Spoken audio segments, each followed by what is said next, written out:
Everybody, and welcome to the Collegiate Esport Commissioners Cup 2022. Once again, I'm still Septulence, but this time I am joined by the CEO of New Street, Eric, who's going to get to tell us about NFTs, which I'm really excited because I told you this before the interview. I know nothing. I'm like a newborn baby about this. Yeah. So I would love to hear kind of about what you do, and then we can talk a little bit more about the esports side of things. Yeah, so absolutely. We'll get into the NFT side in a second. But just to quickly explain what I do, Yeah, of course. Eric Witchen, thank you for the intro.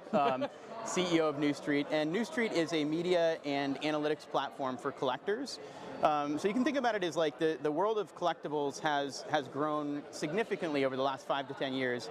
And what's happened is we've had a lot of marketplaces evolve. So places that are going to sell you things. Like if I want to buy a pair of sneakers, I have to go to no less than 10 to 12 websites in order to figure out the best price. So the value proposition for us starts with, as a collector, where can I buy these things on the internet and where can I get the best deal possible? And then furthermore, we add media and insights, sort of like a financial technology company would do, but around things that I personally care about a lot more than stocks. Right. So that's us. Absolutely. So looking at it, NFTs being one thing, esports being the other. Yeah. Where's the link? Yeah. Where's the connection there? So first off, let's demystify NFTs a little bit. Oh yes, please. So first of all, an NFT is the first time in human history that we've been able to prove that something digital is scarce. Yeah.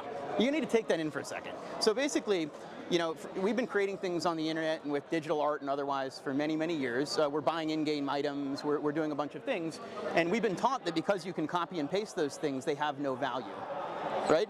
Enter the blockchain, and the blockchain allows us to be able to prove that something digital is truly owned by one particular person. Sure. So you can copy and paste that thing as many times as you want, but you don't own it. Is it like a certificate then? It's absolutely like a certificate of authenticity, certificate of ownership that could represent a digital asset or a physical asset just as equally. Right. There are people playing with this in real estate markets. I mean, so collectibles, is just one of the areas that this thing is interesting in. But in terms of esports, I think it connects very much to. When you think about all the work that you do as a gamer in these ecosystems, what happens if one day this ecosystem, this company that controls this ecosystem no longer exists? All your in-game assets and all the things that you've worked so hard no longer exist too. And so, of course, the primary use case of these assets in ecosystem are going to be within the ecosystem, maybe forever.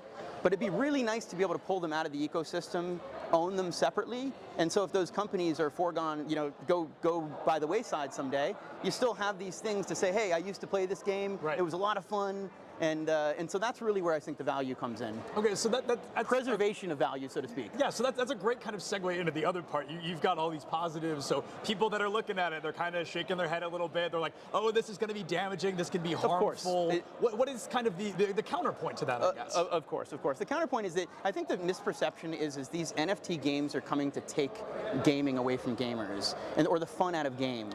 And the fact of the matter is that's like a lot of the current NFT gaming is more of a replacement for casino gambling than it is for anything else. Sure. I mean, these are not meant to be competitive with the games that you guys are playing here, and shouldn't be seen as such. So it's almost like two completely different industries. Okay.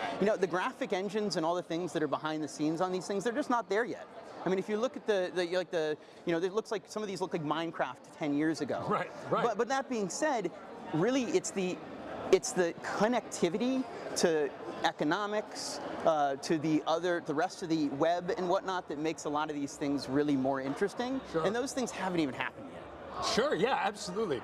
So it's to kind of pull us away from the esport back to the NFT kind of topic. And you and I did discuss this a little bit before the interview, is people are often talking about how NFTs can be damaging or harmful to kind of the real world, literal environment, the environment itself. So what is kind of, for somebody, compared to me who knows nothing, someone who actually knows what's up with NFTs, what's the stance on that? Yeah, so absolutely. So it's one of the most strongest negatives about NFTs right now is the carbon footprint that these blockchains leave. And just to get not too technical, but just to talk really quickly through it, there's these things that essentially are used to confirm transactions. It's called a consensus mechanism. Okay. Essentially, it's how do you prove that the ledger is accurate? That it happened, right? And so Bitcoin and Ethereum currently use this thing called proof of work. Okay. And that uses a lot of energy, tons of energy. I mean, energy of small countries. So I do agree that on a per user basis, the electricity that's being used right now by the network is absolutely higher than it should be. That being said, Ethereum in particular is going through a change this year that's going to reduce the emissions by something like 99.5%. Wow. So it's really like, it's kind of like one of those things that is a current problem, but that problem gets solved really quickly. Right. And I sometimes question the areas that these narratives come from. Because when you think about it, right, like negative narratives tend to come from industries that don't want something to succeed. And you look at the things like crypto industries or Sure. whatnot. And there's a lot of industries that stand to lose if crypto wins. So I'll just leave it at that. But there's a lot of false narratives being perpetuated, especially around the environment. And the fact of the matter is whereas they are currently concerns, they very quickly become non-concerns. Sure. And a lot of actually the current blockchains that are being used actually already use this consensus mechanism. Okay. So really take very, very, very little power. Yeah, so I guess the question is, are you afraid that even after they fix this, the 99% goes on, Sure. are you afraid that's going to damage the longevity of this idea, of this concept? I think that it has the potential to, right? Sure. Because we're still in the early adoption phase. Right. And so anytime you get a narrative as strong, especially environmental ones, which I am very attuned with, environmental concerns, it alienates a large group of people. So there are groups of people, that like lobbyists for all intents and purposes that are taking the counterpoint and are essentially lobbying for the crypto industry. So lobbyists everywhere, basically. Yeah, and I guess, so we've covered the NFT portion, we've covered a little bit of the gamer portion, but a gamer watching this, somebody gaming, Absolutely. where's the benefit for them? What's the benefit of kind of the gaming NFT? Absolutely. So I would say right now, very little. I'll be honest with you. Sure. But it's coming. And where it's coming is in the ability to own these in-game items and digital objects that you worked so hard to collect, that commemorate things that you've done, things that you've won. It connects to a lot of different things, particular in esports, but also just in everyday life. Yeah. Ticketing for events is there's a lot of ticketing vendors that are moving to this as some way to keep these tickets immortalized in your wallet forever. Once in a while I'll find a little piece of paper that reminds me that I went to a concert in 1987. Right. But generally speaking, that I don't find those that often. Yeah, absolutely. So there's a lot of really cool things, and I think that a lot of people get sort of any nascent industry is going to have cash grabs and scams. Right. The internet had that in '99 and 2000 as well, but here we are. So, that's kind of how I think about things. Yeah, absolutely. Well, hey, thank you so much for your time. Absolutely. I know that I have learned a lot. I hope people watching have learned a lot as well, but I really appreciate all that. Thank you so much. Appreciate it.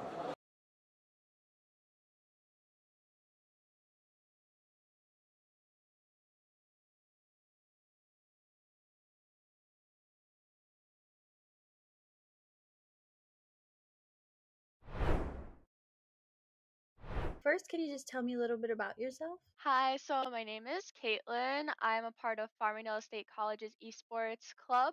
I am captain of the Valorant Green team. I am a second semester sophomore at Farmingdale State College, and I'm 19 years old. Okay, do you like Farmingdale so far? Yeah, it's really great. The program I'm in is very specialized, and it's not offered that often in the East Coast, so it's pretty nice. I enjoy it. And what's your major? My major is aerospace professional pilot degree. Oh, wow, that's really cool. Thank you. So, is this your first time on an esports team? No, so I've been a part of the Valorant team for 2 semesters, and this is my third semester, and it's my first time ever being a captain. Okay, oh, that's awesome. Can you tell me a little bit about what it's like being a captain? So a lot of times I'm organizing the team, making sure everyone is properly set for upcoming games, um, getting scrims for our team, and kind of just making sure everyone is there, present, and possible, and able to play the games that we're gonna, you know, be participating in. We're participating in 2 leagues this semester, so it's kind of hectic. Oh, gosh, yeah, definitely. I can see that. How is it different for you as a player versus as a captain? Do you feel a lot of responsibility? I basically have the responsibility of choosing who, really plays, what type of characters everyone's playing, and what positions and roles we are all doing, as well as being there not only as a team member, but also being seen as in a leadership role and having that sort of respect there, and being able to delegate everyone's role in the team. So it's definitely a lot more different, and my voice is most definitely heard. So I like it. I like being a captain. Yeah, that's really good. What games do you play, or what is your main game? I know you mentioned Valorant. Right. So I play Valorant, but I started off with Counter Strike, and I really always have been interested in FPSs. So that background has always been there. So my transfer onto Valorant was pretty easy. That's cool. What have you done to improve yourself in game over time? So one thing, for my teams especially, I have open communication where we're able to really give our constructive criticism without taking offense. And me as a captain, especially it being my first semester, I find it really important that everyone is able to come to me and communicate like, "Hey, Kate, I don't know how I feel about doing this," or "I want my voice to be heard about this specific thing." And just basically taking into consideration everyone's voice and having that open line of communication is really helpful, and that's something I find really important. Okay. Do you carry that strategy into your everyday life as well, would you say? Yeah, communication is really important to me, especially in aviation with crew members. You're always trying to communicate properly and efficiently to get the assigned goal completed, and that works in video games as well as in aviation. So I feel like it transfers very well, and I put my 100% effort in everything I do. I put 100% in the team, the leagues that we're participating in, communicating with opposing teams that we might be going against. Welcome, everyone. It's time for some esports U action. It's a little bit of Valorant, a little bit of time, but of course, you're going to have to hear it all with a rhyme. I am Hail Monkey Man in the booth alongside Vincent. And Vincent, the wait is over. We're getting ready for some nightly Week 2 ECAC Valorant Division 1 action here. I didn't know, how are you feeling? And of course, are you ready to see some Valorant? Well, I'm absolutely ready to see some Valorant, and we are looking to get started with this matchup. It's going to be Grand Valley State University going up against the College of St. Rose, and I think this is going to be a little bit interesting as we've yet to see Grand Valley take on anyone this season. It is Week 2, but I couldn't find any Week 1 matchup information, whereas the College of St. Rose, they're walking into this with a loss. They took on St. John's last week, and unfortunately weren't able to overcome and lost out in an 0-2 fashion. So they're looking to take their maiden victory tonight. Well, you know, when the Saints went walking in, they came limping out. So hopefully they're able to take a bit of a stub toe and go right back into the action prepared. But we will have GVSU coming out fresh. And of course, when you haven't been able to get into league play as of yet, that means there's a lot of question marks and not a whole lot of war room tape to really review. But you know what? Let's go and look at the map pick bands. I know that you guys are always excited and curious about what we're going to be seeing tonight. The first couple, interesting. We got to actually have Bind taken out, Breeze the same way, and then GVSU, they went immediately for Haven. We're not going to have that one be our 3-site third map as is kind of tradition, but then Ascent does kind of rear its head just thereafter. Yeah, and well, Icebox and Fracture then leave for the time being, and Pearl will be our cider should it be necessary, but that is the question mark, right? I mean, will we even need to get to Pearl? We have some fantastic players taking the server, and though we, like I said, haven't gotten to see the likes of GVSU and how they're going to be playing, I do think that it's going to be exciting to see how they measure up against the likes of the Golden Knights for College of St. Rose. But with that being said, I gotta ask, what are your expectations? Do you have any strong feelings one way or another here? I mean, I always have strong feelings, depending on where we get to sit, and of course, being able to sit next to you. But I got to see exactly how Haven is going to be dissected and overcome. It's a bit of a puzzle map. I love it as it's the only 3-site map, and I love the aesthetic that also kind of surrounds it. But I'm looking more towards how the attacking side, which will be for the side of rather for St. Rose, as they're going to be kind of implementing and dissecting this one against Grand Valley State. Their entry and being able to hold thereafter post plant hold, and now as we actually get onto the map, it wasted no time. We had some extra time to be able to get here in the first place.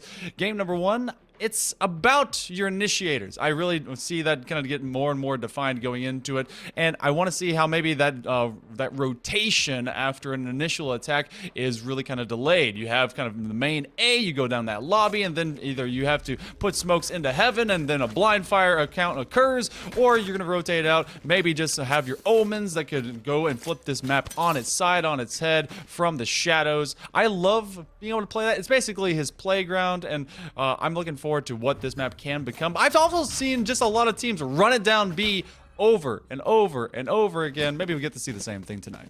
Well, you talked about having some significant focus on the initiators, and well, Riot felt the same way. Was the subject of some of the changes as of recently.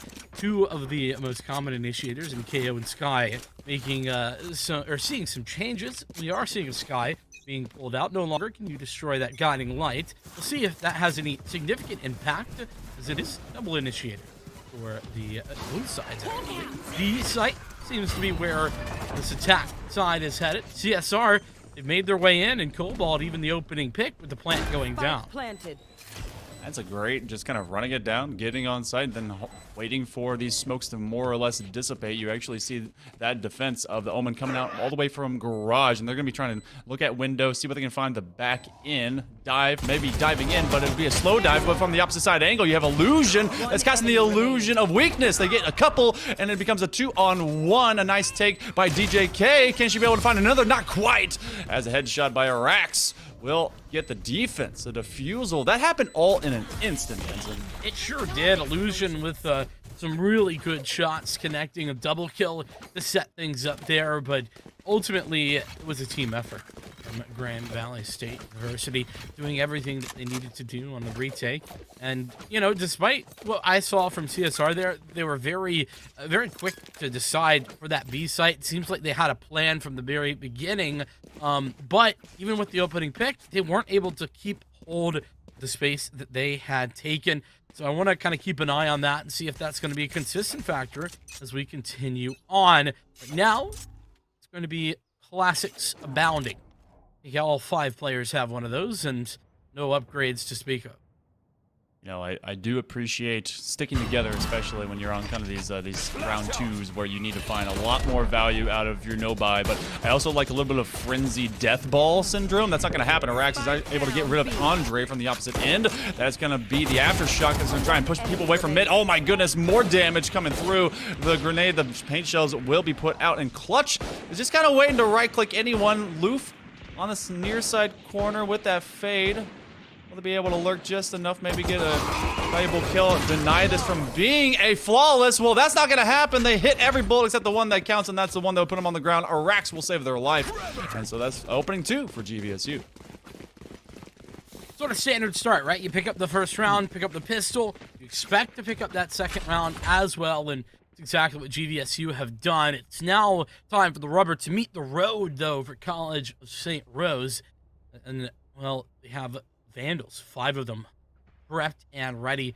And if you look at the map, I mean, they're not really necessarily poised to go anywhere, at least as a squad early on. It looks very defaulty to me. Illusion trying to get some aggression, and will continue to push forward. That is a lot of space being taken by this raise.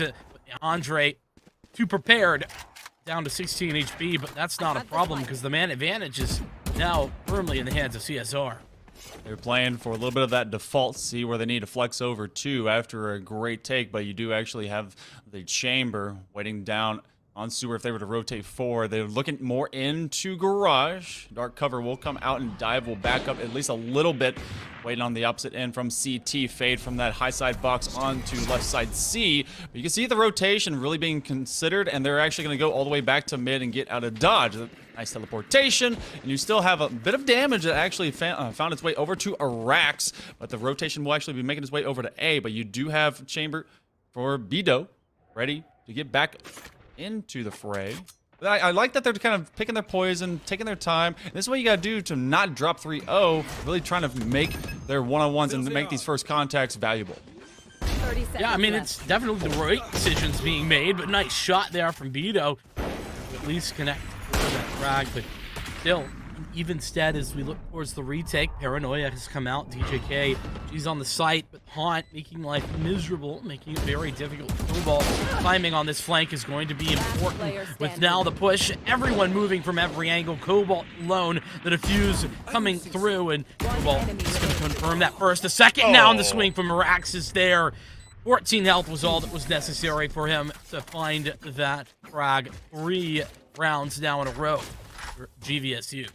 Arax is going to have that Rolling Thunder already activated. One of my favorite agents just because they are just so loud and proud of everything that they do. He'll tell you, let's go, and the entire team will have a morale boost and pretty much just rolls in with that kind of buff. And I like that they've been every single time they've been playing into this left side, or I guess viewers, right, of side B, to be able to put that fault line forward and really delay the immediacy of the push into A. Lots of good utility that just kind of gets early expended, just to kind of stun you out. So the first 3 rounds goes over to GVSU. The Lakers trying to find extra value. The Odins looking to put some extra holes in the wall. Renovations will have to be made, and there's not a lot of great weapons on the side of the Knights in this moment, but they do find a kill. Oh, but the Op is going to find even more value. Great work there from Appa. The dink from the Stinger alongside the headshot from the Ghost is good enough for the frag on the aggressive maneuvers. Vito still alive and kicking, and Arax there. Re-aggression is good. A dive alongside. So much damage done. Just a single player survives. It's DJK. And well, a kill here would be nice. There we go. Able to get the exit as well. Taking a duel here and there, but seems like this is just a matter of time, especially with this Prowler. But wow, max value out of that Spectre, I think you could say. Yeah, just running it down and just a little bit of timing to find a quick step in. Dive's like, okay, hey, I can be able to apply pressure, and then found a Spectre straight to the face, and maybe that's why there is that shiny teal gap straight up in under that cowl. So we got a 4-0. We were kind of talking about this a little bit as we get into this matchup, how this feels like a differential that could be swung very heavily in favor of GVSU early. It took them a while to get involved, but we also have Ops Abound. This one's going to play in the form. Actually, we got 2 straight up on top of B. Yeah, that's what I was yelling about. I was like, are you kidding me? They got 2 Ops in round 5. I mean, just put on hold for a second the fact that individually purchasing 2 Ops is a bit ridiculous in and of itself, but in round 5, come on.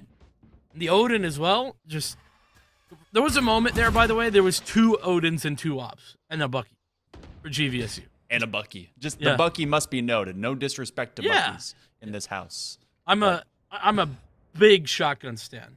You will know if you cast with me anymore. Anytime there's a Judge or a Bucky, I'm loving it.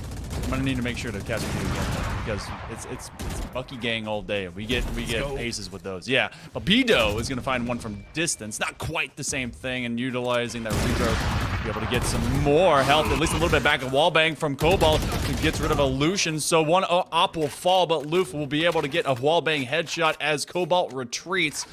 It's just full control of Site C. The bomb's still hanging out on the back end of it, and they're kind of waiting on this lurk to maybe come out. They do recognize that one is still long-term C. Vito is just outside garage. They're kind of stuck in this position. It's really just a squeeze, and there's not much that Clutch is able to do to really escape it. I mean, just look at every sight line. Every escape route is fully covered up. Yeah, and if it's as if things weren't already going poorly enough, the one-way smoke there is just going to add insult to injury. Time ticking away, and that will be it. Vito, who started with an op. Oh, just dropped it temporarily. Collects it back, and is going to take it into the next round as well. Double op continues into round number 6. But yeah, CSR, it does kind of feel as if things have started to already get just a little bit out of hand. I know that's early to be calling that, but it just feels like the confidence for GVSU is abounding. Yeah, they're on another save round as well. But one big question, because we know that Breach could do it. Do you think that a chamber could hold each op underneath each arm to be able to just double sniper swing himself? Oh yeah, you think? 100%. Yeah. Okay, just making sure. Listen, I think that considering Tour Divorce plus the actual op, it's sort of like lore-wise, he has to be able to do that. He's gotta, yeah. And then, of course, with the Rolling Thunder, everyone's going, but Arax has fallen. DJK, she's able to get at least 1 on the back end and get a nice trade, so it becomes a 4-4. But this is all about what kind of ideas do you find. Dive is already in this near side corner, takes out their doppelganger and gets rid of their partner from behind. TP coming out, and they'll be able to escape the death cabbage. We'll be able to get At least one more from down lane. Fade, not fading away. A little bit of ghostly measures could be put out with that haunt. And they're just unafraid. Look at the swing. Just completely going at him. Comes back to it. Oh, winning that one-on-one immediately. They bunny hop around at will and don't get punished. That's what I like to call a bruh moment right there. That is ridiculous. Oh my gosh. Like I said, it just feels like the confidence is out of this world here. But I do want to talk about a good response there from CSR. After the Rolling Thunder, Andre was very quick to answer back. That haunt positioning was perfect, gave a lot of information, and allowed CSR to respond quickly to the aggression down middle. Of course, still 1-for-1 trade, not ideal, but hey, it was a great response.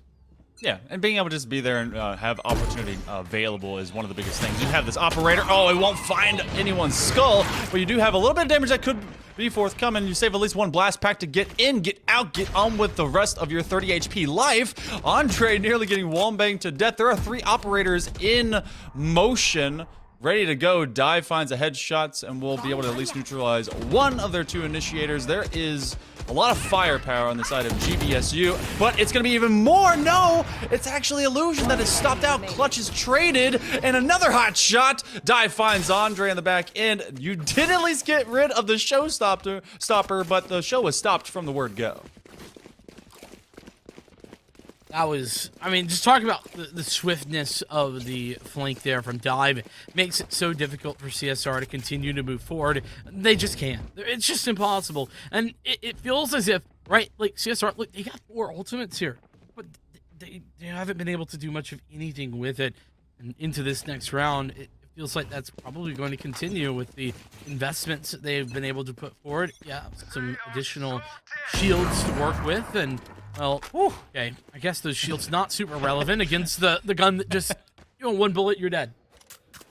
You know, that gun is fast and lethal. I mean, a little bit more lethal than the Halo 2 sniper rifle. It's just, if the Halo 2 sniper rifle wanted a one-shot kill into the gut, then yes, we're getting a lot of trades from backside as everyone's just trying to hole up. It's a bit of a fortress measure. You have your clubhouse in your own spawn, and Dive is diving all the way into the back line. It is 1 left over. The bomb is in a bad spot. Cobalt has to turn into a much more arduous and forthright mineral, but that's gonna be actually the Stinger will win. They give it to Vito, who bites off a little bit more than they can chew, but it basically gives away what's left. Can they be able to get that operator and find Dive? But they're slowly being surrounded from all sides. Whew, 18 HP in a dream.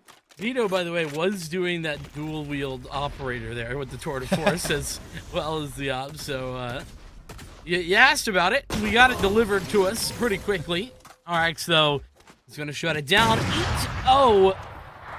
EVSU, they are showing absolutely 0 signs of stopping, and it's instantly Vito back for more on the op. Another one pulled out. Their economy is still good even after losing that.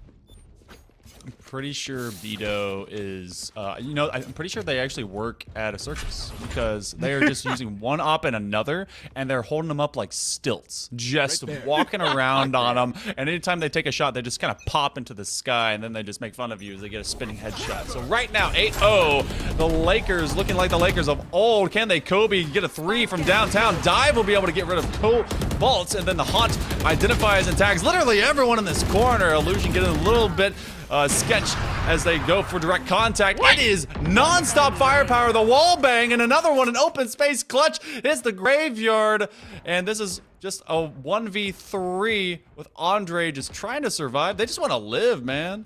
Not even just live. Get out of spawn. That's like step number 1. They're where you buy guns. Nice shots from Andre. Chance for success there, but Vito, stalwart up figure there for the defense. 9-0. Listen, I hate to be that guy, but it's not too early. A gift. Is this gonna potentially be a 13-0? Is this gonna happen? I have a feeling It's been all of one hot flick, just like at the end of that one there. Like Andre was taking on the world in that survival moment, but one good bit of gunplay for them to get one. I believe in the 13-1. 13-0 could be an inevitability, but 13-1 has a little bit of attitude and stank behind it. And I kind of want to see that happen for St. Rose, but right now GVSU is in control. But see, Andre with a Guardian against Illusion, but Illusion has always been a little bit aggressive. No charges. Yeah, Illusion certainly playing with fire in some of these scenarios. The hot out towards a long, just to make sure that nobody's gotten too aggressive. And after Illusion goes down, actually a rarity, but GVSU showing some serious respect for CSR. They are definitely not over-aggressing anymore. There. Of course, that might change. You see players down C long looking to find the information that Prowler are going to clear out some additional angles to the rotations going to be coming forward as the Nightfall goes out on towards the site. Everyone falling back. Beto, the only one actually committed to the place. Oh! They'll be able to find one from heaven. Again, taking out their fellow Frenchman. Cobalt looking on oversight, and then you have opposite Nightfall as they'll be able to get some suppression, and now good aggression, dive, and Beto, or a Nightmare that work together well. They're gonna be able to get this defusal, and I swear, a pair of Nightfalls falling in the same map, especially for these collegiate players, has got to just be whispers of, you're gonna fail that next test, you're not gonna do well, this is about to be a 10-0, and it just keeps happening over and over. That's so toxic. Listen, It's true. Listen, I struggle. I'm fighting against myself. These guys, they got to fight against the other team too. Oh man, feels bad. Yeah. GVSU, they are just they're unstoppable. They keep flying back into this this operator. Like, you do love to see that, but at the same time, it's just got to feel oppressive for St. Rose. Got an Odin in play. Beto looking to go get their 20 bomb in the first half if they can. A lot of blind fire into this wall, and already DJ Keishi's not exactly feeling great. On the other end of it, they will actually have a good positioning. I do like that that provocation of the vision over into window allowed them to move up into garage, and it allowed for that aggressive step, maybe towards B. They flex over towards it and dive. For once, hasn't dove in. But they position outside of garage, and they actually threw that trademark straight in the middle of it. Yeah. And Illusion says, no, get out of here. Interesting trademark, and well, that's very interesting. Is the Cabbage played defense. Beto, no need to play defense. Quick swap. He's not going to be prepared for DJK as she finds a success. This might be the round 1v4 here for Dive. Potential for CSR to get themselves on the board is high. Gotta think Guiding Light's gonna be able to spot him out, but actually doesn't.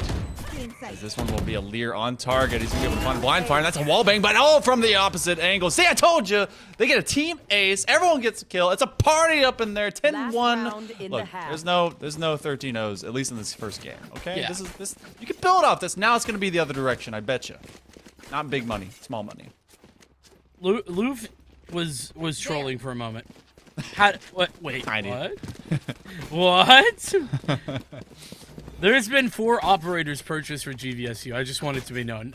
Now, listen, 2 of them were sold, but 4 were purchased at one point. Only 2 of them are going to stick around, though, by the look of it. From down, Andre's going to play from this corner of Long C. This is very default. They're kind of just waiting to win these, but they have not. Arax will be able to put Cobalt on their back. Poor guy has been constantly just thrown to the tarmac and just had to eat tile more than they've been able to eat an appetizer here in Haven. It becomes a 5-on-4. Haven looking for anyone, but that actually does not identify where it came from. Dive. He's just been hit with the Rolling Thunder from his teammate. Beto's like, well, don't worry, I'll push forward. He's going to fall to Appa. She's done some good work here and nearly lines up a double kill. Fortunately, Illusion offset by just a couple of pixels. It's just down to clutch here in the final round and a half. It's going to be Luke to shut it down. 11-1. Yeah, certainly not the perfect 12-0. Pry open their mind. Pretty darn Find close. The weakness. See, okay, here we are. We flip sides defensively. Maybe St. Rose is able to bring something more to the table, be able to control this. But you have a lot of. Do you really believe that? Yeah. I mean, look, the believer, like, I believe in that as much as I still love Santa. Okay, it's not as often anymore, but in case Every once in a while you're like, Yeah. I mean, love it's a Santa. chance. There's a chance. Like, Yeah. the kid in me, look, your 30s are about going back to being what you were as a child. So, yes, I truly believe that there is a percentage of chance for St. Rose. To I get this believe first that. round. I'm Yeah, with you there. see, yeah. I'm with you there. Is it a high percentage? Are we above 50? That's debatable. Probably not. But hey, listen, I'm willing to suspend my disbelief. Oh, but RX looking to shut my belief down and stop it in its tracks. GVSU will be finding themselves with the man advantage. Though some significant damage done on a couple of these players, all things considered. Not in the worst spot are St. Rose. The bomb's all the way back to their spawn. It has just moved all the way around this map. They went to C. They started in B, went over to A, flexed on them, escaped, went to C. And then they made the plants. That's, oh my gosh. Style points, I guess. I don't know. Oh, and this read, that fault line somehow perfectly placed. And it's just too good. RX with the triple kill. 12-1. Match point. Well, we go to match points inside the first 14. Can't quite do it too cleanly, but they are looking at maybe taking advantage of just everything. If there was a pedometer on this one to be able to get you your steps in, that is exactly what the Lakers were finding in that rotation all the way through every site. It was basically Mr. Worldwide out there, seeing what still existed, where they could go, and they just were able to hit every single mark. So 12-1, maybe 13-1. It's only just begun, but it's about to end. Spike down. Mid. Oh, maybe not. Cobalt. There we go. But RX is he's literally just not stopping. He's unbound the S key. It's literally not bound. There's only W's. That's the only way to go, and that's all GVSU are taking right now. The plant coming forward, 4v4, but I'm having trouble with the whole hope thing at this moment. Clutch Shinapa, though, maybe gonna bring this back. The defense of the site is pretty easy from this mid position, though. And they've ever sent onto the scene. You have one guiding light in your back pocket, but Loof, oh, they are gonna just come up in their caboose. A nice blind fire from dark cover. Loof, they have at least one in front of them, and that is gonna be done. Bido sends an exclamation point into the situation. 13-1. The Lakers dominant over the likes of St. Rose. I mean, that was anything but close, and it felt like they just continued to roll power weapons. You said how many were bots of those ops? 4 or more? 4 plus? Yeah, Oh there my was 4 ops purchased at one point in the final round of the first half, and I think that the fact that is the case kind of tells the story of that map. I guess the only good thing for the College of St. Rose is that wasn't their map pick. They're headed to Ascent, which maybe could be a little bit better. And I'm saying that with as much hope and maybe a prayer as well, because man, College of St. Rose, they're going to need it. Well, we are going to be taking a very short break as we get ready for the next map in our best of 3 tonight. ECAC Week 2 action between St. Rose and GVSU will return right after this.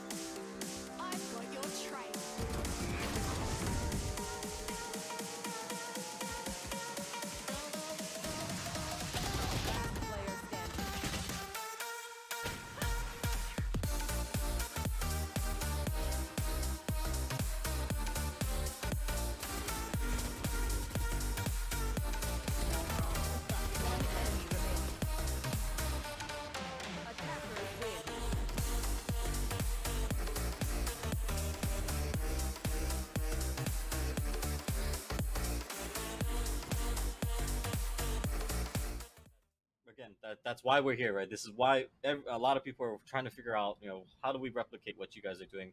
How do we, how do they do what you guys are doing to a degree, or why are you guys doing what you're doing to a degree? But to kind of, I think, focus in then a little bit more. I want to talk about gameplay a little bit before we jump into business and all of the other stuff.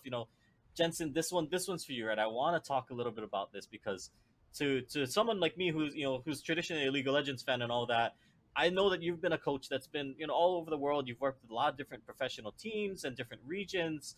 Um, my question, I really want. I think a lot of people want to know, how did you end up at Maryville, and why like a North American collegiate college? What was the draw, or what brought you here? How did you get to this point? When I first came to NA, I worked with the models, with the academy team, and I realized that there's a lot of cultural challenges that exist that's very unique to NA and esports, right? Where there's this very interesting intersection, because unlike traditional sports, in esports, players they don't start training with under a structure or a system or a coach. From a very early age, which is what happens if you want to pick up any other sport, right? Like you start going to community events or whatsoever, and then you start developing your skills and your literacy of the game from the age of 6 or 7, and you're very used to working in a team environment, a coaching environment.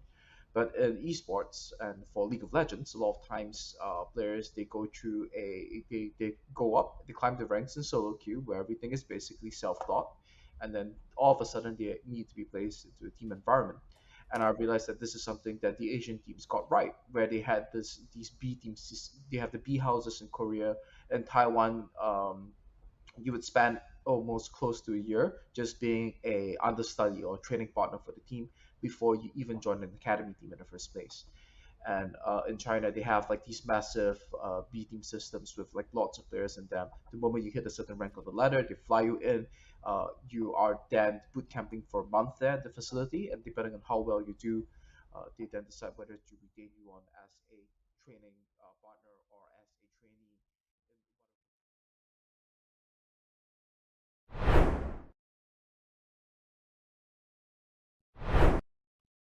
Welcome back, everyone. It's time for map number 2 with tonight's action here on Esports U. I'm Hell Monkey Man in the booth alongside Vincent and Vincent. We have another map. Hopefully, this one, because it is the pick for St. Rose, is going to be a little bit bigger, badder, stronger. We're going to be heading over to Ascent. I don't think that GVSU has ever played on Ascent, maybe. Never. No, it's a little known map. Most teams don't play it very often. In fact, I'd say it's maybe the first time I've even casted this map. So, True. definitely possible. But Yeah. after that performance on map 1, it's gonna be maybe a little bit unlikely. I do think that there's a significant possibility that St. Rose are gonna show us a lot better showing. Hmm. That being said, it's not a very large margin to be better than what we were seeing in that first map. And listen, if that sounds harsh, I'm sorry, but man, GVSU, they just dominated. Yeah, they were not afraid of not just diving forward and having an aggressive lateral line of everyone kind of peeking out from positions like garage or even into sewers. I mean, you've seen the blast pack to op entry of Illusion trying to just be able to pop heads from distance, but they were also going straight into spawn. Something like that has to be controlled, and they also did the worldwide stomp all the way around 3 points. Well, now you only have 2 points, and it's going to be a matter of can they flex from mid-market over into A or to B. I've seen a lots of big movement when it comes to maybe some KO play on here, and I do love myself a bit of Cypher play, which we're actually having a change of roles. Illusion is going from that Raze over to the Cypher, so we're going to have a bit of double Sentinel on the attacking half for the Lakers. Yeah, I think that's going to be interesting to say the least. And I mean, in fairness, it is technically double Sentinel, but to be fair, when you're working with the chamber, it's like really a Sentinel. Yes, like a half. Yeah, sort of half and half. I'm with you there. But the real interesting point that I want to make is Yoru, Pito, picking that one up. I'm going to be interested to see kind of how that goes. And then on the other side of things, I like that Andre has been put into a role that maybe they can be a little bit more effective with the fragging. Because Andre had some really good moments back on Haven. Sort of like some ifs, right? 1 or 2 kills go their way, and suddenly there's some big clutches. maybe with the more fragging potential that a duelist has, that Reyna can give them the opportunity to step up that little bit more. And they did have that capability. The guys, I think they were floating on that fade before, and they had that chance for a big, I think it was almost a 4K at that moment where everyone was progressing into their spawn side. So I want to see how they can utilize Reyna onto that lovely duelist. She's able to get such great value, especially now that we've had kind of the change-ups when it comes to flashes into these changing patches, and the Leer can be a little bit more effective, a little bit faster. So get to see that happening. Andre, DJK, she's been able to move over to that KO, which is basically the no fun police. You get a whole parade up behind that robot, and everything just gets shut down, especially because we got a chamber on each side. Cobalt's going to get the heck out of dodge early, doesn't want to deal with the paranoia. Yeah, that 0 point can be a very effective strategy against the likes of what we see right here from Arags. That is very, very useful in the pistol round to pick up that headhunter. But hit with a 0 point, suddenly you got nothing but the classic to work with. Some rotations in from B, cross mid, and back towards A as here comes the fragment. Teleport's ready. Gonna stall things out, and Cobalt interested. Some rotations. Shot. Gonna have to swap back over. An onslaught of players as they all move in. Illusion gonna take the victory. As now CSR pushed back. Disadvantage down by a player.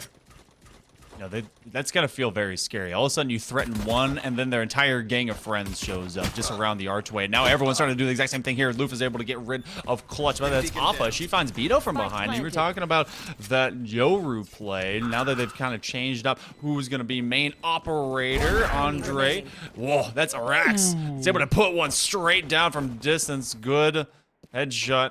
And as soon as they find first contact, they're just ruining their day one step at a time. GVSU, their attack, they're very clever about it. They went for the early feeds to get those old orbs, and they're prioritizing who they're trying to be able to give them to. And this is all about the trade and the duel, and it's just not going to happen. Illusion, Frenzy, Superiority, my favorite gun. Favorite gun. Big fan of the Frenzy you are? Yeah, massive. All right. Like, I could. It's one of my favorites. I can roll with some Frenzy sometimes. I'm all right. What's better? EVSU? What's that? What's better? What's better than the Frenzy? Come on. I mean, we've already discussed it. That's a judge or a bucket. I mean, okay. But yeah, Fair. I understand. Not in the same Yeah. category. I get you. Okay. I'm on board. All right, we're still friends. It's okay. GVSU. We'll see if they are going to be friends at the end of this one with CSR, because right now, CSR. Wait, Illusion. Why can't I don't even Illusion? I'm not even like. Come on, dude. How are you not able to put it up there? Ooh. A little bit too high. There's a distance factor, and they don't have the height. Got to join the NBA, really grow that extra foot. See if they can be able to dunk that camera onto the top bricks. But all of a sudden, it is St. Rose.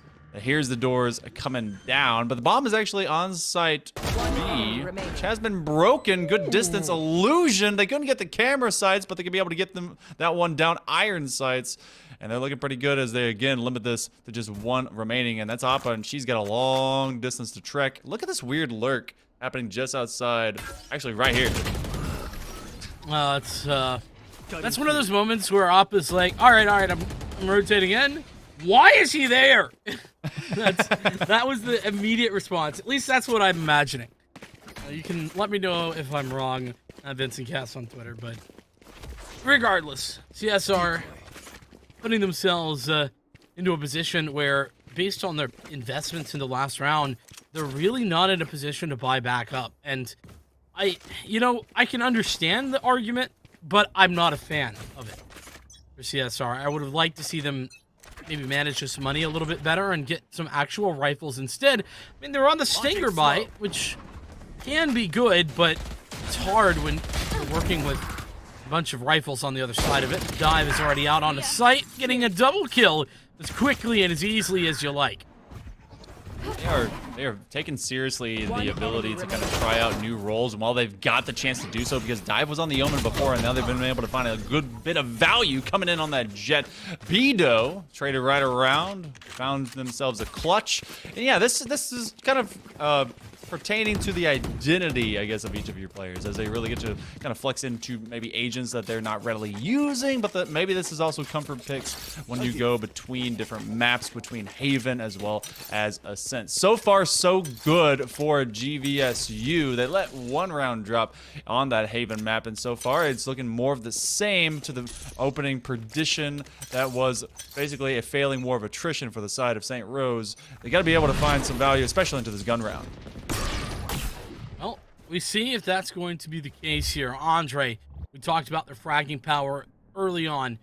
Now has found an opening pick, something that not been very consistent for St. Rose. Illusion.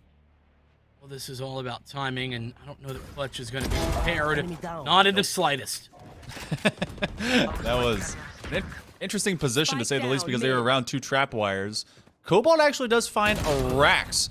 And then Bido will be able to find Appa. She's creeping around into that cubby. And near side over to Catwalk. Andre waiting very tightly, but you actually get the teleport that's on top of the box. No. If they don't look behind them, this is going to see them walk straight out. But Loof is not looking at him. So this dark cover is just a weird situation. They're in a great position. Yeah. Yeah.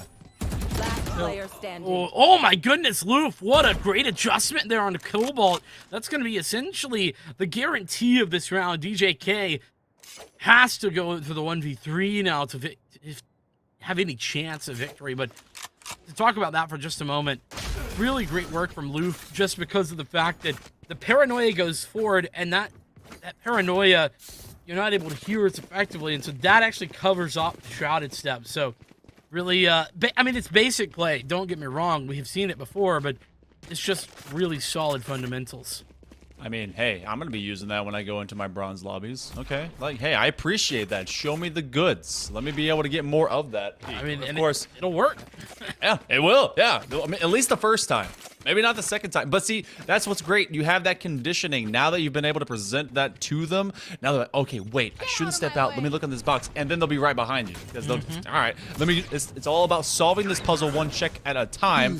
Dive has implemented the Blade Storm, so Lightning and Thunder are about to crash forward as they're going to be putting knives and skulls. They're nearby into Heaven, and they're actually looking for a couple that are going towards Garden. That is one kill already. Dive finds another onto Clutch. They're covering this distance into the spawn side, but they're also able to break some glass. Ooh, Cobalt with a great challenge, and they'll be able to at least limit this down to a 2v3. A very winnable round here for St. Rose. They're on the comeback trail, looking to get their first of these rounds. 0 point. Luke doesn't want to give away the positioning, but you got to hit shots if that's the plan. And Arek's missing as well. It's Cobalt on the triple kill, and there is round number 1 for CSR. This was all they got on the first map. It seems that this might be different. Not only the victory here, but a thrifty one at that. They get a thrifty. They actually are able to buy up and upgrade some guns into 3 of their players' hands. That was a very fortuitous round, and it was bought off of a bit of aggression as you actually had Dive go into Heaven, really make those early challenges, which I thought was going to open up some room, but good on Cobalt hitting their shots when they have that contact going towards ramp. So College of St. Rose, they are anything but out of this. They just have to be able to find another. This is still a couple of rounds in the back pocket of GVSU where they're not exactly affected by the economy, especially as you do have Tour de Force coming out. Dive puts down a good smoke. They're just trying to dominate through this as they elevate over the archway, and Cobalt waiting to be, and there's a tag. Maybe one more. Camera comes out. They're able to get around the Tour de Force, but they don't have the lineup. But now all that intel will be coming straight back to GVSU. Now you got the nice usage there. The neural theft for Illusion. Putting down the cyber cages to buy some space and time. Of course, trying desperately to claw back some of that area of effect to Ampa. Not only using the ultimate, but also the rifle. Down to Dive alongside Loof, who are in wildly variant positions. Somehow Loof lurked in towards through Garden, and Well, Andre's about to find dive free of charge. Sword market. Loof now from the shadows, technically available. So as crazy as it would be, this is not. It's not unwinnable. 30 And seconds left. they immediately cancel. I was waiting for the from the shadows movement. They're going to be able to get that plant down. Two are coming from heaven, and Loof has to answer in kind immediately. Paranoia comes out. It's going to slow them down. They're going to be looking for numbers game, but it's a bit of a delay, though. You do have the Lear, but they drop away. Dark cover. It's all about cat and mouse, and now they're getting surrounded. It's from behind, and they're going to fire straight through. That cow can only cover you so much. But that's CSR, St. Rose. They get their second one already looking oodles 100% better than they were on their previous map. Yeah, and not only did they pick up a second round, and that is double the rounds that they picked up on that first map, but it's back-to-back rounds as well. There's so much that they get out of that. They build their economy. They set themselves up for some success. They apply pressure to the opposition. All of that is fantastic, and we're going to have to see more. You know, I'm tentatively positive here for CSR. They're going to have to give me more to convince me, but I'm loving what I'm seeing right now. I can tell you've been hurt before. I have. Trust issue Listen. We'll talk about it after the fact, but we're going to immediately see the Paranoia come in and Andre drop to the ground, so maybe a little bit more. You do have the Hunter's Fury. They're just trying to shut down those early lanes, but early is dive, as they are unafraid, often as they have been, to be able to get straight into the fray. From distance, dive, trying to be able to recoil. You have more. They said, bye, I'm out. I don't want to deal with that anymore. Oh man, I love the fate you're just walking through the Just smoke. in front. Yeah, like just a little bit of a hey, how's it going? Planted. Love it. Ooh. Nothing fake about that flash though. This is DJK forced back. Last player Her and Appa left in the lone play to try and retake, but 2v4 wasn't going to be particularly winnable, and not at that range either. Yeah, GVSU came. I mean, so when you see those kinds of executions off of speed, you have so much of this game that's about one, how can you execute off of each other when it comes to utility, as well as just getting onto site, and two, then how it becomes kind of a method to the madness as well as a chess game. You go either with timing or you just say, let's go in. It's Call of Duty, baby. We're just going to be able to hop, skip, jump, and slide into position. Using that Paranoia from that position gets rid of anyone from that corner. You can slide? I didn't know that. Well, I mean, Neon can. Right? That's true. That's fair. Yeah. That's Yeah. a fair point.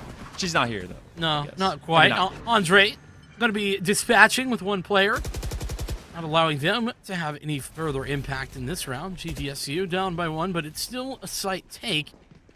It is a little bit of a tough strategy to deal with. Appa, and on the site, down and out as she's fallen. So much to deal with. Are they gonna? I was about to say, DJ still there, still alive and kicking. Eventually gonna go down though. 2v3 now. CSR looks to play retake, but Illusion on the flank has shut that down as quickly as it even was a possibility. They put that camera. I don't think they wanted that spot. Maybe they did. Maybe they didn't. They were aiming for the ridge going into Marketplace. This becomes a very little amount of HP situation. 3K for Illusion. And Scoball finds the floor, having to deal with just one in front of him and the other one split. But smoke play going on the site right then was so key because they were able to drop the two smokes off of that jet and allow them to just hold the door control. And then you had Loof is constantly jumping there. All right, I've got my dark covers. When can I be able to TP around this and get through them? And that just it was basically a juke. It was akin to football and just kind of lost their ankles on it. So 2-6. You got a couple in a row, but now it's looking more familiar from the side of GVSU. Vintage Adrian Peterson there is what I'm hearing from you. Fair enough, GVSU. They have certainly been doing some great work. Of course, CSR looking to stop that here and now. Butch has found some information via the recon bolt. Oh man, that's a rough one. Bad situation as Appa's gonna at least go 1 for 1, but Andre, the overheal available, to make this maybe a little bit more possible. The Lear is still alive. 1-on-3, nicely done. Dive though continues to find success. Oh boy. That was an immediate pop. You see this hard angle uphold by Illusion. Oh, but then they're defending it well from heaven. Dive is giving them a chance to rotate right around. They go into garden. Actually, no, they go for the plan behind Ginny, and they've actually been able to drop down. They have that Empress out. Instant healing could occur, but it's gonna be just a tiny sliver outside on backside. That gives them that angle to find Andre peeking. So this becomes another 3 in a row. You start with 4, you get 3 after you stumble a couple times, and the Lakers look like they're right back in proper form. I want to talk to Illusion later about these positions and placements for stuff. They're just putting wires. Look at this. What is that? It's creative, is what that is. Oh my goodness. There's another creative version of it. I do love it. I do hope we maybe get to talk to Illusion. Don't know who we'll be getting to talk to. Potentially for GVSU. Of course, they're gonna have to close out this game before that can happen. So they've looked pretty darn good. Andre once again looking to stop that though. Near a clutch in the last round, goes back for more after the dismiss. Gonna be caught out in the open. EJK. Oh man, just exposed via the camera. And it's all going downhill from there. As soon as you are seen there, those walls are paper thin. You could throw just a pebble, and, I mean, well, maybe with a little bit of extra arm strength, but it still will be able to strike you eventually, especially if it comes out with a bit of gunpowder behind it. Clutch, good, but not if they are unable to realize that the Blade Storm is moving through with thunderous applause. Dive is able to get an 8th round through the first 10. GVSU continuing to dominate. The operator still in the hands of Illusion, who was a fan of it last time when they were on Raze. A little bit less extra movement available to them this time around with no blast packs, but they've been key for finding those good intel peaks, especially on the one we just saw in the previous round. Yeah, and it's a little bit crazy considering that this is the attack side. I mean, typically you would expect the Sentinel to be a lot more effective on the defense, but has found a lot of success on the offense as well. Fresh in here. Dialed up. Dive. Not aware of Andre. Might be swinging into a bit of a problem as Cobalt taking that first duel as well. Andre finally going to get the chance. He was so patient. He deserved it. Really was. They're just watching like, and then finally step out and they're like, goodbye. All right, thanks for the dance. I got to, it's dinner and a show. And so that'll be 2 now. No, and another as Andre is just winning these gunfights, these immediate targets as soon as I can get them. DJK realizes that Loof overstepped them, so they're having to watch out for backside. Dark cover will allow them to continue to press up all the way into spawn side. So this is a weird dance been played, but bomb is under control outside of site A. Look at Bido. No, you seen this more? No bomb. Sorry. Nope. No bomb. All right. It's well, just a prank, brother. It was. It was.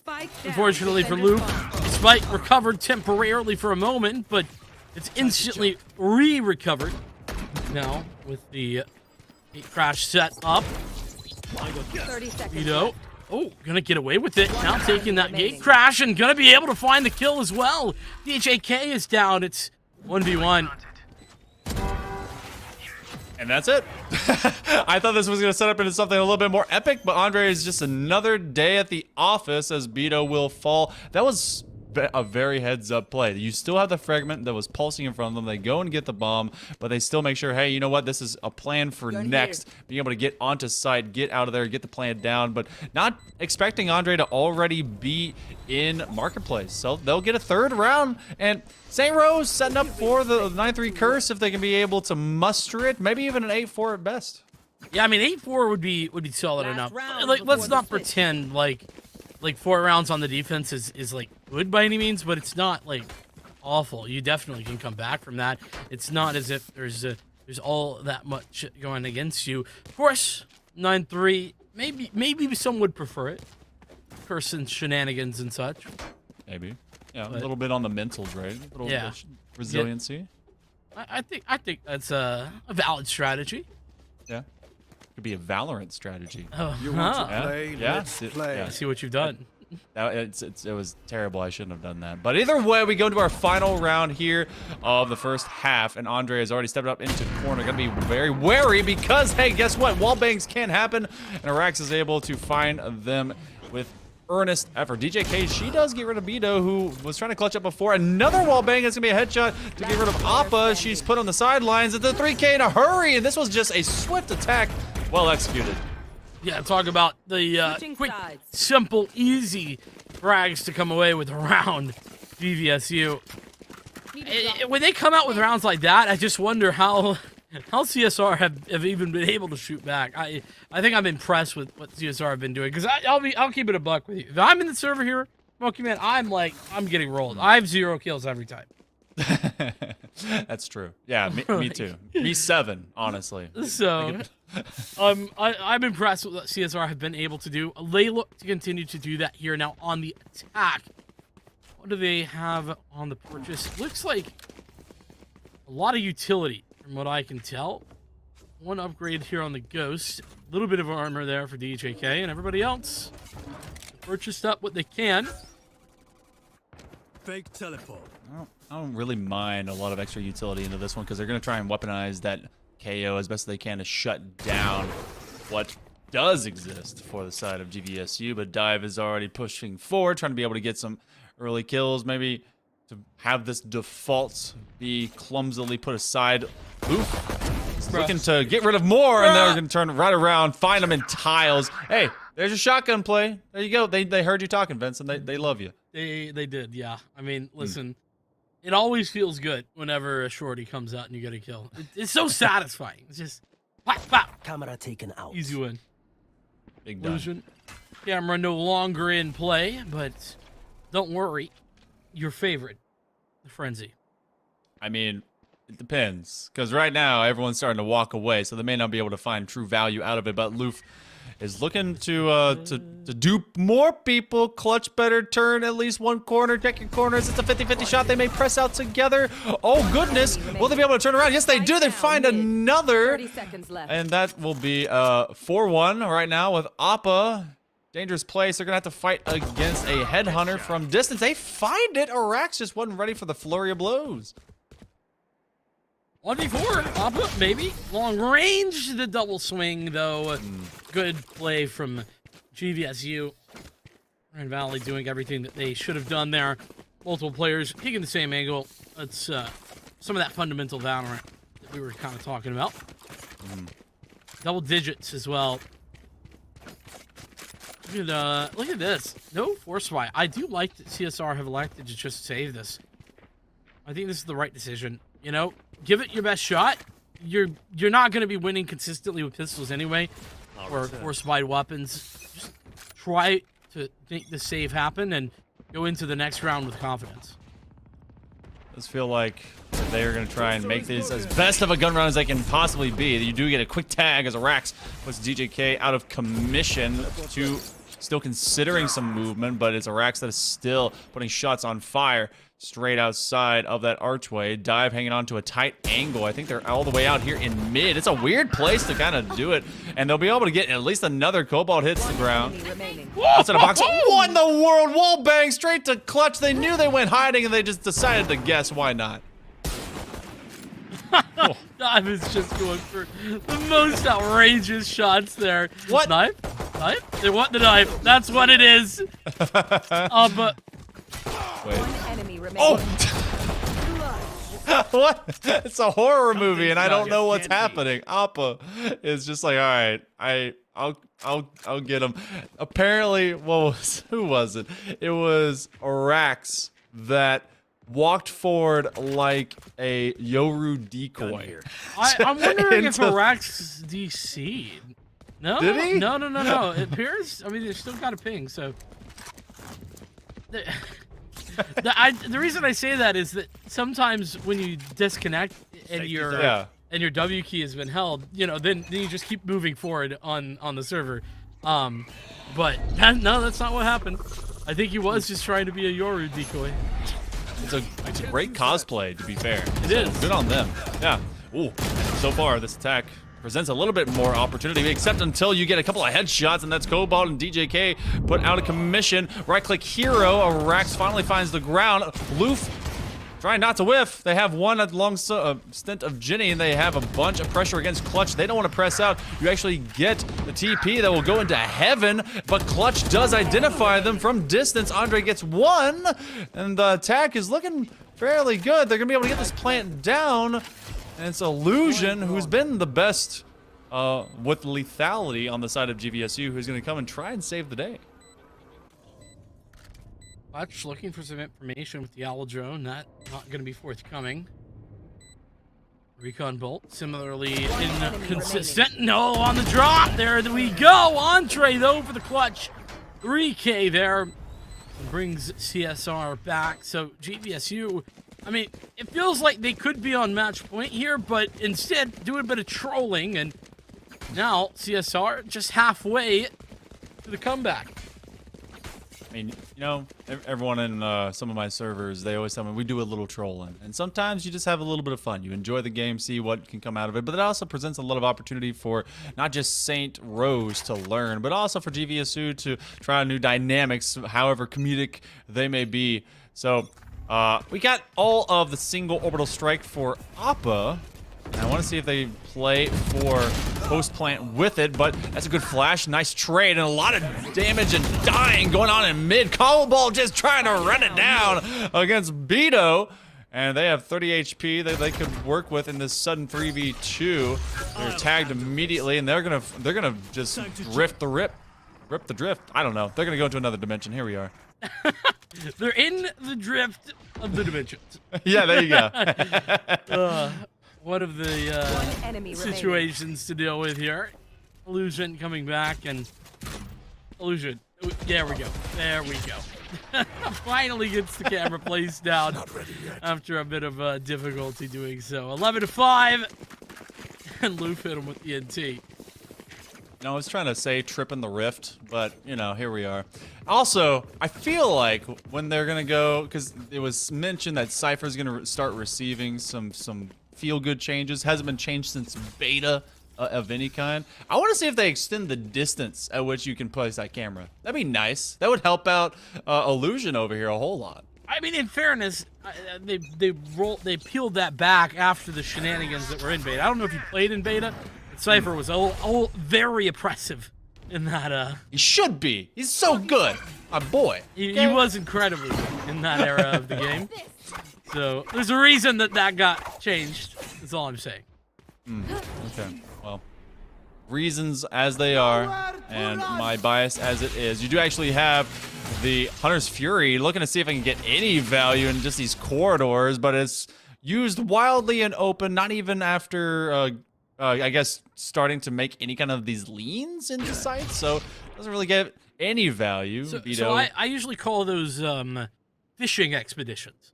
Oh yeah, just to find where they might be, just kind of see them on radar. You're going fishing, trying to catch information, or maybe a tag or two. Unfortunately, no nibbles today. Yeah, none. Well, right now you actually have a rack, so it takes a more aggressive angle outside long tiles, and everyone has actually rotated away. DJK, she's still here, kind of waiting for any kind of movement, maybe catch people off guard, and that's where a lot of the vision is. But you're gonna start having this sight, especially with the camera now gone. And they're gonna say, "Hey, they moved away." These tripwires. So many. What? Oh man!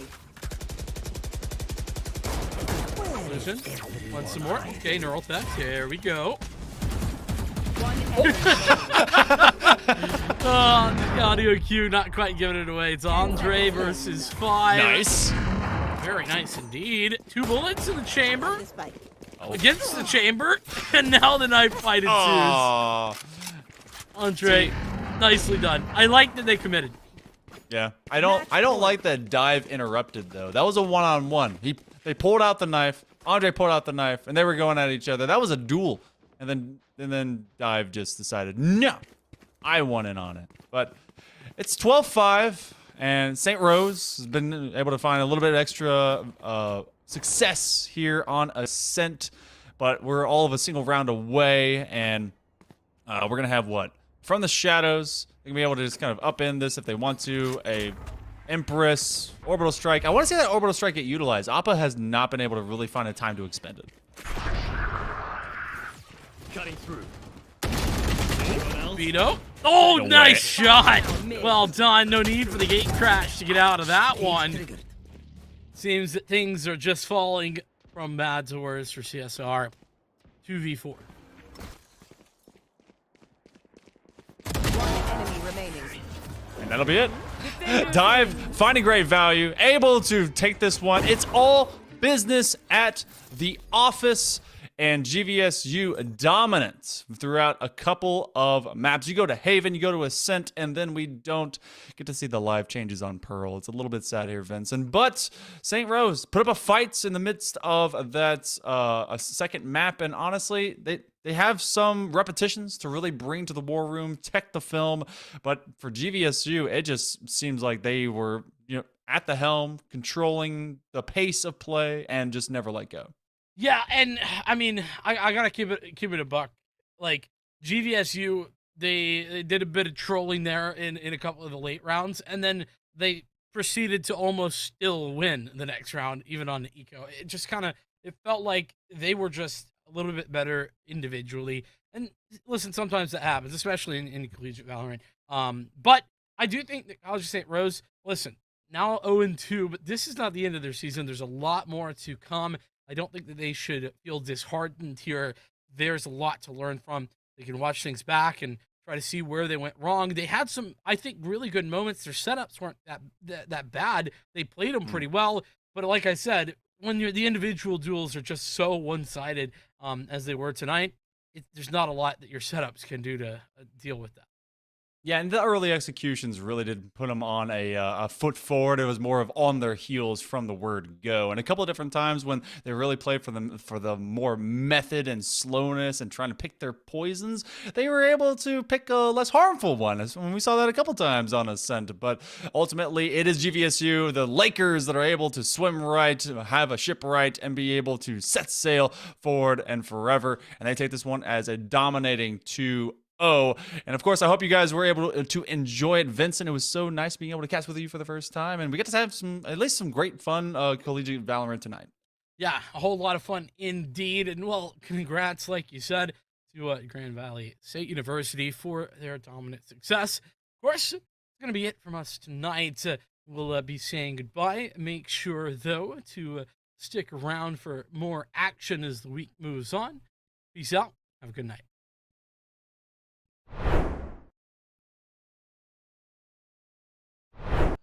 Say that. I'll get in trouble. There's one for each game, so teams this weekend, somebody's going to have to explain to TSA why they're coming home with an extra trophy. Fine. We're fine. This is going to be great. Why is everybody staring at me? I'm not even doing anything yet. Is it because I'm in a suit? It looks nice. It's new. I'm stressing. It's all right. We win these. We absolutely win these. I've never seen us lose these. I love him. I don't remember his name. What is going on, everybody? And oh, are we ready? I'll start over. Okay. What's going on, everybody? We are here at the Collegiate Esport Commissioners Cup 2022 in Atlanta, Georgia. The players are just now entering the arena for day one. A lot of them had the opportunity to be here yesterday to get jerseys, to get familiar with the area, and to get to know one another. But today, the friendly gloves have to come off, and they are all here. Earlier, I was talking to these guys. This mannequin, when they didn't have anything else set up, I could see it from all the way down there, and I thought it was a person. And I stood there for like 5 minutes, and I was like, why is he standing like that? And I thought it was like a smooth criminal. I thought somebody was giving us like a Michael Jackson impression, and then it was a mannequin. I was really embarrassed to admit that. Oh my God, that's a lot of people. Hold on, let's go over this window. It just keeps going. There's so many people outside. There are so many people outside. We're gonna interview people when they come in. I don't really want to go outside. It looks like it's gonna rain, and the suit is new, so. Oh, there's Doc Haskell. Hi, Doc, how are you? He brings a full notebook with him and like writes notes down. It was pretty insane. He had it yesterday. He's gonna be coming through this metal detector right here. I don't know his name though, but I recognize his hair. Jen. You're Jen? All right, we're gonna interview Jen, who's supporting Kennesaw. I'm gonna ask you like a couple of very simple questions. Okay. Are we ready? All right, great. College. I really like Georgia College's color scheme. It's just red, white, and blue, I think, but I think they did it in a really clever way. Mineral area wearing hoodies, even though it is 75 degrees outside here in Atlanta, Georgia. Absolute legends. If only Nick could hear you. Nick, come back. If he's over 100 feet away, he can't. You were whispering something, and he started smiling. I'm like, are you whispering? Oh yeah, because he's got his headphone in if we're close enough. But Bless you. Gesundheit. Gesundheit again. You're welcome. I'm gonna go find him. Oh, there he is. Oh my. Oh, okay. Real stuff is starting. Real stuff.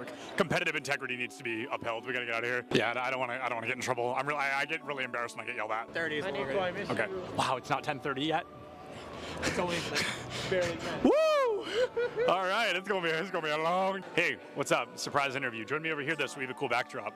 What are we here for? Rocket League. Awesome. I'm not going to ask what school you go to because unless you swapped hoodies, that seems pretty clear. Nope. You know, I got my jersey on with my name on it. Oh, you do? Show us your jersey. Look at John T. Turbo here. Yeah, That's not his name. I just keep calling him that. Yeah. His name is John, but My name is John Turbesi. Yeah, That's not John T. Turbo. Yeah, I get the message that I'm going to Nebraska where I met you. Oh, that's so crazy! So, context, if we're probably not going to use this, but I want to talk about it. Turbo and I met at a LAN like over a year ago. That's so crazy. What is going on, everybody, and welcome back to the Collegiate Esports Commissioners Cup. I am Sebdolence, joined by a man I have interviewed probably well over 10 times. It's going to be my good friend Neb, here from Bay State Overwatch team. Neb looked at me before he started his last series, and he said, "We are not dropping a map for the rest of the day." And so far, he has lived up to that title. But Neb, is there anybody you're thinking, we've got to get them out of the way, we've got to take them down? No. No? Just looking at it, each fight's its own, every game going into it, just taking it as it comes? I have the confidence right now that we're not going to drop a single map. I love Neb because not only is he confident, but he's correct. Bay State is one of the best Overwatch teams I've ever seen. So it's always good to hear. I love the confidence, and I love Bay State, so I hope they do a great job this weekend. So what qualifier, did you win a qualifier to get here? At-large bid. We're looking at Rocket League, we're thinking high odds, low odds, where do we think we're walking away? I think pretty high. I think we're doing pretty good. Is there anybody that you're looking at, you're like, please do not let us go up against them unless we absolutely have to? I mean, really, everybody's good competition, so. And sorry, what was your name? Ethan. Ethan from Mineral area. Yep. Very exciting. Well, Ethan, good luck. Thank you. We'll see you soon. What kind of pass? A player pass? Let me get you lanyard. No, you actually have to like tape it to your chest, like really awkwardly with masking tape. Okay. And it's gonna fall off.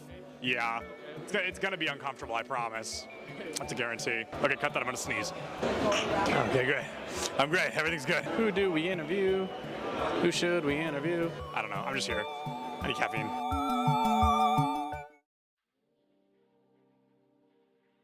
Hey guys, KTAD here. Now, I've been told I need to step in to create like a buffer zone between some of the other hosts so that the Valorant v Overwatch conflict may finally come to an end. But between you and me guys, I don't think they both realize that League's kind of already won that war.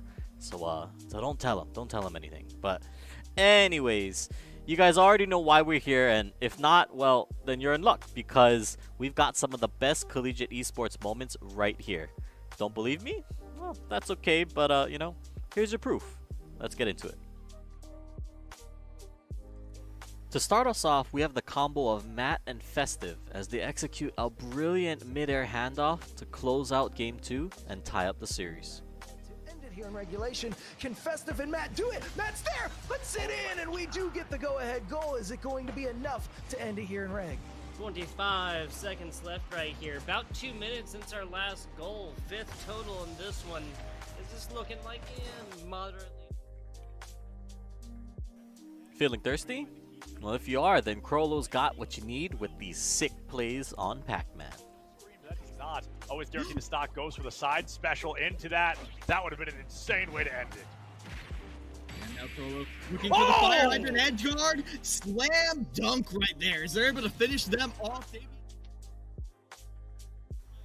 At number 6, see if you can count the ultimates here, because when the dust settles, there can be only one survivor. For Thomas College, but I don't know what Keene University are thinking. Well, okay, they're thinking it. What is going on in this? My days! 2 to the bomb, 3 to the tile, 1 to the self-destruct, and it's we just get the a team. lone It's diva. It's a lone what baby is diva. happening? No, okay. Hip is back there. You know what number play this is, right? Because J-Rod knows. And let me tell you, he's definitely keeping count. It's gonna be J-Rod who strikes first again with a nice headshot onto Boss. Gonna start moving down into Garage, and J-Rod is just roached now through Garage. Fireproof Wall has been committed. Lance tries to take a peek, but J-Rod's there, finds Pigeon Mac. We're looking at potentially an ace. Boston gonna do their... Trying to scrape together some sort of consolation prize. He's blinded, and they're... Oh my god, draw. What a teammate. He's giving a... Oh no, J-Rod around the corner looking for the ace. One shot on Austin, he finds the ace. Oh, good guy beautiful. draw, gives it over. Love the team. A man down, the overtime clock counting, and the ball on their half of the pitch. Yet somehow, Stonehill manages to make it work in this crazy match against Buena Vista.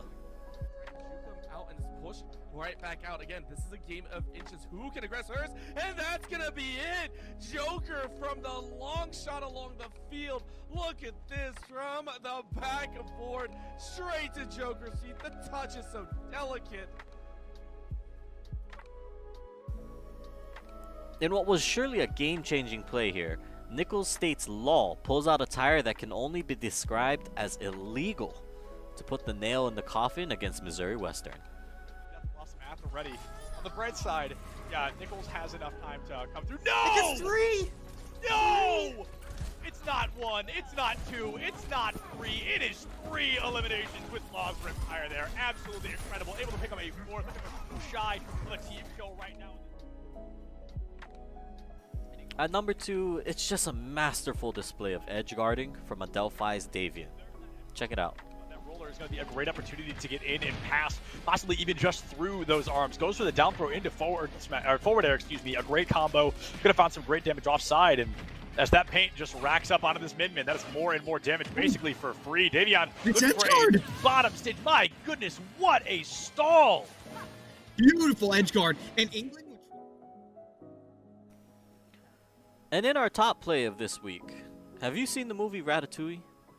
It has nothing to do with this play, but I think you'll see why we bring it up.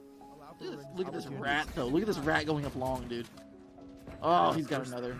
I mean, it's Ratatouille. They're chefing it up. I'm going to go find another. Fozzie, quick trade, though. And they'll stall the push for now, but contain just a little bit here. We got a lot more work to be done. It's out of CT already. Right click is missed! Oh. That right click is huge going in this round. It's not going to find anything, but Tomo will. Fozzie with a quick trade. Oh, and okay. stop. Okay, Stop let the rat do it all. Oh, my. Phew! What a week and what a crazy set of matches we've been seeing so far. Now, with that said, we're just now passing the halfway point in the season, so that playoffs picture is definitely starting to shape up. Now, if you guys want to stay up to date with all of the ECAC action, then definitely give us a follow on Twitter at ECAC_esports. Or, if you guys want to catch all of the matches live, you can find us on Twitch at ECAC_esports. Mondays and Tuesdays at 8 p.m. Eastern, Wednesdays at 7. Now, as always, a special shout out to our partners over at Esports U for expanding on our broadcast coverage. We definitely want to give them a special thank you for that. But you know, that's it. That's the show. That's all we've got this week. Come back next week. Hopefully we've got a new host. Hopefully they've stopped bickering and all of that. But in any case, I've been K-Tad. It's been a blast, and I'll see you guys next time.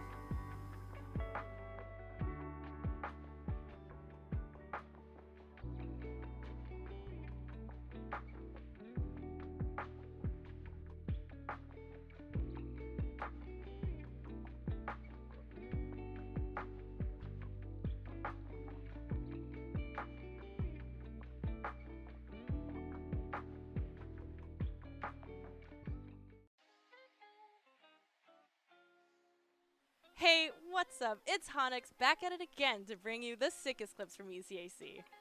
But listen guys, here's the thing. Overwatch 2 still isn't out, and it's been so long that I understand what's happening in the Valorant clips now. I don't know how I could have let this happen.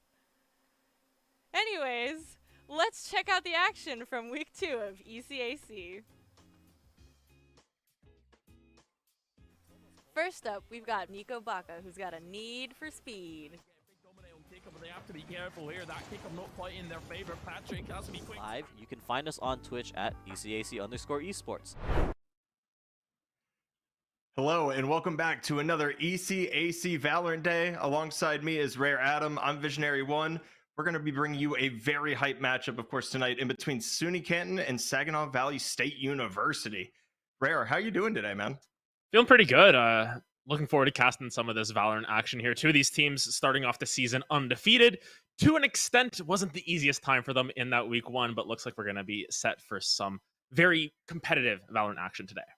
Certainly are. I mean, we talked about, of course, in the pre-show, we talked about, these two teams coming in, very close games on both sides. Of course, Saginaw Valley taking a 2-1 over their opponent, and SUNY Canton actually getting taken to overtime in one of their games, but they were able to scrape out that 2-0. So these teams are looking pretty relatively balanced for sure. it's going to be very interesting to see, of course, when we get into the maps, how we're going to kind of break it down, because it's a new season, Rare Adam. There's a lot of stuff. There's a lot of moving parts going on, maybe a lot of new teammates that they're trying to get adjusted to. So I'm just excited to see them bring that action to us. Yeah, and of course, with all the changes that the maps have been going through, Pearl and Fracture getting changes in the last couple of patches, it can affect what these teams are looking to go for as well. Nothing too crazy in terms of agents, but of note, something we actually forgot to talk about when we were talking between ourselves, the blind changes are going to come through today as well. So Reyna, Sky going to be a little bit more contested, potentially, especially with those changes. But of course, here's our map picks here, and we don't get to see either Pearl or Fracture, but some pretty standard maps across the board. Of course. I mean, Haven's my favorite personal map in the game, so SVSU, good job. I love having 3 sites. I love having that flexibility to kind of work around it. Ascent, obviously, always just a classic, very just standard, 3-lane map going through with those modern choke points at Garage and, of course, at A main as well. Then the decider being Icebox. Honestly, when I casted Valorant for ECAC last year, we didn't see a lot of Icebox, so I'm really excited to see what these two teams bring to it, because I didn't even get to see a lot with the Icebox changes that happened around the finals time last season.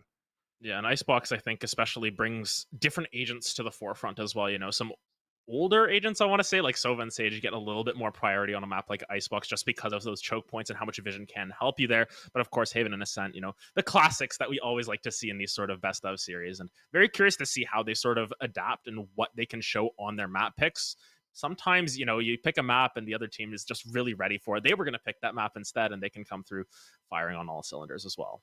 That's for certain. I mean, and when you talk about those flash changes, you forgot to mention KO as well. The KO right click has been nerfed to oblivion, as well as the Sky Pop Flash. So it's going to be a lot more team play oriented. I actually wouldn't mind seeing more Breach on Haven, like a lot of you see APAC pro teams running, because I feel like he's actually going to be a better flash agent than those two, because you can get around those corners without exposing yourself. I feel like that's extremely important in that scenario. So we'll see how it ends up playing out, of course, with these brand new switches. But we're getting into agent select right now, Adam. And of course, on Haven, I have to say I think Omen is the best controller, but we've seen people go with other picks.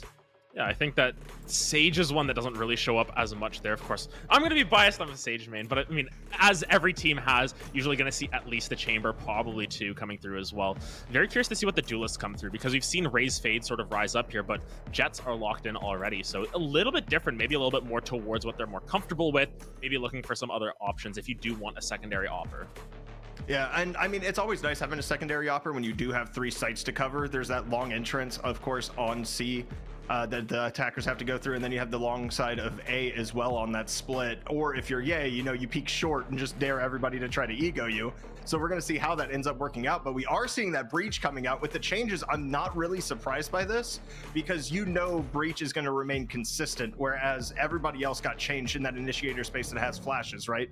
With KO, with Sky, and then of course Reyna's blind has now been changed. And then we're also sitting on Sky's Hawks can't be shot anymore. Like, it's just massive changes up front. We actually see Astra coming out as a controller on the other side for SDSU, so I'm definitely excited to see that as well. Getting into it with what we saw, running Breach on both sides, are you surprised by that? I'm not too surprised. I feel like both of these teams being as evenly matched as we're sort of setting them up to be, are imagining that we might get 12 rounds on both sides. We might be going to that overtime. So, having that adaptability to play it on both sides may be what they're looking for. But very curious to see how it works out. This is effectively a mirror match. The Omen versus the Astra. I feel like sometimes it just comes down to preference at that point between those agents. So we'll have to see how this plays out. But very curious to see how these two teams go. I certainly am curious as well, and we're seeing the Chamber buy, of course, on offense with that Ghost. I saw that a ton in VCT, with the Headhunter bullets getting changed to 150 credits. That value proposition really isn't there as much as it used to be, only getting 4 shots instead of the 6 with the Chamber trap, of course. So it's going to be interesting to see how that Ghost plays out instead of course, using those Headhunter bullets. We're looking at a slight C-split kind of sitting there at the start, probably some hard default action to get us going. And Rare Adam, we're getting right into it. Yeah, they don't want to get up too much in this early here. You can see the Omen just already sort of sitting in this garage, ready for maybe what they were expecting, but I think they expect as many people in this midsection here, just sort of overloading garage right now. But Radiate, happy to sit there in the Astra smoke. They didn't even have to set it themselves. They get to save their own smoke for later. Yeah, it's definitely great to see. And then we get another one coming out, of course, in mid there to kind of cut off that B site. And this is just a very hard default coming out from FCSU right now. You're going to see them back off of this. They kind of felt it out, but the flank coming in from Lil J. Going to be able to get one, and Faltheon going to come from the side as well. Great trades coming out, though, from SVSU, and now you have to take your side because it's going to be spread out in between CB and A, and it's going to be a 3-man take against that site. You can see already rushing towards this A site. Chamber just trying to anchor in case they might go for that rotate, but especially with about 40 seconds left, you got to start committing to a site. This is where you start to see all that util come through, and let's see how the defense comes down on this A site. Almost expected. I feel like, you know, A first round, that's one this enemy flank, remaining. though, it's going to be 2 picked up Spike there by down the A. Omen. It's just 30 Slade seconds here left. trying to hold the door, but get blasted out here. Great pickup here for SUNY. Yeah, SUNY Canton just did a really good job of retaking. They kind of just played their time. They didn't rush it, seeing that almost everybody went long. You know, those two, just be patient, wait for them to come around and try to get the plant down, and you get 2 free kills right there because the person from short isn't peeking to support. You have 2 on site. You honestly think you have that. It did not turn out that way, and we are going to see the full anti-eco buy coming out, except of course for the Chamber, who's going to opt for the Marshall, which basically acts like an op in round number 2 anyway. So very solid purchase coming out right here from SUNY C. And actually going to be a little bit more aggressive from Phaethion there, going for the Bulldog.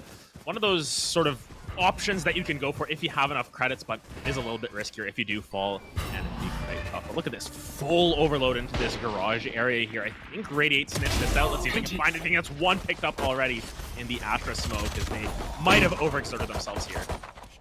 I mean, you're on pistols though, right? So you're trying to find that early pick, potentially get yourself a gun and do some damage. And when you're not able to find that, well then, yeah, we're going to go ahead and back up a Lil J here on the plate. They're ready for it though. Lil J going to get the counter straight, mid, hit 1, looking for 2, and Faltheon's going to clean up everybody else in garage. It's a flawless right now for SUNY Canton. And I mean, to be fair, that Bulldog play that you were talking about being aggressive, it pays off there. Also, the Bulldog much better against the rifles that we're going to be seeing from SVSU. So personally, I like the aggressive buy, especially when it pays off in that matter. Exactly, it pays off. So I mean, we can say, yep, worth it. If they die, then it's like, oh, you know, it might not have been the best choice. But of course, hindsight is 2020. I think just overloading that garage area and the early picked up by Radiate there sort of teed them off, and it sort of set them up for failure, especially when you saw the heavy flanks coming through from a last round from SUNY Canton. You know, we'll see if Saginaw Valley are able to adapt a little bit here and sort of play the map a little bit more. Maybe sniff out these roams a little bit, because you can already see Jet sprinting down a long here. Will they get spotted out? We'll find out. It's right there. Lil J just going to sit. He's being patient right now. There's the gun barrel, and there is the pick. Of course, you have a Spectre in hand. You want to be aggressive. You want to get a gun out of their hands. Unfortunately, it's not going to happen there. The one thing I have noticed, though, out of FCSU so far is the fact that Breach has always been kind of lagging behind everybody, and they haven't really been able to combo any util to try to get plays going and into sight. We're going to kind of see that now, of course, with him lurking with the Astra in shower. But here's a nice pick coming out from Ashi. He's going to be traded out immediately. It looks like sight is going to be overrun by SVSU. Yeah, but as you said, that Marshall acting like a little bit of an op there, taking it down. I believe that was the Fate to 14 health. We're getting picked out, but see, finally getting that plant down. Let's see how they play this post plant here. Great flash coming through, but Stitch has a lot of control over the site right now. Jin is playing in hell, going to be able to find another 2v2 on the map. Let's see if they're able to find it's another pick, and finally Saginaw Valley stop the bleeding. Yeah, Saginaw Valley, but that's a lot of economic damage coming out, you know, for that basically that bonus round for, of course, SUNY C. So I really like seeing what came out from them there. I mean, they tried to play the retake. Obviously, you're going against rifles. It's going to be a little bit more difficult. At the end of the day, though, it's a real good round by SVSU to at least reclaim something, but you're going to have a scuffed by here with a couple of sheriffs. And, you know, of course, Chambers Headhunter coming out and a couple of rifles. We're going to see what they can kind of cobble together here versus a full purchase, including Lil J on the op. And we actually have the Chamber rifling on defense. So this is kind of an interesting setup. Yeah, it seems like maybe it's just a confidence thing at this point. But of course, if you've got the money for it, might as well go for the op full shields. The rich gang buy, as I like to call it. But once again, Radiate just sort of sitting in this garage. They're trying to overload it once again. This time sort of using that blast charge to get through, push the Omen back, and gives them a little bit more control around the space. And it's going to be space that is taken pretty effectively here, but you have Chamber on alert up C main. and there's nobody there. Nobody is pushing C to support this. Are they going to be able to find him? Because if they get on site, that's full and well. But right now, this chamber is just sitting there, just waiting diabolically. And finally, you see the spike rotating around. It's going to be most likely a pinch onto this cubby position here as they get caught out. Slade's actually going to pick off two. Ashton's going to find one there. They find the position. They overrun site, and now it is a 4v2. Very solid play right now and a very solid take from SVSU, especially with the patience that was brought out with 4 of them basically just sitting in garage. Yeah, really well played. Radiant able to find their one there. Let's see if they can continue that. They do have the Omen ultimate. Not sure if they want to try and pop that down. Not sure what the situation for it would be if they want to use that, but you can see the angles that SVSU are holding here. Radiate's going to have to make some magic happen alongside this Jet. Was just sort of holding their angles. Radiate's going to get picked off there, and now it is just the Jet versus the World. Looks like they're just going to save that off. Yeah, and I mean, that's the right call, of course. You like you said, it's a rich man's buy right there with the full shields and the op. But I have to say, Ashton had 2 kills right there, 2 headshots with, of course, that Sheriff coming out. So that's getting value from that. I said they were going to be on a scuffed buy. They had to make some plays. Well, they definitely made it happen. Yeah, really good of them to sort of wrap around, catch the chamber out on a little bit of a flank there. Flanking the flanker, as I like to call it, and well played to be able to find that pick. That could have been really lethal coming through from SUNY C, but at the end of the day, they tie it up, and now you can look at the buys on the opposite side. SUNY C are the ones with the little scuffed buys. Yeah, but the Stinger just recently received a buff, so Stinger gang unite. I know Vanity was a big proponent of the Stinger even before it got buffed, and right now it is sitting kind of pretty. It is doing a little bit more damage long range. Now, a full rifle buy plus Jesus over there with just chilling out. Really, I think he's gonna re-pick up the op, and he does actually. It was just kind of toasted on there. You're gonna see him posted on top of B. We're going to see a huge stack on the A side and just another default coming out of SVSU. They have the gun advantage. They really don't have to be aggressive here. Yeah, you can see Jet Knives also popped, at least from the side of SVSU. There was a pick actually picked up by the Jet down mid, so good pickup there from Lil J. We'll see if they're able to find another one here. This op is really going to be the crux in their side here. You got to try and find this kill onto the Jet because she's going to be the one causing so many issues. Oh my goodness, the timing on that one just seems like they caught him off guard. Yeah, it certainly did. I mean, of all the places that you think Jet would lurk, right? Because, I mean, we're going to talk about this in just general text, but Jets like to be aggressive. They like to be in your face. They have that dash to get away, right? So the top of B main isn't exactly the one spot that you'd expect to see somebody up there. I would expect a, C long, A long kind of scenario, using that B spot to be able to do something like that. And we have Jesus coming up once again, gonna get a tag of a knife off, but not much else. And we're gonna see, because this A site has been completely overrun. There's some knives coming up, but Radiate gonna get one. The trade's coming out. Faithion with another Deagle headshot. You love to see it. We're gonna see the retake come through. It's a 3v1 right now, and SUNY C has done a great job with basically what we said was a scuffed buy. Yeah, the scuffed buy's paying off for both of these sides in the end. Last round sort of a thrifty pickup with the triple Sheriff, and now Ashton just wants to try and get the plant down, but it's so difficult. They might just have to back out of this, and by the looks of it, SUNY C are going to be able to hold the line here on their scuffed buy. It's two sort of scuffed buy rounds in a row that end up paying off for the thrifty team. That was close. Gotta get the guns. Gotta make sure you get your guns. My man's goes down to 1 HP. If he would have died there, I think we would have had a pretty good chuckle and a moment potentially of the week. Fortunately for him, he ends with 1 HP, and he's able to just be fine on that. And we're kind of going back and forth. Of course, SVSU did take 2 rounds in a row, so they're going to be able to purchase this round as well. We're going to see what that kind of brings and see if they kind of get off that default style. They do have, of course, the Breach ult online right now. They have that Rolling Thunder, so I'm really interested to see if they're more aggressive and try to hit a site heavily versus what they've been doing with their kind of default offense. You can see this time Lil J going to the more default spot themselves, going A long to try and look for pick up. This time around, though, it's a little bit more aggressive coming through from SVSU. You can see them pushing the envelope a little bit more. They've been better at pushing on the C side, I feel, after that one mishap in Garage, but now here comes the Rolling Thunder, forces Sai all the way back, trying to execute on this site, but look at the timing through Garage. There's already 2 members there. Let's see if they can find it. There's 4 members stacked up here from the side of SUNY C.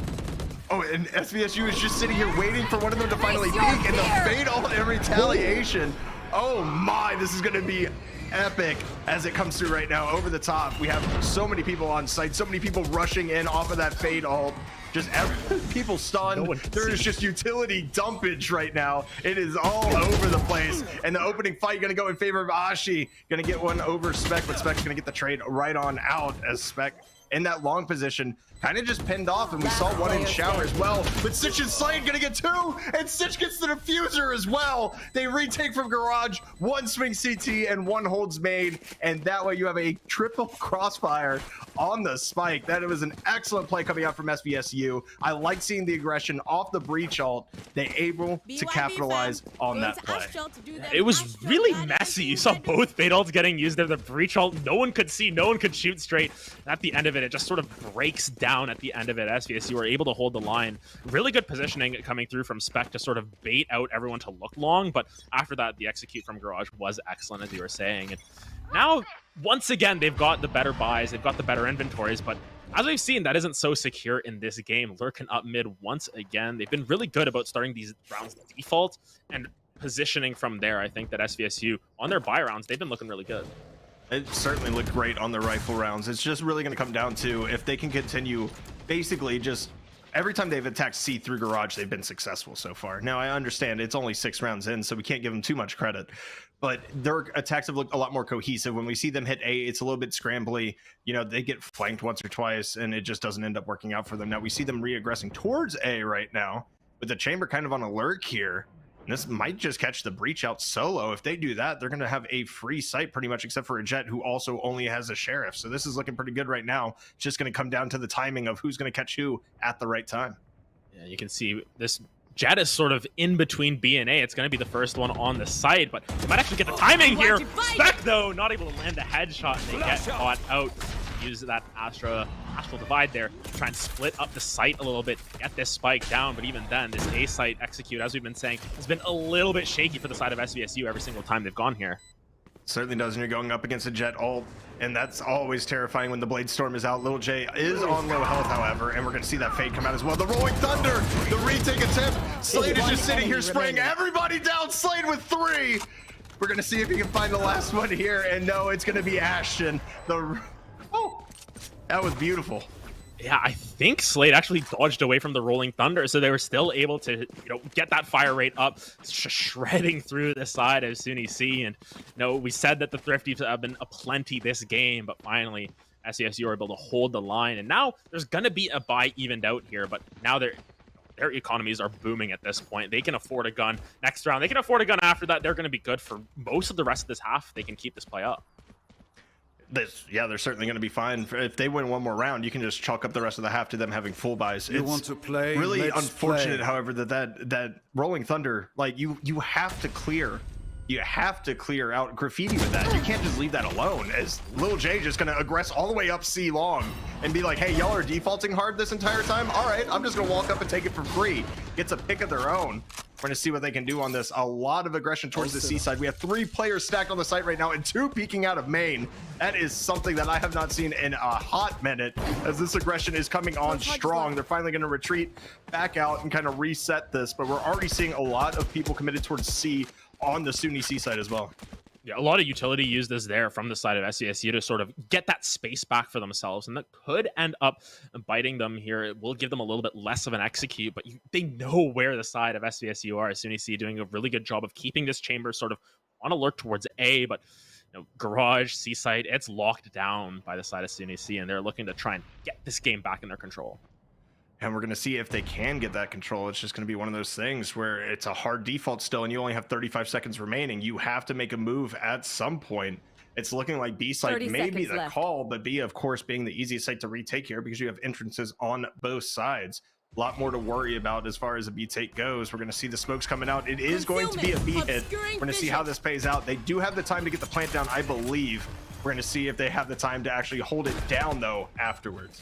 And B is one of those sites that is super easy to take, not so easy to retake. Super easy to retake as well, sorry. You can see already bodies falling. Slade falls as well. Faithion's found 3 this round. You can see Odd Man Rush now. Stitch actually going to find another one. It's the Op versus the low health Astro. Will this pay out? Dropping down the stars. We'll see if Stitch is able to find it. No, Sai shoots well, and they're going to be able to find this difference.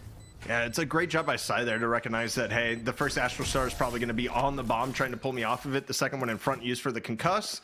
It doesn't fall through, and it's an easy pick over the side for the operator. Of course, seeing the shoulder with the way sightlines work in Valorant, there's almost no chance that you're getting shot unless it's just a lucky headshot through a wall at that point. So really good job by Sai, just kind of realizing the space that was afforded to him after those 2 stars went down and really taking that space as well.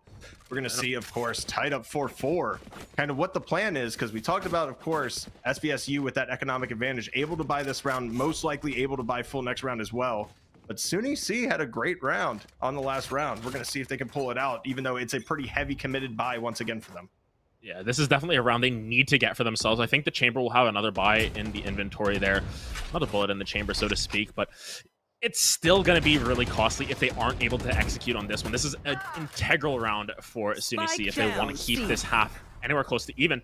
Finding a pick there, blocking sight. It might help them. It's a trade, but still 4-on-4 here. Moving towards the C site once again. As we've said, been very successful for the side of SVSU. They have been successful there. We're going to actually see the Rolling Thunder come through as well. Radiate does his best job just trying to get some damage down while he's concussed. We're going to see Ayashi come over the top right now, only with a Bulldog in hand. This is going to be a staunch retake attempt. We have 3 people in garage right now. Are they just going to push the smoke? Are we going to see NA Valorant come through? Because that's what I'm curious about right now. Yeah, it's so tough pushing through that Astra smoke, especially since you can re-smoke that over and over. The breach utility just going to keep them in there. Found one pick on the backside onto the chamber. Blasting coming through as well. Radiate just not able to get in onto this site. They're going to have to execute soon because, you know, their time's ticking down. They've got to find some kills here. They ought to back out here, and I don't mind this as much, especially since we talked about how fragile their economies are. Yeah, I mean, you get to save the op, you save 2 rifles. At the end of the day, that's all you really need to be successful in Valorant, right? You have those kind of, don't want to relate it to Halo too much, but like those power weapons, right? You need to have the rifles to be able to win rounds most of the time, unless, you know, you just find a lucky corner or, you know, you're just excellent at ratting. And unfortunately, in the case of SUNY C, of course, they do have that omen, so you can get some of those rat plays off. It's not going to happen right now, of course, with the full buys coming out once again. Like, we're not going to see shorty plays coming out right now. I can tell you that. I hope not. I mean, you never know. Sometimes they just pull out a shorty out of the back pocket and they say, hey, you know what? I need to find my one. I'm going to try and sit in my smoke and go for it. But as we said, I believe this should mean that SVSU have enough to just buy out for the rest of the half. So it's going to be challenging for the side of SUNY C to kind of grasp control back. They're going to just have to win against the heavy econs from SVSU. And once again, this default strat working for them. But, you know, we like to use results-based analysis from time to time. Going towards A site might not be their best shot. It's definitely not. As the op pick actually going to come through as well. The patience, the breach stun coming out. There's actually, the flank. Little J going to be able to find one here. The breach coming in to support.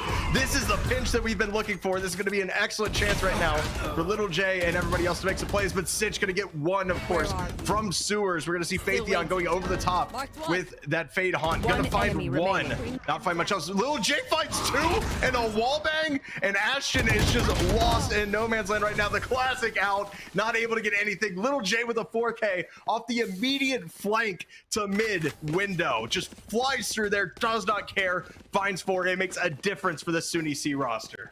A is for attacker? No, it's A is for absolutely not for the side of SVSU. They've been kind of stumped there, not really able to find anything. They get picked off by the operator to start that off. They're able to find the pick back onto Sai, sorry. Believe they got a lot of damage down, forced them to teleport out, but at the end of it, Little J Phaetheon on a really good flank, able to punish the side of SVSU. And we expected this game to be even. I don't think we expected it to be this even. This has been back and forth. It seems like neither of these teams can really get a handle. My goodness, insanely quick picks from Little J once again. Make it 3-2. Sashi got one as well. Oh, here's Phaetheon. Dude, they don't care. They're just pushing mid. They're like, you're going to default this slow on us? We're just going to pinch you over and over again. The gun barrel is spotted. Little J's going to find one. That round was over as soon as it started, Adam. That was insane. Incredibly quick play coming through from SUNY C. They said, you know what? We're not waiting around. Let's go. Go button. Go, go, go, go, go. Snapping their fingers, pulling off the round. 22nd round, 32nd round at that. Really well played from SUNY C. Changing up the tempo, and I think that's something that you can sort of keep in the back pocket in SVSU now. Maybe it's their turn to sort of change the tempo a little bit, push hard for one of these sites. We've said A site hasn't really been their best friend. C has been a little bit better, but, you know, maybe if you just hard push A, you can overload that site and look for the win there. pipe. Yeah, I'm definitely looking for the overload here because they don't want to get flanked again. At the end of the day, I think that's all it is. There's a double up trap. The op shot gonna not going to connect for Lil J. That's basically a heat check. Of course, Phaetheon is going to find another one and throw that haunt down into sewer to kind of get an idea of where everyone is. And I'm pretty sure they pretty much know that A is stacked right now as we see Phaetheon going for the repeat here. Actually just going to sit in sewer, be a little bit patient. I thought they were going to heat check themselves with how they've been playing so far this half. I mean, I personally would have, I'll tell you that.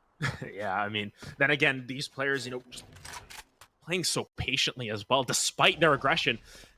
Saginaw Valley just going to back off, take their time, go towards the tried and true. You see that chamber trademark in garage, though. Got to be so careful of that because that'll tee anything off. Look towards B. Actually, they found my trap. Smoke it out, I think. So now this is sort of going to give up the play. Tour de Force going to find one already. It ultimate actually not going to land onto the chamber either. This position is so difficult for the side of SVSU. As SUNY C just looking so good. Slade, though, finds a pick. Yeah, Slade's going to get one. We're going to see if they can pull this out. Lil J already behind them. The timing is beautiful for Lil J right there. Two more sitting behind the Agile. Of course, Lil J's going to push this. Lil J don't care. Not able to find it. Phaetheon is going to get the trade, however. So looking at a 2v1 scenario, it's going to be Radiate 404 able to find one. We end the half at 7-5.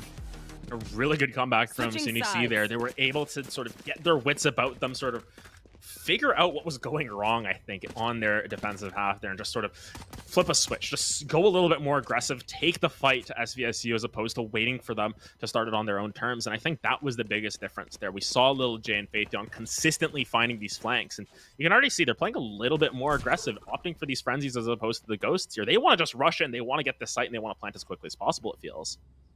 That doesn't really surprise me with the aggression that they saw and the ability to just rush mid. They might feel like they could do it, of course, to SVSU on offense as well. So they're going to go with the frenzies. They're going to go with the little run and gun action.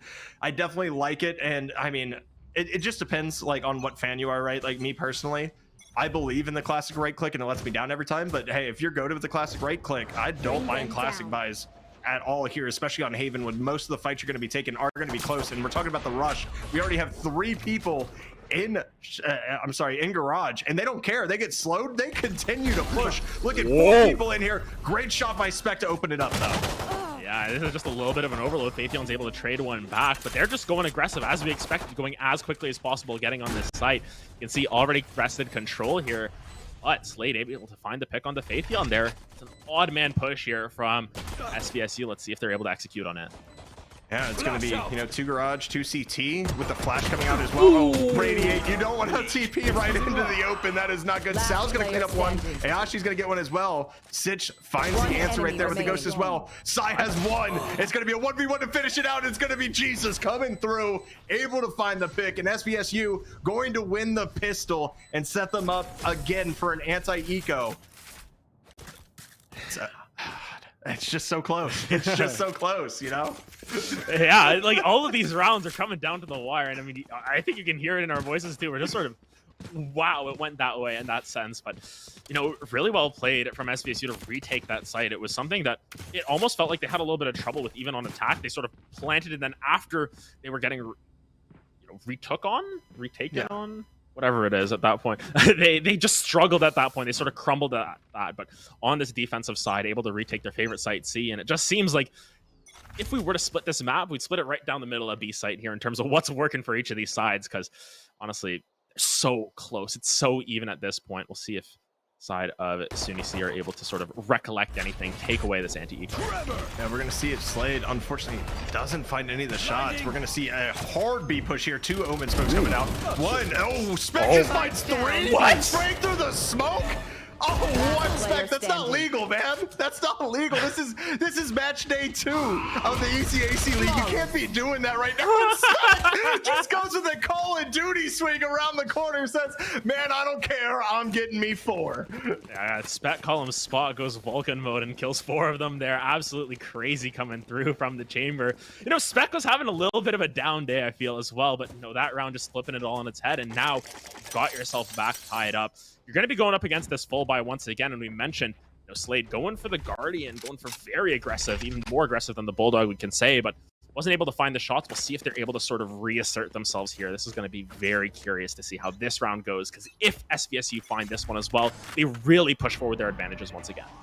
Yeah, and it comes down to, look at this C stack that's coming out, and you have rifles, right? Like, this is one of the angles that you don't want to take. Ashton gonna actually push out and get a trade on site, and gonna find a rifle as well.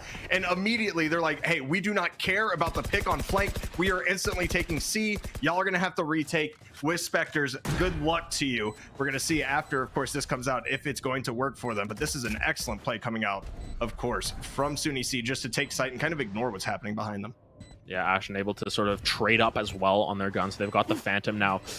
See what they can do with that, because I think that's going to be really pivotal, especially in a world of Spectres and everything. You really value that Phantom. Oh my goodness, Lil J going to get sprayed down through the box as well. This retake has been excellent, but look at how much presence there is on long. There's so many smokes. There's so much crap you got to deal with in between. Slade just trying to cover for his teammate there. The one-way smoke's coming through as well. No one's really able to defuse for free. It's so difficult to try and fight this one through. Bullets going everywhere. Trades back and forth, but the timing starting to run out. Slade sticking it, and Slade's going to find the defuse. Great play from SVSU to stick it and win the round. It's one of those scenarios where, and I know I've done it a million times too, so I'm not guilty of this, right? But you have to be able to go ahead and sit down and understand that, hey, they still have their smokes alive. We cannot all push off site. Like, we cannot just spray down and hope it's going to happen, because 75% of the time you'll get that spray down through smoke, no problem. And you know what? You'll get the kill, you'll get the round, but that 25% of the time that it happens, you basically give up a round for free. And I don't really think that feels good by any means. Yeah, it feels like a coin flip in a way, like a weighted coin, if you want to put it that way, where most of the time it works, but when it doesn't, it feels real bad. Oh my goodness, Jesus, the headshot. And Jesus just doing a great job. Oh, the dash coming through with a Bucky Fabian. Gonna find a pick there as well. Lil J is pushing without Bucky right now and finding value out of it, but it's gonna be Jesus with 3 on the board side. He's gonna find a trade right here as well. We have Lil J picking up the spike and has a Spectre to their name, or I'm sorry, a Stinger to their name at least, so they get to get rid of the Bucky. But it is going to be a 3v2. The retake coming in, and all the agents right now that SVSU has still alive are just great for this retake. You have Breach, you have Fade, you have so much util in your back pocket, and Slade's gonna find one. Oh, see, at the end of it, Spec just able to clean up the round once again. Side of SVSU feeling really confident on this defensive side. They haven't dropped a round yet. 4 rounds in a row for themselves, and for the side of SUNY C, you've got to sort of question their execution a little bit there. It was very aggressive. I can see what they were going for. The Bucky, the Stinger, just trying to find any frags that they could, but at the end of the day, SVSU are just able to hold the line and now really pushing forward that economic advantage. Once again, this is a very similar situation to what we were talking about in the first half, where SUNY C were actually able to sort of bring it back in the second half of the half. Yeah, that's how that works. Technically correct is the best kind of correct, right? Exactly, but SVSU this time, it feels as if they've got the momentum on their side, and you can see Tour de Force now popped. You've got the Breach Ultimate, you've got Jet Knives as well, so there's so many tools for them to sort of push forward their advantages. We'll see if SUNY C's Chamber going to pop that as well. Very curious to see if they'll go Tour de Force, Tour de Force squared if you're currently taking calculus. Yeah, I mean, aggression towards B, of course, Lil J has been the one to kind of quick start everything. He was the one who started pushing B on defense as well and pushing out to get some frags. So he's just going to be taking some map control there. Of course, B is kind of like the no man's zone almost in Haven at times, where nobody will really be sitting on it. So it's good map space to hold in case you do get a couple people picked off and have to go through, but nothing really done yet. Very hard default coming out from SUNY C. We're going to see what they can do and what they decide here. Honestly, Adam, I don't mind seeing this default from them, but at some point somebody has to aggress.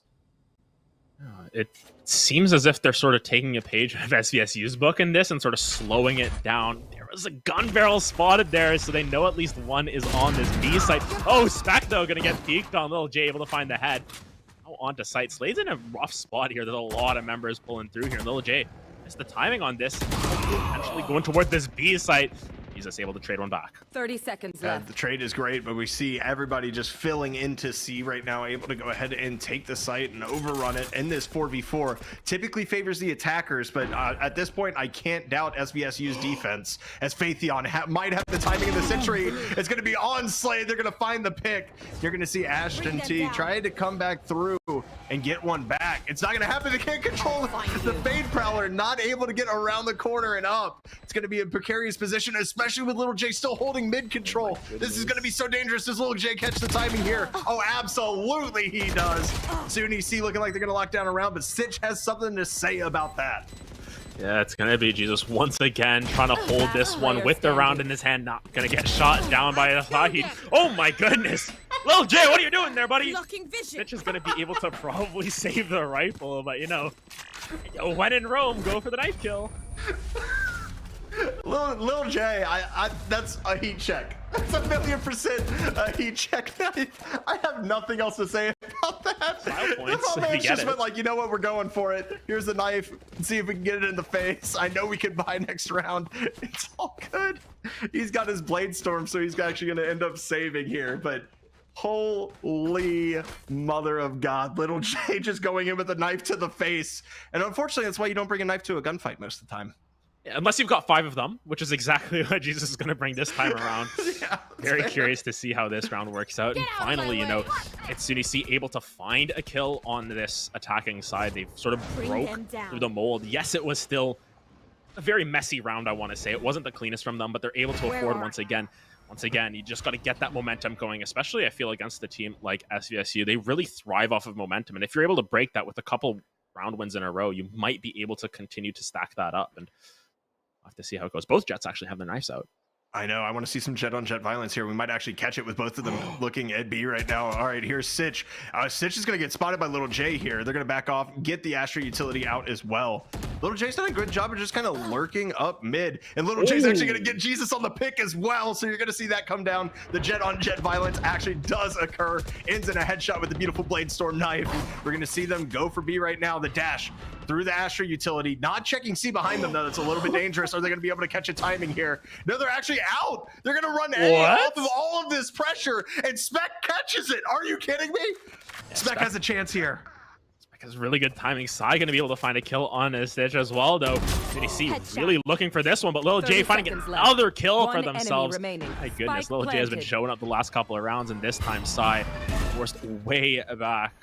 Try and find Ashton here, actually. Ashton gonna be the one trying to save the rifle, but at this point, 5 members strong. You cannot say that to Little J. The J in Little J stands for Jesus, by the way, because he just made Jesus his little bro. It's the nicest way you could have put that, honestly.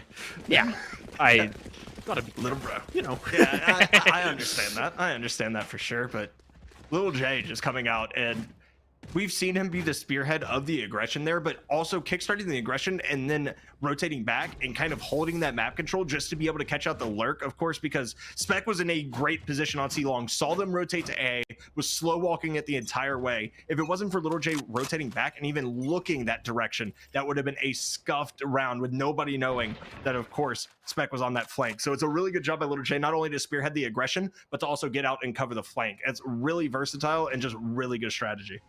And once again, Lil J, the one aggressing here. By the timing, though, Ashton finally able to strike back. They find 2 in garage. And all of a sudden, Saginaw Valley, they've got themselves a very substantial advantage here very early on into this round.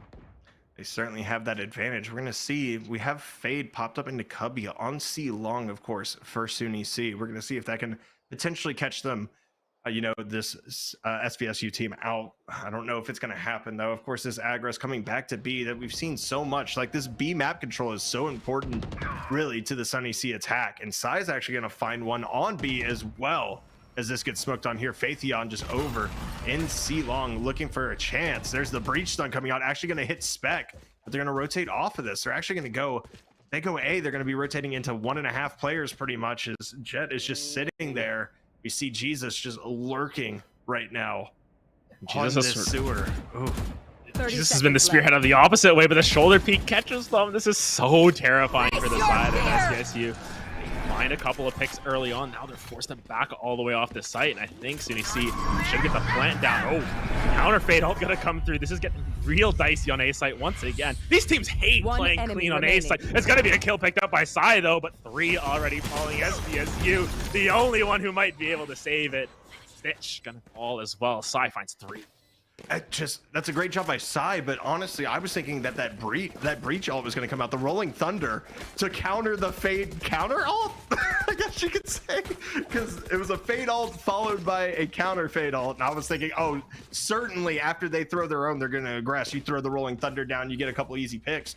But no, I mean, honestly, SUNY C just does a great job of holding down sight, just playing a little bit patient, playing their angles. They're able to find everybody and sweep it up. And look at the buy right now for SVSU. 4 rounds in a row they popped off, and it's been 4 right back the other way for SUNY C. Yeah, this map has been so even, and honestly, just off the top, we said they might be going 12 rounds on each side. She's still gonna find a kill on the Phaetheon very early on there with the Stinger.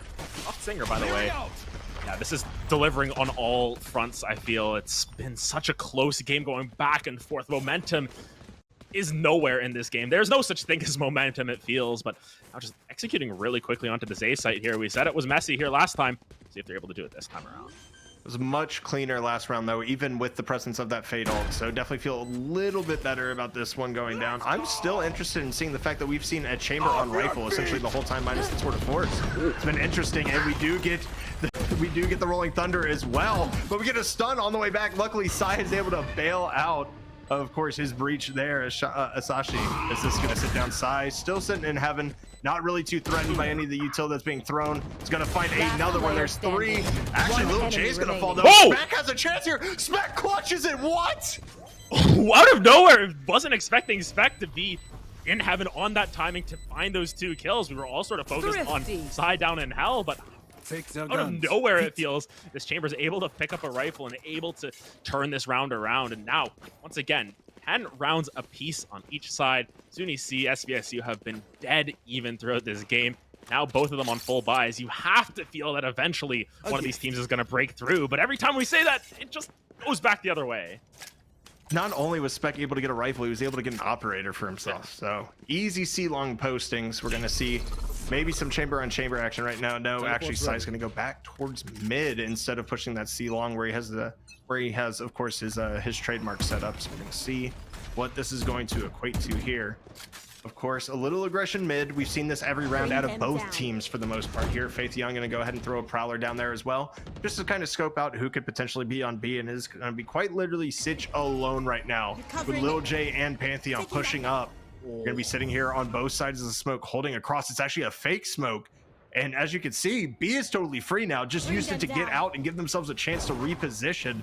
And we see the smokes coming in from the Omen. This is looking like a bona fide B hit. Yeah, but once again, as we mentioned, if you're able to plant on B, it's so easy for the defenders to retake. You've got 3 different angles that you can come from. And for that reason, it feels like they're playing it a lot slower. They don't want to execute quite yet, but look at this flank. Psy, do you have the timing? Oh my goodness, you do. You find a kill onto Jesus. Little do they know there might be another flanker amiss, and this could be scary for Psy if he peeks. He's going to be. Oh my god, the timing! Slade turns! Slade, you didn't know! What? Is he still. Okay, is Slade still going to find the timing? Here is the question. Here's Spec with the opportunity with the op, looking towards mid window. Gonna get picked off. Operator down. That's a lot of the firepower that we had on SUNY C, but Slade, the pick on 1, has the timing. Gonna shoot off of course. His util trying to clear out that corner. There's a.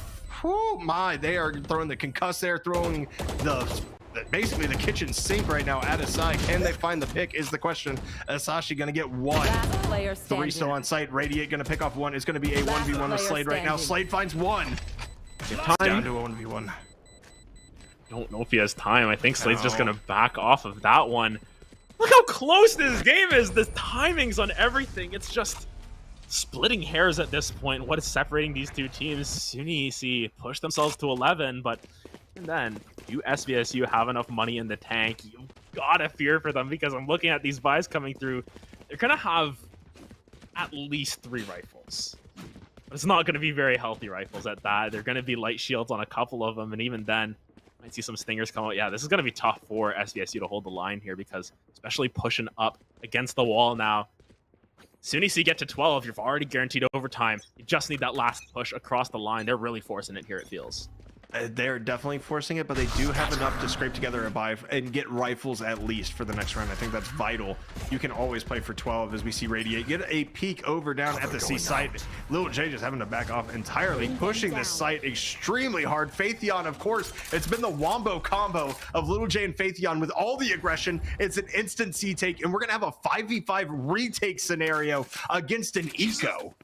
Yeah, you can see where Jesus has sort of set themselves. They're the lurker, in a sense, at the back of the train. But oh my goodness, the timing from Sai once again! He finds 2, but it's traded back. It's a 3v3. Every single fight, it's even trades. Oh, and there's another one for Cinch with the Stinger! 3v2 coming in, rifles in hand for SVSU. The Astra ult coming down as well. Lil J gonna find 1. The stun misses. Lil J finds 2. Cinch finds 1. It's a 1v1 once again. 11-10 on the other side of the ult. Can he hear it? He picks. Sai gets it. SUNY C gets the 12.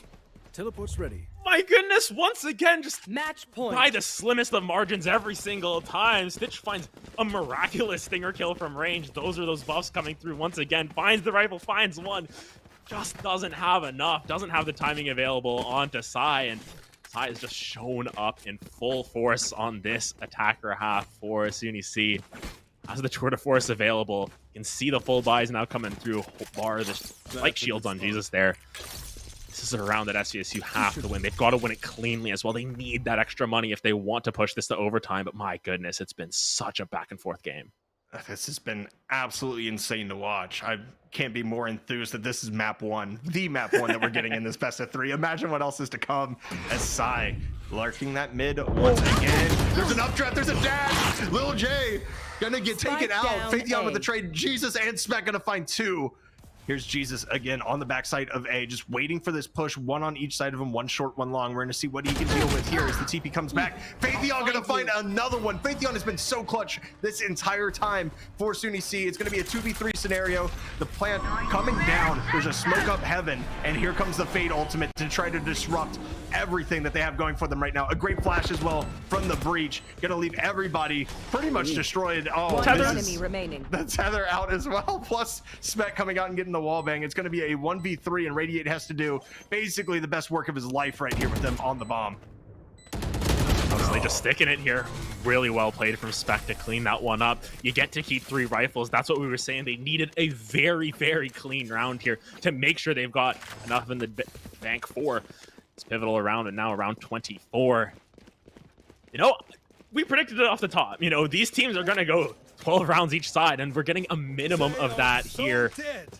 If Saginaw Valley are able to hold the line here, we go to overtime where, oh my goodness, who knows what overtime holds at this point. This has been absolutely thrilling. I have no idea, because like you said, these teams have been extremely momentum based, right? Each putting together like a string of 4 wins, a string of 3 wins here and there. Overtime is just going to be who gets hot at the right time, and we're going to have to figure out who that is. Of course, the tour de force being popped on the end of Sai right here. Marked 1. Gonna just be kind of lurking around, looking through that garage again. We're seeing a heavy default with a lot of aggression, of course, from who else but Lil J, coming out with the Blade Storm, looking to push the tempo on this A site. There's 2 currently sitting on A, though. This might be a precarious position for him if he's not able to find 1 early.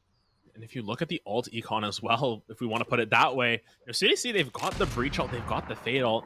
Really only combat alts available for SVSU. There's not as much utility in the tank. It's going to be challenging to see if they're able to retake as effectively, because you see they can keep everyone off the site once they plant. They've got, you know, the breach fade alts, which so many members out for such a long time.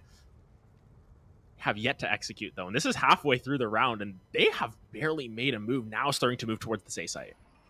And they're starting to move towards A, but I think they took a little bit too long as you see the chain already coming back with the tour de force on the side of SVSU. But here is actually a little bit of friendly fire there on the breach stun. Doesn't seem to matter though. There's a smoke on heaven. We're going to see the execute coming through. It's basically 5 people on site currently. First, you see the tether going to fall down as well and get Asashi. Here's Lil J. Just waiting for this smoke to fall, seeing if they can get anything. We're going to see the breach util coming out as well, trying to just stop the push from coming out, of course, out of B main. There's people sitting in heaven. Spec's going to find 1 from heaven. Oh, great flash, but no kills found off of it. Here's SVSU, they clean up. Just the quickest 4 kills you could possibly imagine on the retake, and it's going to be SVSU. We are, in fact, everybody, going to overtime.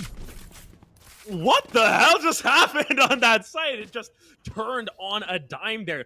The Switching Fade sides. tether landed onto 2 members from the Overtime. side of SCSU, and Ashton's tether actually landed onto 2 members, and they didn't peek off of it. It was worrisome for a little bit. Had they missed their opportunity, but then they go through the smoke, the blind coming through from Asahi just wasn't quite enough. Didn't land the shots, and Phaethon, who's been so true to their aim, misses that clutch shot, and that just turns the round around. Once again, we are going to overtime.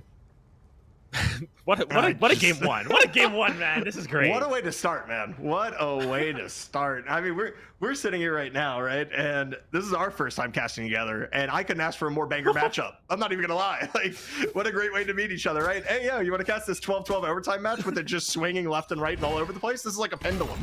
I cannot believe that we're getting such a good matchup in this one. Of course, SUNY C and SVSU bringing the heat here, and we have a 5-stack towards C site right now for SVSU on offense, and the Fade's gonna find it, and we're just gonna find it out. Everybody's ego peeking. Stitch finds one, so does Spec as well. Phaethon just sitting in the corner, gonna find 2. It's a 2v3 off the rip on this. It's gonna be a great Omen flash as well, but he doesn't push through the smoke. An opportunity missed potentially there in SVSU with a 3v2 with the spike down. It was a 5-man fault line to open up the round as well. I just want to point that out. They're all just looking at each other like, do they know? Are they in our ears or something like that? But my goodness, the push forward, just all aggression coming through. So I believe they have the glass cannon op there, so they've got to be incredibly careful. But if anyone's going to clutch this one out, it has to believe it has to be Psy. Never mind. Jesus on the corner finds 1, finds 2. And SVSU push themselves to map point. SVSU on offense. Switching sides. Looking good, of course. Match point. I still can't believe that's the absolute Mad Lads. 5-stack C, the first round of overtime. All get breach stunned, and it doesn't matter. They still take sight. That takes a lot. I'm trying to keep this as PG as possible right now, because it takes spherical objects to be able to do that for sure. It worked. You know what? If it works, it works. So you got your win, you got your round, and now you try and defend. And I think the second half of the defender half for SVSU was looking really clean as well for them to claw themselves back to this situation. So you've got to feel a little bit of worry here for SUNY C, but once again, you just need this one win. You just need to push it forward, and Little J finding a pick onto Spec is the way to do it. Yeah, Little J spearheading that offense again. We're going to see a small rotate, of course, and then immediately they back off of this and start leaning towards the A site. But it seems like SVSU might have called their bluff, as you see a lot of people navigating towards A site right now. You have Jet and Fade over there currently. We're going to see, of course, Aussie sitting down, kind of just waiting behind the chamber here. Psy. Bomb still hasn't been picked up either. I think Omen's finally going to grab this. But we have Lil J just sitting mid 2. Jesus going to find 1. Ashton going to find another. So all the A aggression is just called out by that Fade and that Jet. They're going to see that nobody is going to be towards the sewer side as well as they push up towards B. Jay, look at the placement here. Look at where they've been able to find the flank from. But is this sniffed out here? Does Ashton have the read on it? My goodness, Ashton going to be able to find it. Phaethon, though, going to trade it back. The Fades. 30 seconds left. A couple of kills, but once again, 3v2 odd man situation for SUNY C. They've got to find the plant, but Slade is in the right place at the right time. Phantom moment almost comes true as the 140 headshot. Not quite enough, and now it's Phaethon against the world. 15 seconds. Oh, this is going to be one to get out of if you can. There's one, but you've got to find enough time. I don't think they have time to find the spike and plant. SVSU. Especially with this flash. They're going to be able to hold the line. They do not have the spike in tow. Phaethon falls. That's map 1, and what a map that was for both of these teams. Oh my gosh. We get SVSU taking the dub, but that was extremely hard fought, of course. And I mean, we're sitting here, I mean, just the call to 5-stack C long to sit through the breach ult and nobody make a sound. It was like the quiet place. Like, we're just all sitting here going, nah. No, we're going to push this. You just got to give it a second. And just the trades and the back and forth of kills. What a phenomenal map 1.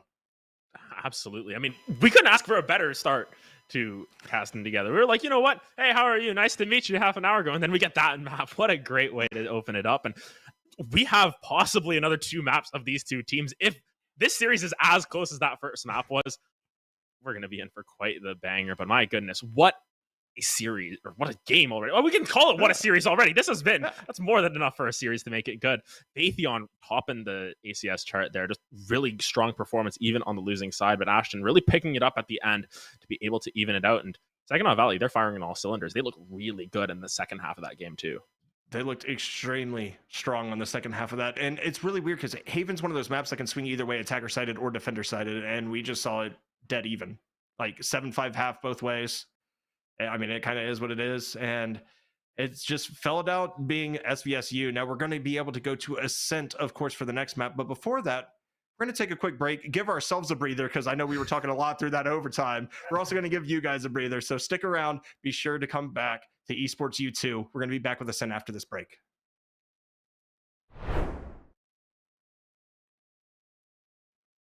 You're not able to find that, well then yeah, we're gonna go ahead and back up with Little J here on the plate. They're ready for it though. Little J gonna get the counter strike, they get one looking for two, and Falthion's gonna clean up everybody else in garage. It's a lot of control over the site right now. Jin is playing in hell, gonna be able to find another 2v2 on the map. Let's see if they're able to find it's another pick, and finally Saginaw Valley stop the bleeding. However, and we're going to see that fade come out as well. The Rolling Thunder, the retake attempt. Slade is just sitting here spraying everybody down. Slade with 3. We're going to see if he can find the last one here, and no, it's going to be Ashton. Even this has been back and forth. It seems like neither of these teams can really get a handle. My goodness, insanely quick picks from Lil J once again. Make it 3-2. Oh my gosh. Ashton got one as well. Oh, here's Raytheon. Dude, they don't care. They're just pushing mid. They're like, you're going to default this slow on us? We're just going to pinch you over and over again. The gun barrel is spotted. Little J's going to find one. 2CT with the flash coming out as well. Oh, Radiate. You don't want to TP right into the open. That is not good. Sal's going to clean up one. And Ashi's going to get one as well. Sitch finds the answer right there with the ghost as well. Sai has one. It's going to be a 1v1 to finish it out. It's going to be Jesus coming through. Doesn't find any of the shots. We're going to see a hard B push here. 2 Omen smokes coming out. 1. Oh, Spec just finds 3. What? Straight through the smoke. Oh, one Spec. That's not before. Typically favors the attackers, but at this point, I can't doubt SVSU's defense, as Raytheon might have the timing of the century. It's going to be on Slade. They're going to find the pick. With the round in his hand, not going to get shot down by Asahi. Oh my goodness. Lil J, what are you doing there, buddy? Try and find Ashton here, actually. Ashton going to be the one trying to save the rifle, but at this point, 5 members strong. You cannot say that to Little J. And Little J, the one aggressing here. By the timing, though, Ashton finally able to strike back. They find him through. This is getting real dicey on A site once again. These teams hate playing clean on A site. It's going to be a kill picked up by Sai, though, but 3 already falling. SVSU, the only one who might be able to save it. SVSU, the Astra ult coming down as well. Little J gonna find 1. The stun misses. Little J finds 2. Sitch finds 1. It's a 1v1 once again. 11-10 on the other side of the ult. Can he hear it? He picks. Sai gets it. Speed made. There's people sitting in heaven. Spec's gonna find 1 from heaven. Oh, great flash, but no kills found off of it. Here's SVSU. They clean up right now for SVSU on offense, and the Fade's gonna find it, and we're just gonna find it out. Everybody's ego peeking. Sitch finds 1. So does Spec as well. Raytheon just sitting in the corner, gonna find 2. Anyone's gonna clutch this one out. It has to believe it has to be Sai. Never mind. Jesus on the corner finds 1, finds 2. Can't say that. I'll get in trouble. There's 1 for each game, so teams this weekend, somebody's gonna have to explain to TSA why they're coming home with an extra trophy. Fine. We're fine. This is gonna be great. Why is everybody staring at me? I'm not even doing anything yet. Is it because I'm in a suit? It looks nice. It's new. I'm stressing. It's alright. We win these. We absolutely win these. I've never seen us lose these. I love him. I don't remember his name. What is going on, everybody? And oh, are we ready? I'll start over. Okay. What's going on, everybody? We are here at the Collegiate Esports Commissioners Cup 2022 in Atlanta, Georgia. The players are just now entering the arena for day 1. A lot of them had the opportunity to be here yesterday to get jerseys, to get familiar with the area, and to get to know one another. But today, the friendly gloves have to come off, and they are all here. Earlier, I was talking to these guys. This mannequin, when they didn't have anything else set up, I could see it from all the way down there, and I thought it was a person. And I stood there for like 5 minutes, and I was like, why is he standing like that? And I thought it was like a smooth criminal. I thought somebody was giving us like a Michael Jackson impression, and then it was a mannequin. I was really embarrassed to admit that. Oh my God, that's a lot of people. Hold on, let's go over this window. It just keeps going. There's so many people outside. There are so many people outside. We're gonna interview people when they come in. I don't really want to go outside. It looks like it's gonna rain, and this suit is new, so. Oh, there's Doc Haskell. Hi, Doc. How are you? He brings a full notebook with him and like writes notes down. It was pretty insane. He had it yesterday. He's gonna be coming through this metal detector right here. I don't know his name though, but I recognize his hair. Jen. You're Jen? All right, we're gonna interview Jen, who's supporting Kennesaw. I'm gonna ask you like a couple of very simple questions. Okay. Are we ready? All right, great. College. I really like Georgia College's color scheme. It's just red, white, and blue, I think, but I think they did it in a really clever way. mineral area wearing hoodies, even though it is 75 degrees outside here in Atlanta, Georgia. Absolute legends. If only Nick could hear you. Nick, come back. If he's over 100 feet away, he can't. You were whispering something, and he started smiling. I'm like, are you whispering? Oh yeah, because he's got his headphone in if we're close enough. But Bless you. Gesundheit. Gesundheit again. You're welcome. I'm gonna go find him. Oh, there he is. Oh my. Oh, okay. Real stuff is starting. Real stuff. Competitive integrity needs to be upheld. We gotta get out of here. Yeah, I don't want to get in trouble. I get really embarrassed when I get yelled at. 30 is Okay. Wow, it's not 10:30 yet. It's only barely. Woo! All right, it's gonna be a long. Hey, what's up? Surprise interview. Join me over here though, so we have a cool backdrop.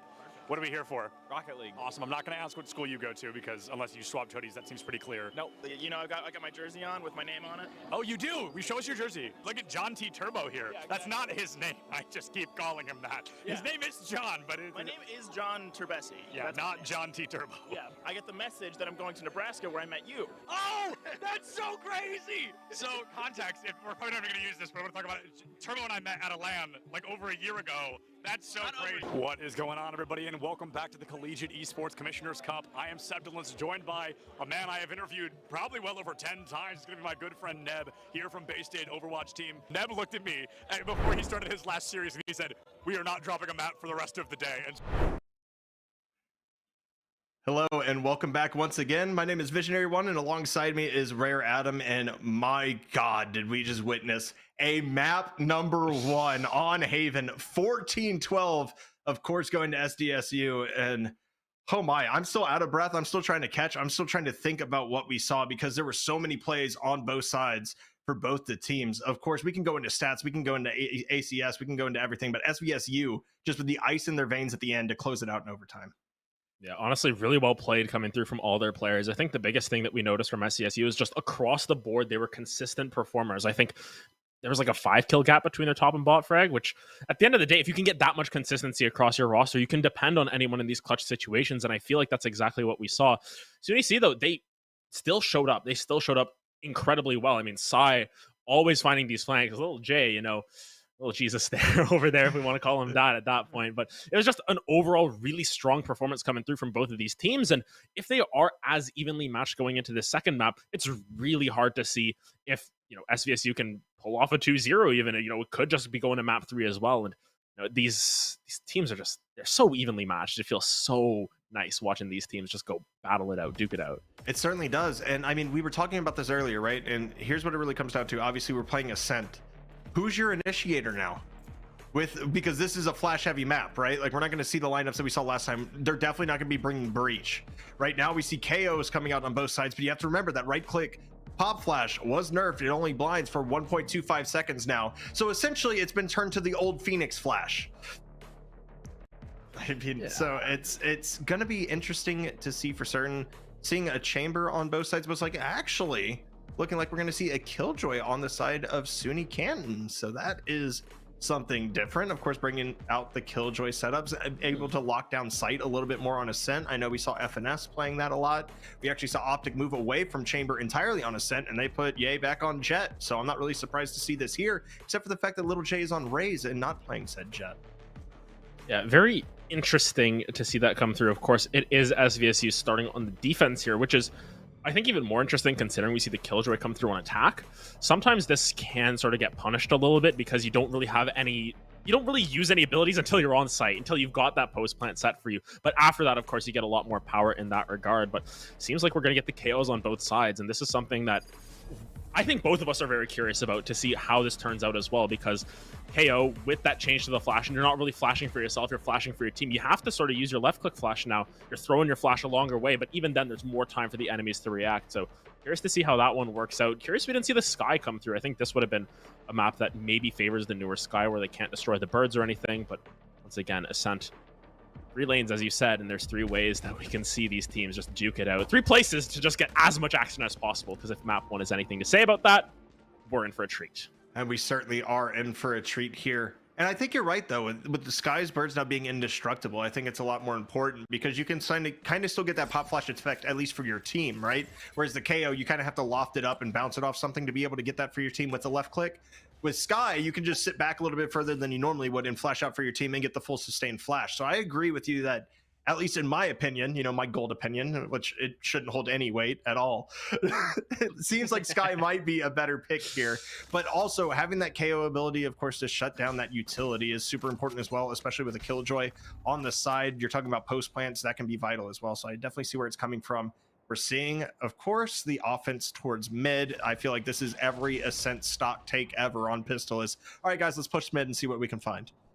Yeah, let's just find out what goes on. I mean, Jesus playing it back here. Interesting to note that Jesus played Jet and now is playing the KO this time around. Oh, is able to find it through that one way, though. So early pickup coming through. Jesus says, yeah, that's right. You are little, Jay, by the record. Keep him down there in that sense. But pushing towards this tree area, as you said, just pushing up mid, trying to find as much space as possible. Seems like they're rotating out towards B. Yep, and they are. They're going to hit that beautiful tree up top, be able to scan out the site. Ooh. Not going to find... Oh, actually going to find one before it's destroyed. They're going to find Slade on site. The pop flash coming out, not going to be effective. Two are spotted as well. Ooh. Asahi gonna get one. We're gonna see Sai thrown to the back corner over there, looking to spot some people, but it is a 3v2, but you do have that Killjoy still intact currently, able to get some util down, potentially no on the wrap. Oh my, the flank coming out, taking their time with the shots. They're gonna fall, but they find two, turn this into a 2v2, and this is absolutely massive for SUNY C right there. That flank was deadly, but Jesus is deadly here with the Ghost. Gonna find one. The Omen flash coming out on the side as well. The Paranoia not gonna find one. It's gonna be a precarious position right here. The opportunity for Asahi to clutch it out. 4 HP on both sides. And Asahi gonna clutch for SVSU. What a chaotic round one, and I wouldn't expect anything less. What just happened? That's round one. And we see the flank of Doom coming through from Phaetheon with the classic, just able to find so many shots into the back. And that's really what turned it around. Stitch took so much damage, wasn't able to clutch it out. What is this? Nothing like a little seance before the round starts. You gotta pray to the spike gods after you clutch around like that. They're just giving Phaetheon his due. They're, calling a seance. They're like, hey, Phaetheon is clearly a demon. We have to exorcise those demons because that flank was disgusting. What is going on? This series is just delivering Slade. Oh no, they get hopped past, but Lil J says, hey, I forgot to check that card and let me go kill him. And Ashton next to fall. This should be pretty clean coming through from SUNY C, as they've already got the site very cleanly under control. Yeah, site is cleanly under control. No weapons lost so far. The flank protected, of course, by the Killjoy turret. So this is looking like it's going to be a rather easy picking, of course, for SVSU. Lil J going to get one here, going to take down Sitch. And we have the Fade, of course, just sitting outside. Spec is like, I hear the turret. What am I going to do here? It's a great question, honestly. With the Frenzy in hand, not a lot they can get besides potentially some exit picks, as that's going to be thrown mid just to check their back. Not going to be able to find one. Actually, no, does get one at the end there. Oh no, gets spotted. Oh, this is going to be Raps, and it is. Radiate's going to get the frag. It's going to be 2-0, of course, in favor of SUNY C. It's a great job by them, just honestly coming out and just taking a breath, relaxing, realizing that, hey, might have lost last map, it doesn't matter. We're going to come out with that aggression, especially on an anti-eco. They take care of business with the flawless as well. Yeah, and what was it, the seance to start it off? Just doing this circle around the spike, worked out. They get the round win, it's flawless win, and this is definitely a spot where SVSU, they held the line last time. They can hold the line again here and really push their econs back into check, but it has to be a clean round. And, it's early pickings. We don't want to get too crazy into it and all of that stuff in terms of, you have to win this round. But, you really like to win this round. And with how even the series has gone, the difference between these Phantoms and the Spectres in this situation could end up meaning that difference. But once again, just pushing up through mid, going down lane 2 this time around. Yeah, and I mean, you talk about it though, and you have to realize that Ascent is defender sided. You're currently down 2-0 on defense starting off, and you have a Killjoy that you're going to be facing on the defensive end as well, which is just honestly generally a pain to deal with. So we're going to see this come in. Sai opting for that right click. I'd like to see the left click coming out. It's a good job by him to kind of push Slade back just a little bit. Nothing found yet, and they don't clear the back of sight. Come on, you gotta clear your angles. Slade's good for 2 so far with that. This is gonna be dangerous. Ashton gonna pull off one. You said they have to hold on to their econ. It looks like they're doing it rather well with Sai just sitting back here, not able to get anything. It's gonna be a flawless the other way for SVSU. Finally able to get around on defense. The KO nade just seemed to be a little bit of a bait coming through from Sai. He threw it down and said, hey, There's no one back there, and meanwhile, you just see the Chamber lurking in the shadows. Slade holding their breath, just waiting for the right time. And you've just got to clear a boathouse. You've got to do a more thorough job of clearing that site. And flawless one way, flawless back the other way. Now everyone's on their full buys here, but of course, SVSU feeling a little bit better. They should be able to afford some rifles next round, even if they lose. But of course, you want to be able to push this forward once again. Yeah, and typically, you said from the shadows, of course, came Chamber. Typically, that's Omen's job, but I mean, we saw a great job, of course, coming out, just kind of ratting out that boathouse, you know, just sitting out the molly and not worrying about it. Nobody comes through and checks it. We're going to see some aggression towards A to start off this round. Little spot as well. We're going to have Sitch taking out, of course, the Roomba, the Boombot from Lil J. We're going to see what they can do here on site. We're going to see that double satchel through the smoke. We are not. We're seeing just some shoulder peeks, a grenade coming out, trying to clear out Generator. Unfortunately for them, nobody is sitting there, and we're going to see, of course, the Tether coming out from the Fate. A lot of utility strung out both ways right now on this A site. We're going to see who's going to win the battle of the util dumps, because it's looking like with that KJ positioning, they might actually rotate back B off of this.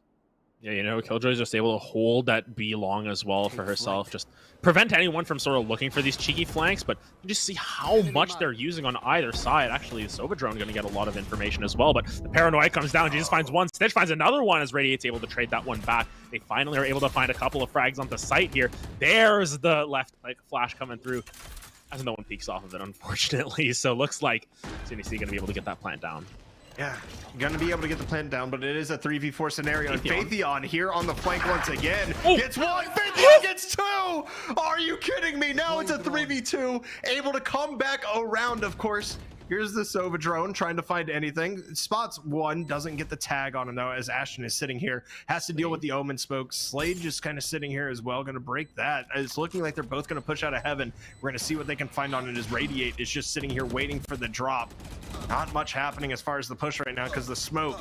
And you see Radiate actually repositioned down to hell. This is going to be a terrible crossfire. And you're actually going to see both of the players looking like they're going to bail. Ashton gets a pick on Phaethion. They both decide, hey, might as well cut bait. We're going to go ahead and save here. And Radiate's going to get caught up in the spike, unfortunately. But, I mean, you got to hang around and make sure that they don't try to ninja defuse on you. Yeah, I think especially when you've got this Omen who just sort of, who had the money. They had still enough credits to be able to buy a weapon this round. Shields, that's another story at that point. You know, it's okay if you lose a member there. I think that you just want to make sure you're getting that round win over anything.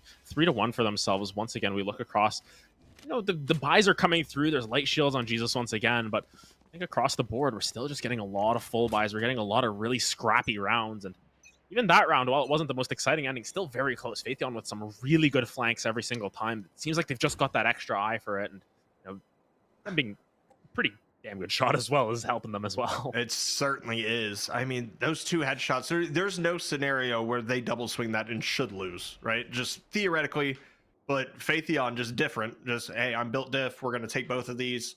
We're going to eliminate that pressure, force both the players to heaven. And hey, it's hard to catch dubs that way. And you see the Killjoy utility trying to make a difference here as well, trying to clear out that B site. Now remember, you can't clear out Boathouse with that, so they're going to have to make sure to do a little bit of a better job here to clear out the back. And it's going to be Slade finding two from Boathouse before he gets dropped, of course, by the Killjoy util. That ultimate coming through, setting him down. And Sitch actually sat down Little J as well. So it's going to be a 4v2. It's going to be a strong retake opportunity here for SVSU. I don't even know if door is closed at this point. Yeah, but you can see where they're coming from. 2 from spawn, 2 from one enemy remaining. OT spawn there as well. And she's going to be able to find that Phaethion. All that util, all that post plant that we've been talking about, not going to be coming to fruition. But Psy finds one already. Psy not going to find the other one. KO on KO action as the knockout goes towards SVSU. They'll be able to defuse. I mean, it's a great retake right there. And that's, I hate to bring it up again, but how do you not clear out Spec there? He already killed you. He dumpstered you 2 rounds ago in that exact position.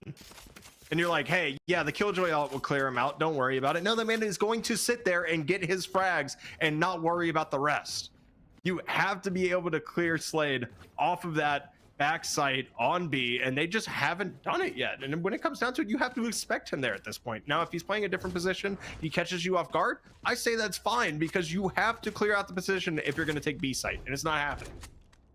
Yeah, Slade has just been there both rounds, and both times that they push in and don't clear out Boathouse gets 2. So you know, results-based analysis all we want. They have every single one of their kills from Boathouse.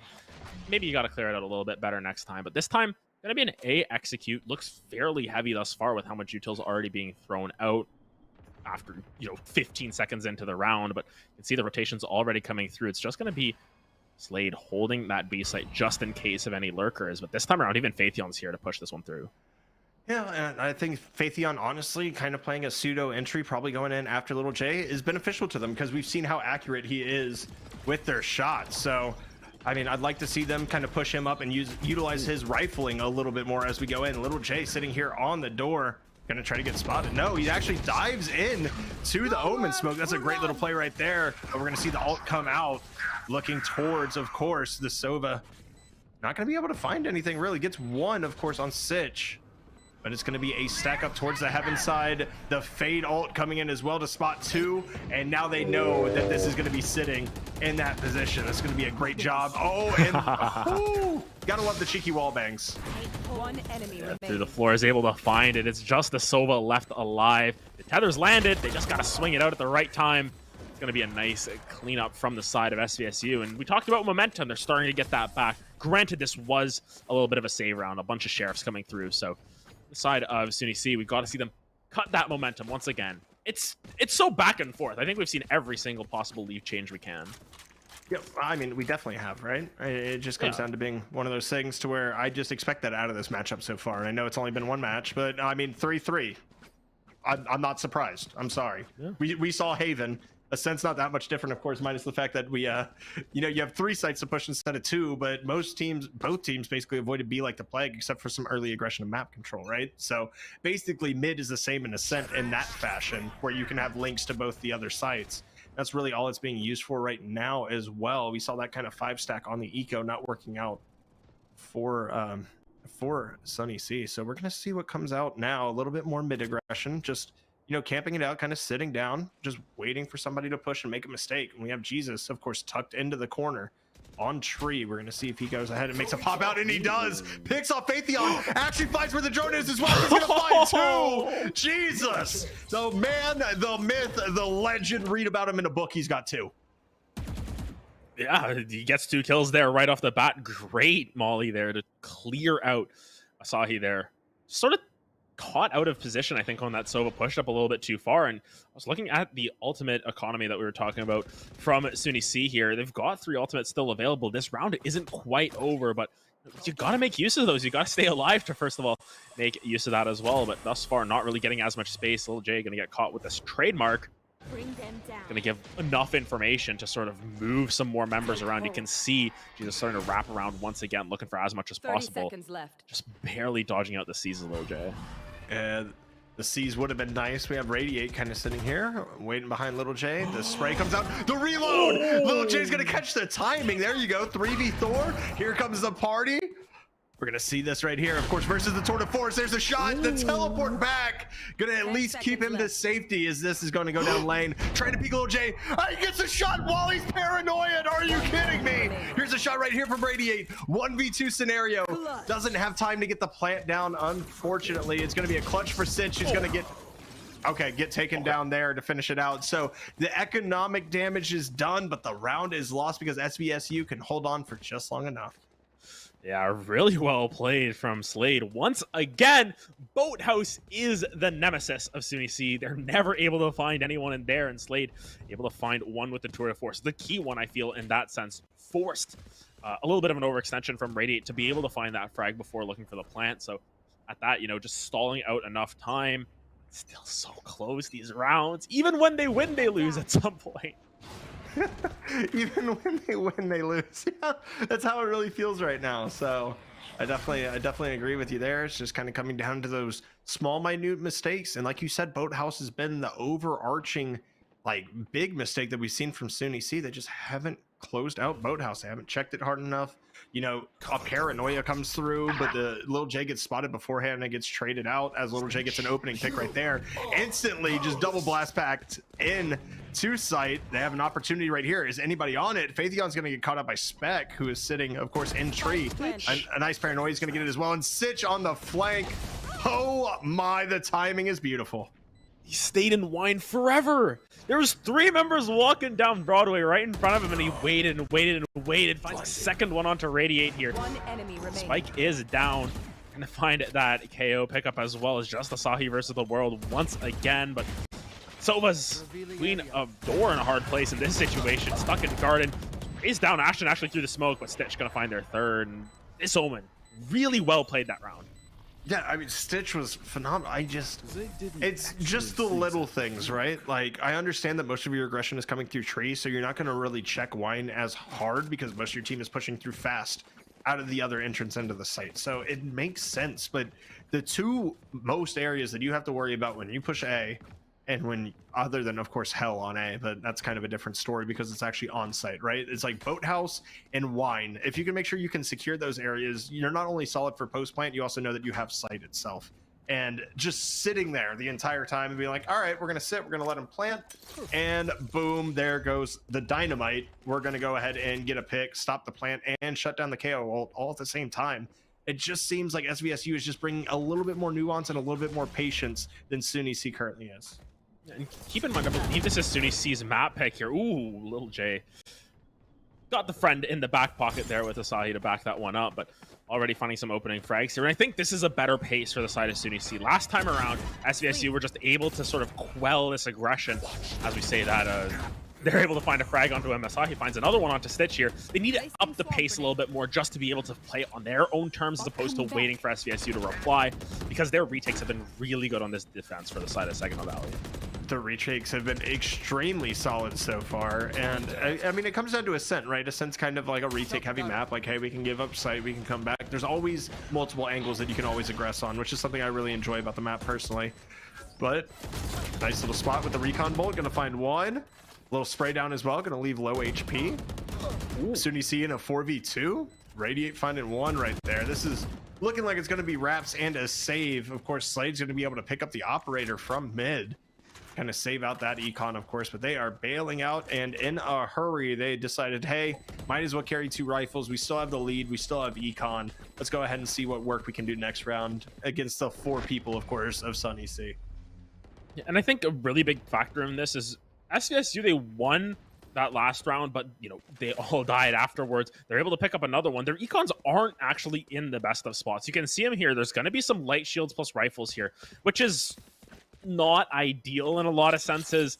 At least it's one on Stitch there, I believe. He just might have to get bailed out with a buy of his own there. It's looking a little bit shaky, and for the first time in a while, SUNY C are the ones with the economic advantage here. Little J here doesn't have a gun though, which is a little bit worrisome. Maybe might be getting a buy. There we go. And it feels like SVSU need to win this round. It's sort of the economic win at this point. You got to get it in. That's a great way to open it up. That is a phenomenal way to open it up right there. Get that pick with that op. Get out of there as well. You have the Omen Smoke covering you, so if they push through, they have the potential to get punished here as well. I mean, Slade has done a phenomenal job of just kind of choosing his spots on when to be aggressive, right? Like, we've seen him just lurk the back of Boathouse, not get cleared, and find 2. That time, taking a very aggressive fight with the operator, able to pull it out. We're going to see, obviously, Radiate has to repeat this, right? They can't let him get that for free. They don't realize that he's TP'd out, and he's completely off of the site. It's a great job, honestly, by SVSU just being patient here off the opening pick. Teams are not getting aggressive. They're not doing anything. The Fade Util is going to spot one in mid, so they know that they can kind of just relax. They have the choke points covered, and that's all they really need to worry about. This time around, you know, Phaetheon hasn't been as much of an X factor. We saw that insane flank on round 1, and since then, it's been a little bit more subdued coming through from this Killjoy. Of course, as expected on a defensive-sided map, you know, we're expecting defense to get a little bit more of an advantage here. Really curious to see how this Killjoy comes alive when SUNY C are able to defend for themselves. But thus far, they just haven't made any moves for the last minute or so. They've just sort of done nothing since the Rays went down to that early frag. Yeah, the Rays went down, and now, you know, you have to kind of throw everything in the kitchen sink at the execute and kind of just evidence be darned as somebody is sitting in hell right there. Gonna find one. Radiate. He's definitely gonna get Sova ulted out of here. At least gets the plant down, and there's gonna be Spec with another frag from hell. You love to see that one. It's Phaetheon. There's a shot. Well, Paranoid. The flash coming out as well. The blind. The trade coming out as well. Phaetheon can't find Spec, who does a phenomenal job getting to that round, including that fade ult as soon as they had to push on site. And that's really the problem, Adam, with what happens when you wait that long, right? Because they know they can guarantee that ult, and they're going to hit 3 or 4 people because you have to collapse on site. You're not giving yourself a choice for anything else.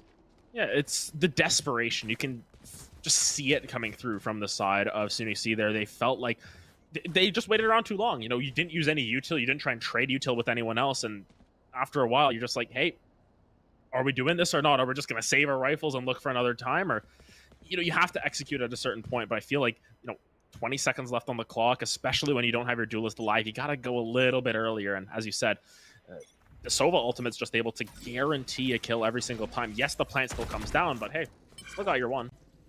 I mean, hey, got mine, right? I mean, exactly. How many times have we said that in rank to the people that didn't frag that round? Like, you get your one kill. You get your one kill. Lil J, hey yo, finds 2. Okay, this is an opportunity right here that SUNY C has to take advantage of right now. Here's Little J pushing through the molly. The man doesn't care. And here comes the showstopper as well. Gonna find one. Little J with 3 on the round. And you know what? I was kind of questioning the move over to Raze because we saw how effective he was being aggressive on Jet last round. That is the trademark Little J that we've seen so far. And of course, it's Faithion with the flank making an impact as well. Slade just has to sit here in mid and hope he doesn't get spotted. There's the op shot. It's missed. Sai throwing down, of course, the molly, and it's just gonna blade away at the health. He is gonna find Sai though, and they're still bullying this time with the nano swarms. They are trying to get this op out of his hands. Oh my goodness, he missed. Slade can miss. Did he? Apparently.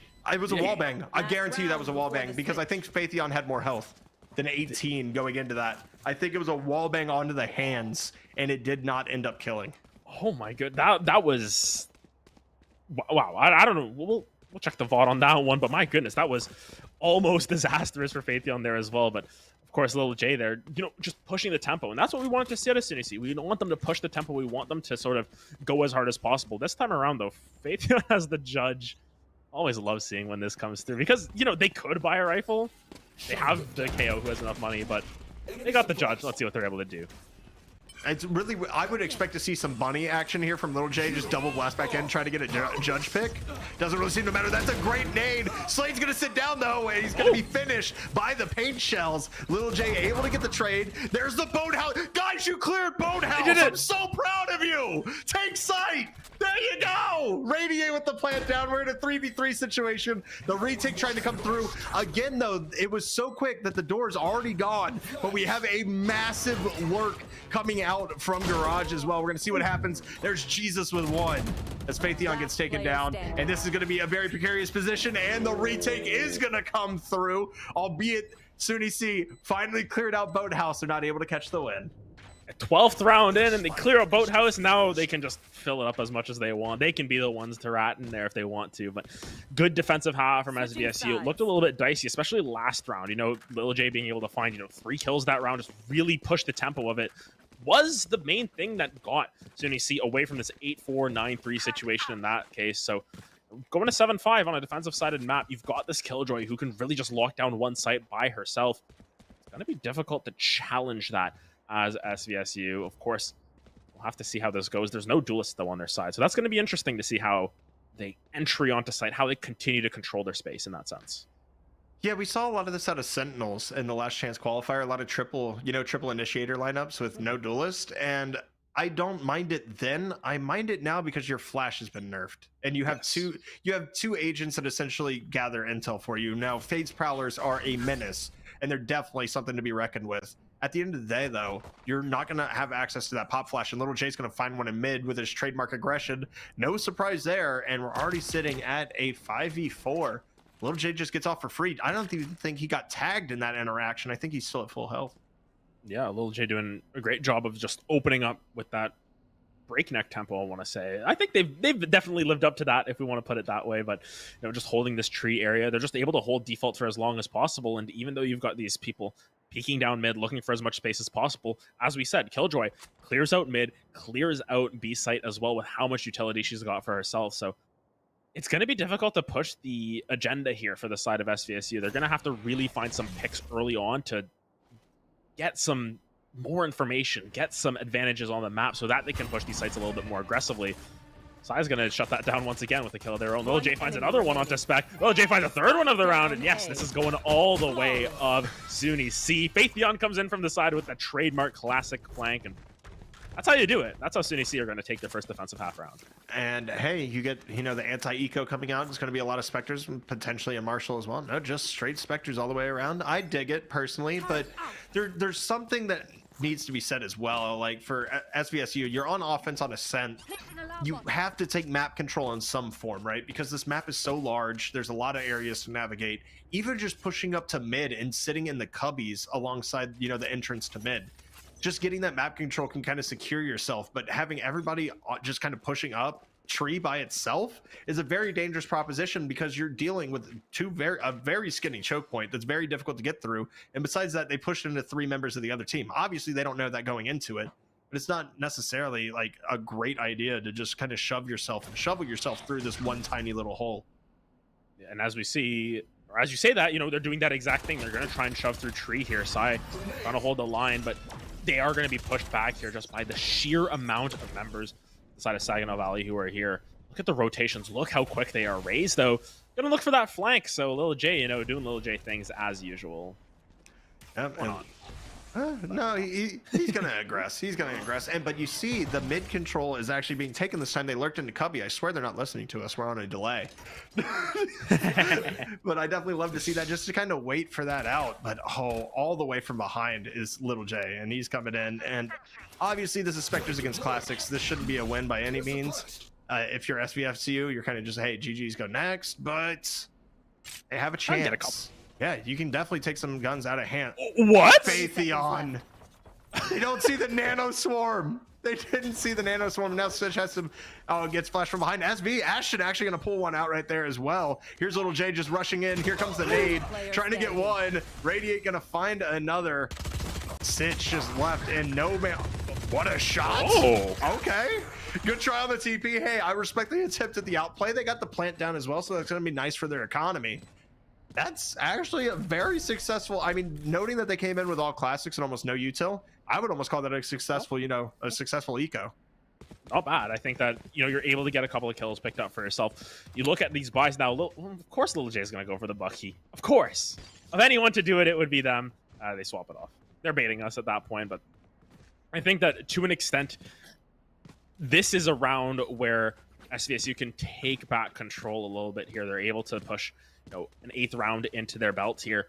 It's again, team that wins the pistol round and round the first side doesn't, like, the defensive side has always been really good at these pistol rounds, it feels. And nonetheless, I think Slade here, they're going to be a X factor once again. You know, they had a lot of these kills in Boathouse. If they're able to get even half as good a performance on this attacker side, it will bode well for SVSU, but thus far it's been a little bit of a slow start. That's a really nice pick early. Oh my goodness, never mind, the bonus round paying off already with a couple of kills. Yeah, the bonus round is huge right now, taking away 2 guns from SVSU. We're going to see where this fade lands, right in front. I mean, do you spray this down? You know they're kind of sitting there. No, it's going to be the fade util coming out, trying to clear out this B site.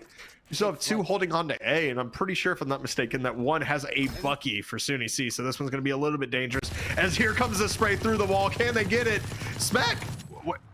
Oh, does it not double wall bang through the extra box?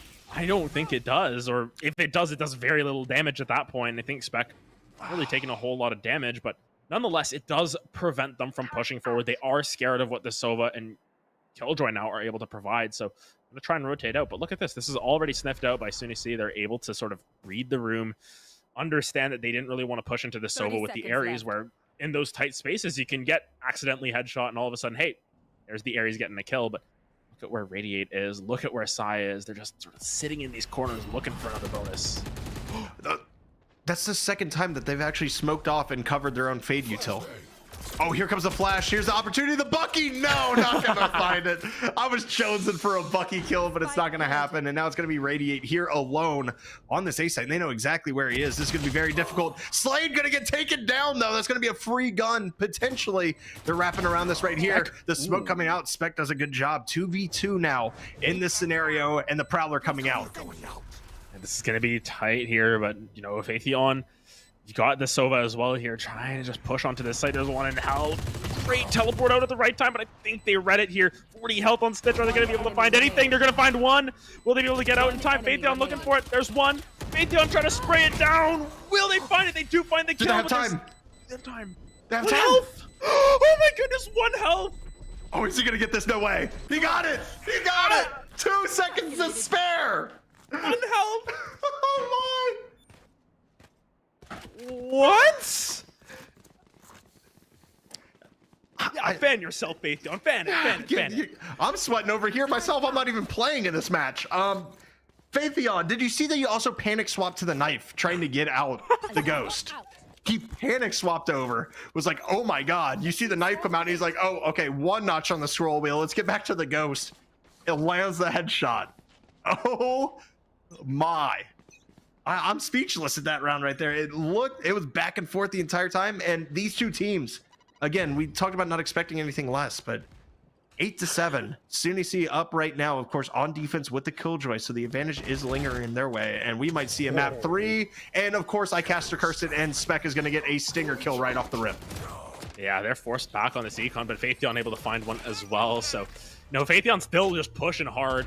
That's an interesting lockdown thrown down as Spec able to collect another one. That's a lockdown destroyed. Not too sure if they maybe miscommunicated on that one a little bit, but that's a big ultimate down. You know, that defensive side of the ultimate with the Killjoy lockdown, so good at stalling out. Sai gonna get taken down by Spec as well, as now SUNY C. This is the first round where they've looked a little bit worse for wear, but Radiate says otherwise. Yeah, Spec's on ace watch right now as well. Actually gonna heat check the ult. Asahi? Oh my, the double kill. And now Spec was on ace alert. He's got to take down 2 and get the plant down. Already burned the ultimate as well. This is not looking good with 11 HP. We're going to see if he can bring it out. He did throw the haunt through doors, so they're probably going to be a little bit more passive on back site here. Might give him the opportunity to get one. We're going to see what happens. 20 seconds remain. Spec not going to save here. Just going full send. Trying to push downstairs right now. The smoke goes away and Radiate finds the frag. It's going to be 9-7 in favor of SUNY C. Half of these plays that come through just end up leaving both of us speechless. What? What are we supposed to say? Asahi finding 2 there on a dirty angle. Just absolutely nasty coming through on the side. And of course, Spec had 3 really good kills off the middle, you know, starting off with the Stinger, able to upgrade that gun once again. But it just feels like SUNY C they've got that momentum. And we talked a lot about momentum in the last game and how these teams are just begging for it every single time. They're always chafing at the bit to be able to get that extra little bit of power going their way, get that sort of momentum for themselves. And 4 rounds in a row here for SUNY C is looking really good. But Little J, look at the angle that they found. Push so far up, they find one. Oh, the heat check. Oh my. Whoa, speaking of heat check. Coming back the other way. SUSU, they've got nothing. Ashton gonna have to make a miracle happen at that, trying to ADS it down, but the molly coming through, gonna zone him out, and Phaeton is gonna walk through it. Why not? Fan himself down as well. So we expect that out of Little J, right? Like, we know he's aggressive, pops the showstopper, goes full send with the blast packs. That's fine. Finding 3 picks from 2 different members of the team in mid on the timing? That's what blows my mind, right? Because you know they're aggressing A main. Why would you not be watching for the push from that area, right? You can't get caught worrying and checking out the minimap in the mid of ascent. It's the most dangerous spot to be in, and they just get completely caught out. And SUNY C able to take advantage of it in 10-7. This has been the most lopsided this match has been the entire time, including the last map. Nobody has had a 3-round lead so far. It feels ridiculous calling this lopsided at that as well, but nonetheless, it's 5 rounds in a row picked up for SUNY C. They've been able to really push forward on this defense path. Sai holding this angle, finds one. Oh no, the reload. You hate to see it. The Call of Duty reload. Like, yeah. I shot 4 bullets. I need to reload, and you don't have sleight of hand enabled in Valorant, sadly. So it's just one of those things. Little J gonna find 1. Little J gonna find 2. It might find 3 here. Gets traded out, and hey, this is actually a 1v2 right now. That grenade does a lot of damage to Sitch, though. It's gonna be a precarious position. Actually, TP's out. Oh my goodness. Are you gonna peek this? Is the question. Oh, Phaeton might get the timing here. He knows they're running. Is he gonna run behind them? The smoke coming out. Blade or Slade, I'm sorry, gets caught with a little bit of damage. Sitch actually running all the way back to A, has the spike in hand as well. This might be a phenomenal opportunity. Or are they just going to go for the pinch here in between the two of them? Now he's going to get the plant down. I mean, we saw the Omen having 25 health. Oh, Phaethion finds it. The smoke was just a little bit too far off. Stitch just has to find the right place and be there at the right time. You can see Phaethion just taking the long way around. They don't know where each other are. This is going to be really tense coming down to it. Stitch, 25 health, does not have an advantage here. This is all up to Phaethion to clutch this one out. And we're going to see if they can do it. Of course, coming from long, this is going to be the one spot that probably SVSU doesn't expect him to be. As he starts to make noise, though, checks out. Okay, smart. Go ahead and getting rid of wine. The peak coming in from heaven. The spike is playing it perfectly for him. This is actually an opportunity here. They're on it. He's holding it. There's the headshot peak. Sitch is going to clutch with 25 HP and send it through. The attackers take a dub. It is now 8-10. We're back to the 2-round standard that we set at the half, with it being 7-5. And this was a save round for SVSU, clutching it out there. A really big round win for them because they have enough to have a full buy here. They've got enough to have most of a full buy next round as well, with how rich Stitch is at this point as well. On the flip side, though, you know, those economies aren't in as good of a shape as we expected maybe out of SUNY C. They've got probably another full buy left in them, but still, this is a big round for SVSU once again. Every round's a big round at this point. You know what? Forget me saying any round is not big, because they're all big. This is so close. We have a triple stack here coming out of Tile. Very interesting there. We've seen, of course, Little J already abuse this spot. They're going to try to do it again. The teleport going to bail out the chamber there. Little J has had a read on these mid aggressions quite a bit. Does a great job at least clearing that one out. Here's an opportunity. Jesus going to actually land 120 damage on the side. That's going to be an issue possibly carrying forward into the round. That chip damage as it becomes more and more important, of course, for SVSU, pushing up kind of aggressive mid here. We have one on A main, one on B main, 3 mid on this default right now. This is a very different look. We haven't seen this from them before. Yeah, and actually Phaethion getting punished for sort of the same setups every round. Falls down as well. The Molly actually took out the alarm bot first, so that's what sort of set it up. Did they throw a flash? I don't know. They were looking around like they threw a flash and they didn't know where it went. But Slade trades out with Sai. Asai, he finds another one onto Ashton here. Also on SVSU in trouble. Asai, he finds another one. It's a 2v2 once again. Jesus coming through with this one. My goodness, both KO ults online. This is so tense here for both of these sides. They've got to try and find any sort of advantage. Spec, I think they heard him running across. Yeah, I know for a fact at least they were spotted. And of course, you're going to see the KO ult being popped as well. The Molly coming out on that garage push. Oh, Jesus. And Spec's going to find the other one from garage. It's beautiful. They actually didn't end up clearing it out. Maybe the KO ultimate ended up making a little bit too much noise, because I thought they had him red dead to rights, hearing him running from mid. Yeah, I think maybe they were maybe a little bit doubtful of what they saw, what they heard. They said, you know what? Are we sure that this happened? And SVSU bringing this back to within 1 round.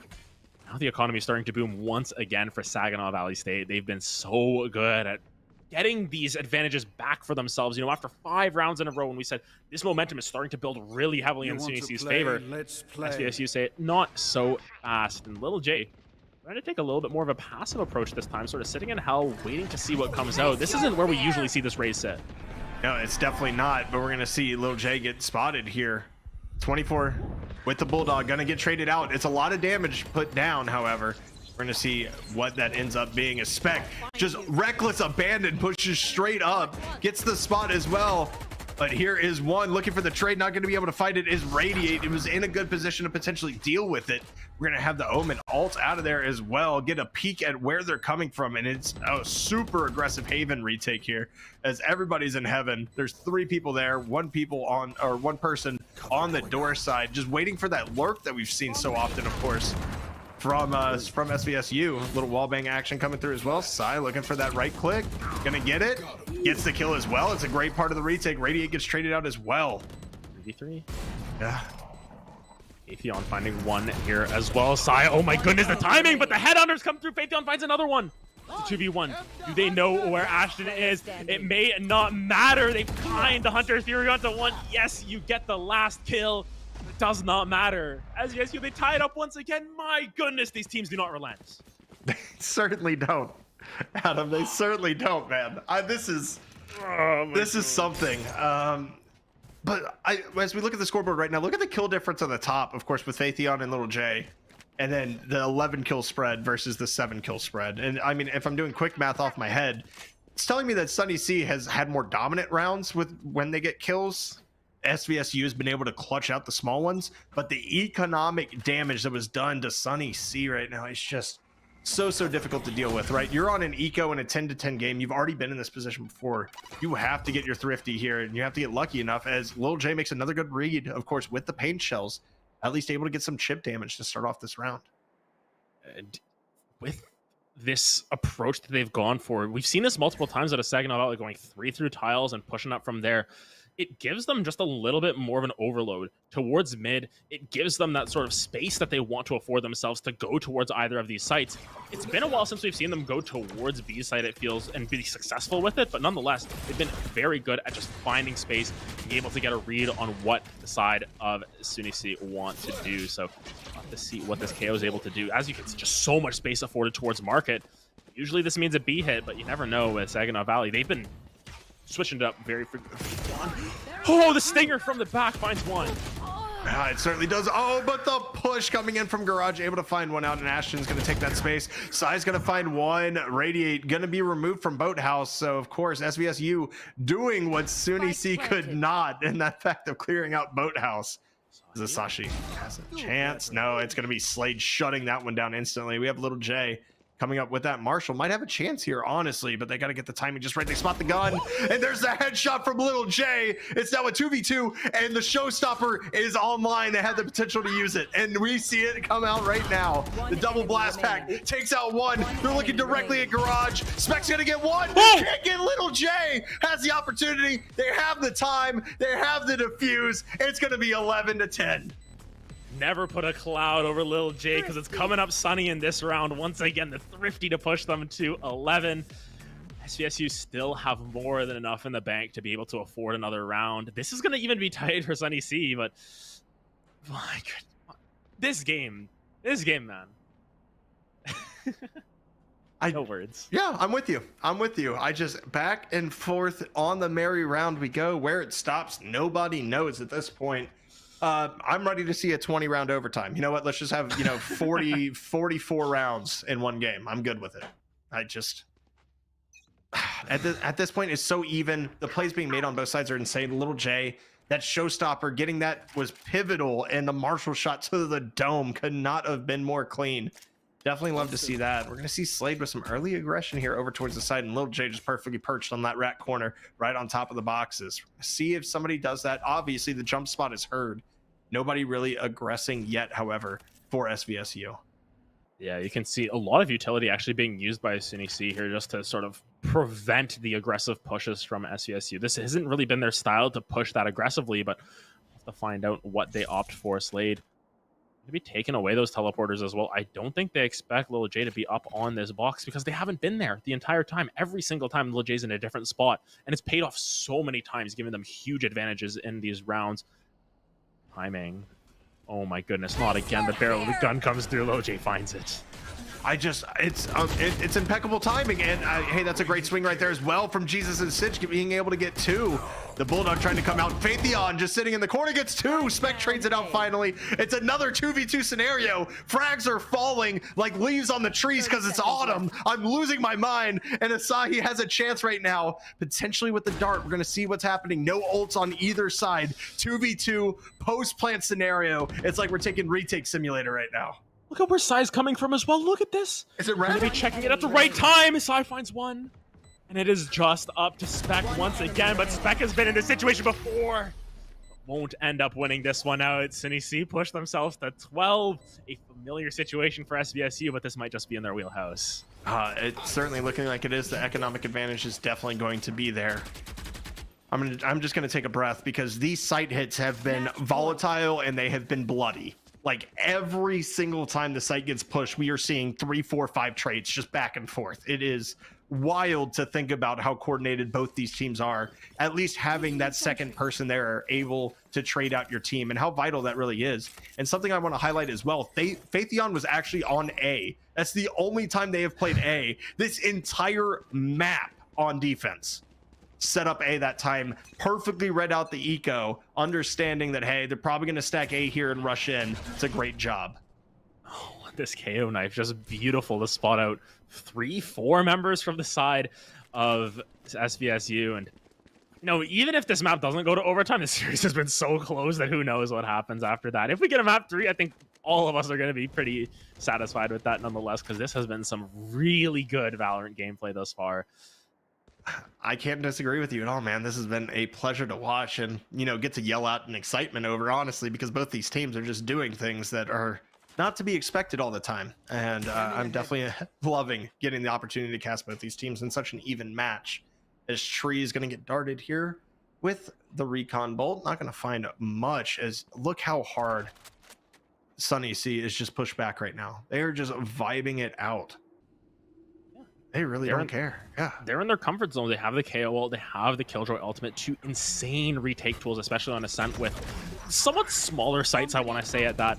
Atheon, though, gonna get postured out. Oh my goodness, Spec is able to trade it back onto Asahi. It's a 4v4. Now they go for the execute. 30 seconds left, though. Do they have enough time to do anything? They're trying to rotate out. This might not give them enough time. Omen has the ultimate. From the shadows will guarantee a sight point, but oh, is this too soon? Are they going to find it? He spots Little J! He gets the headshot on Little J! You have to blind, you have to do something here! Radiate gets the pick on Cinch! This might be it. 9, 8, the clock is winding down. You have to get the bomb, you have to get the plant down. It's a 2v3 scenario right now, and the bomb is going to be planted. Here's one right here. Spec is going to find the kill, looking for more. 2 are both just peeking out of the top of tree right now. The Killjoy is available as well, going to push them off of their site. 0 players detained. They know they both have to be back around Wine. The hold coming out. We're gonna see. Oh, Slade's gonna get found out. Here's Spec looking for it. The lineup is gonna do enough damage though. Are they gonna find it? They do. Radiate!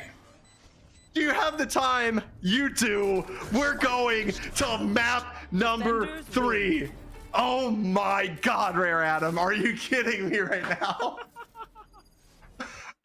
Get me off the roller coaster. Mr. ECAC's wild ride continues. No words. None necessary, honestly. We're just seeing some phenomenal Valorant right now.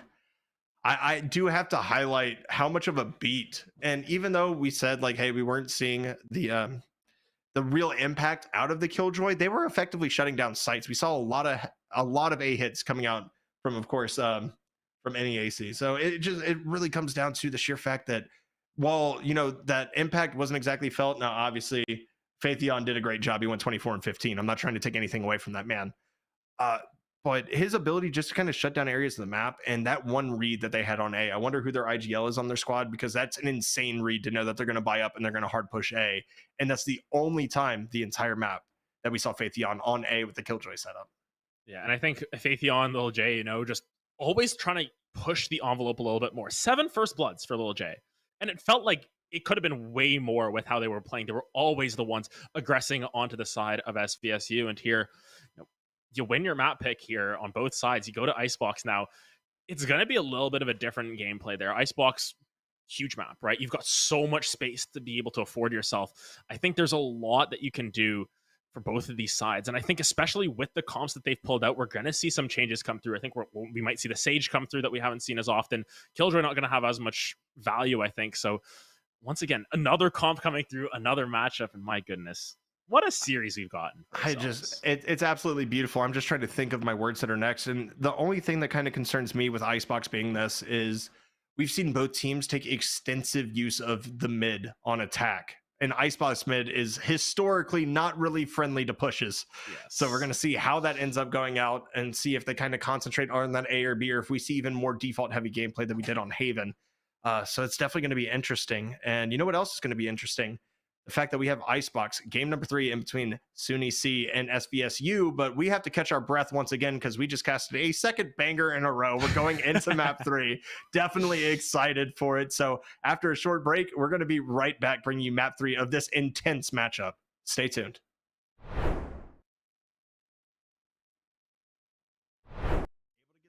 Down, potentially no on the wrap. Oh my, the flank coming. What? Taking their time with the shots.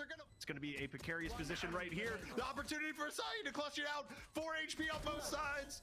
And Asahi gonna clutch for SVSU. Click. I'd like to see the left foot coming out. It's a good job by him to kind of push Slade back just a little bit. Nothing found yet, and they don't clear the back of sight. Come on, you gotta clear your angles. Slade's gonna be able to get the plan down, but it is a 3v4 scenario. And Faithion here on the flank once again. Gets one, Faithion gets 2! We're gonna see if he goes ahead and makes a pop out, and he does. Picks off Faithion, actually finds where the drone is as well. He's gonna find 2! Frag from hell, you love to see that one. As Faithion, there's a shot, well paranoid.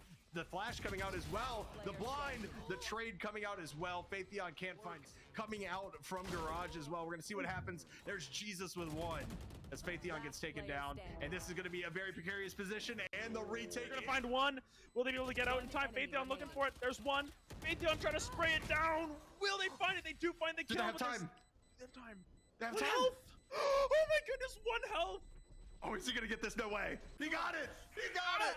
2 seconds to spare. For him, this is actually an opportunity here. They're on it. He's holding it. There's a headshot peek. Sitch is gonna clutch with 25 HP. Being popped as well. The molly coming out on that garage push.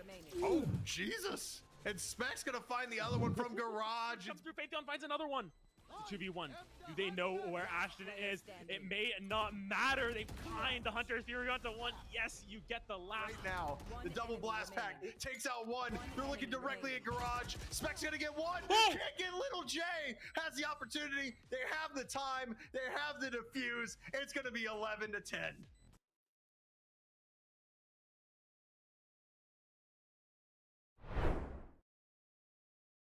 Well, my name is Darian Wheeler. I'm a junior at Cornell College, and I play for the Overwatch and Smash Ultimate team there. I also play football, and I enjoy playing Ultimate Frisbee as well. Wow, how do you have time for all that? I have no idea. You just gotta prioritize, right?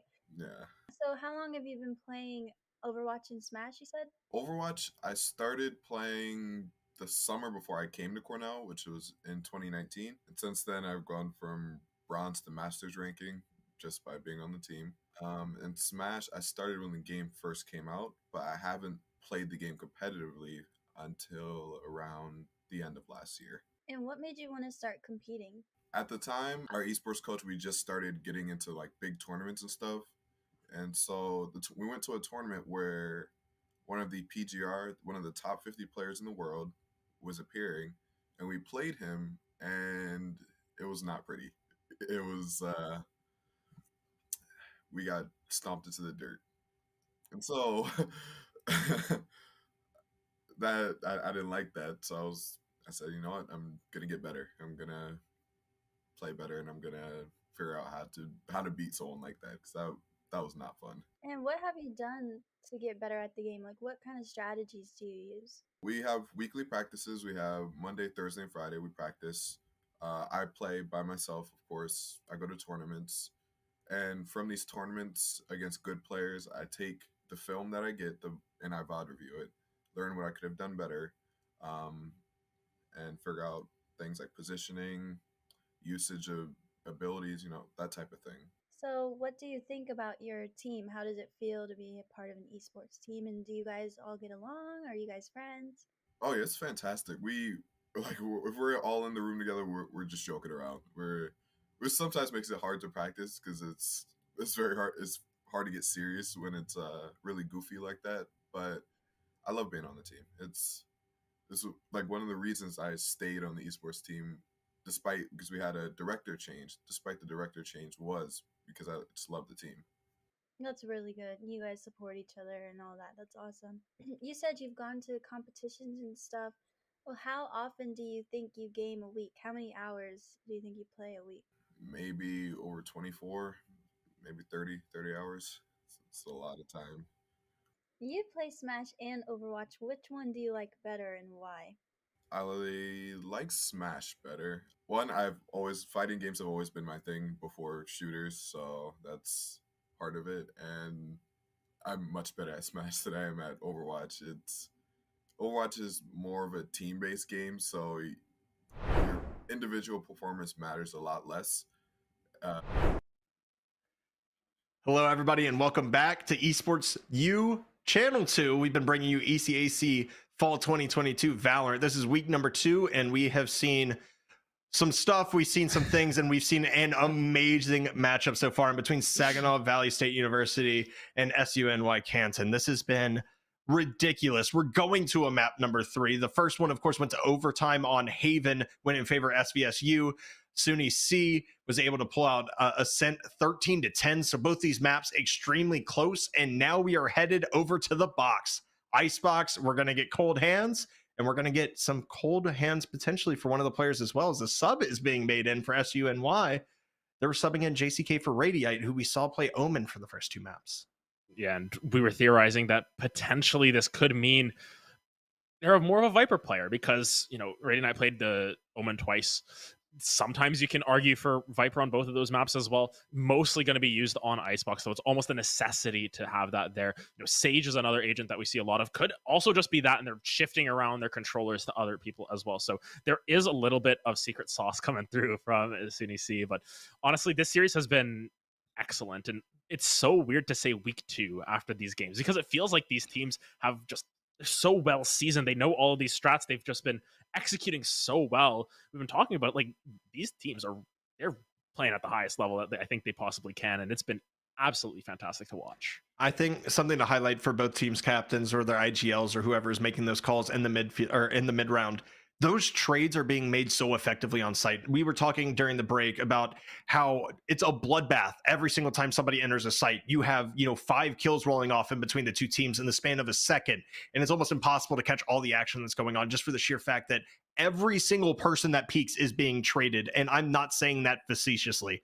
Like, there is a trade followed by a trade followed by 2 more trades, and there's a plant down in a retake scenario. And essentially it's been a lot of 2v2s, it's been a lot of 1v2s that we've seen so far, and we do in fact see JCK hovering that Viper right now. That is definitely something to keep your eyes on. The Viper specialist getting subbed in for Icebox. Yeah, and of course I'm also curious to see what the answer is from Saginaw Valley. There we go. We lock in a Sky already. So this is going to be something different that we haven't seen. No more pot flashes with the bird. You're going to go for the long flashes instead, giving you that extra utility for your team. Curious to see how that works out as well with the Viper, because it means that you can be a little bit more aggressive with your flashes. Usually you're not going to get blinded, but everyone else on the other side of that wall will. Or your teammates. Yeah, or you're just, you're just trolling your team and you're flashing your entire team as they push forward and everything. But, point still stands that we get to see something a little bit different come through from Spec here. It's interesting to see how they sort of rotate around the chamber. I believe it was Spec who played at chamber on that map 1, now moving it over to Slade, who played the breach on map 1. So seems to just be some agent comforts coming through. Another agent that got a little bit of changing is Reyna. And that is a Reyna that we see. This is a competitive game, and it is on Little J. Of all people who we would trust with Reyna, I think Little J's up there. I mean, if you get to heal after you get those first bloods, he did have 7 last match. So that is definitely something to look out for. Little J coming through. Of course, we're going to see Sova. We're going to see Viper. We're going to see Chamber and KO rounding out SUNY Canton, and then Saginaw Valley almost going with the mirror comp, but they're going to have Jesus on Raze, which I actually particularly like, because just having that extra utility to either deny the plant or to go ahead and throw in the post plant scenario is very vital as far as securing rounds. We've seen a lot of teams at the VCT caliber start moving towards Raze on Icebox for that exact reason, just to give yourself some more utility to throw to try to deny plants, especially on B site when you have a Sage there. Now, it's interesting, we don't have a Sage on either side, so we're not going to see a lot of those B-wall and plant strats that you typically see in ranked. Yeah, it's interesting in a lot of ways to see them not opt for it, because it can sometimes just give you free access to a site. It lets you push the tempo a little bit quicker. It's intruder alert as this game underway, but my goodness. I'm still so curious to see how they play out this map, because Icebox, as we said, it's very wide open. There's so much space that you need to keep in mind when you're pushing sites. A site is so far back if you really think about it. There's so much ground that you have to make up. B site's just in such a weird position where there's walls that you can cheese out, all of this stuff. Icebox is always one of those maps that really define teams, and I think especially the fact that we're going to this as our decider couldn't make it any more exciting.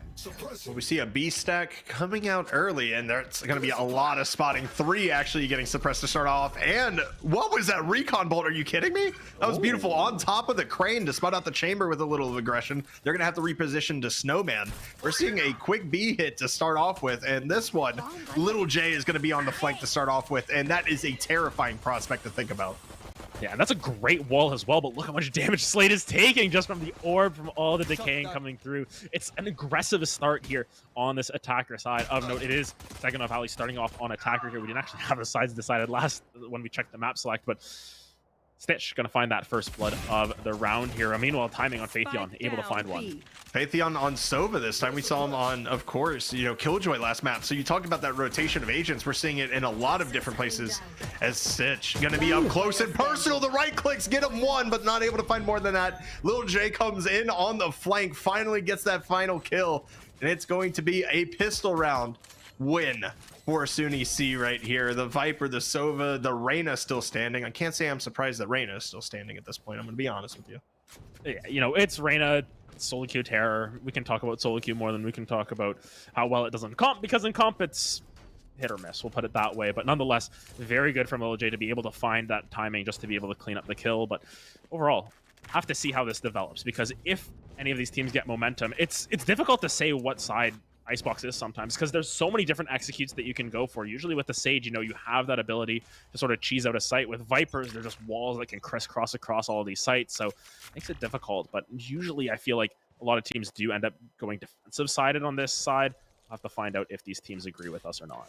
Yeah, that's for definite. I would actually point to SVSU, and this is going to sound extremely weird, but because they have a raise, I would actually point to them being a little bit more defender-sided just for the ability to deny the plant. This is a hard mid-push. JCK going to be able to find one. Oh, and the Spectre gets put away for the knife as they try to get away. Ashton's going to find one here as well, get a Spectre of their own.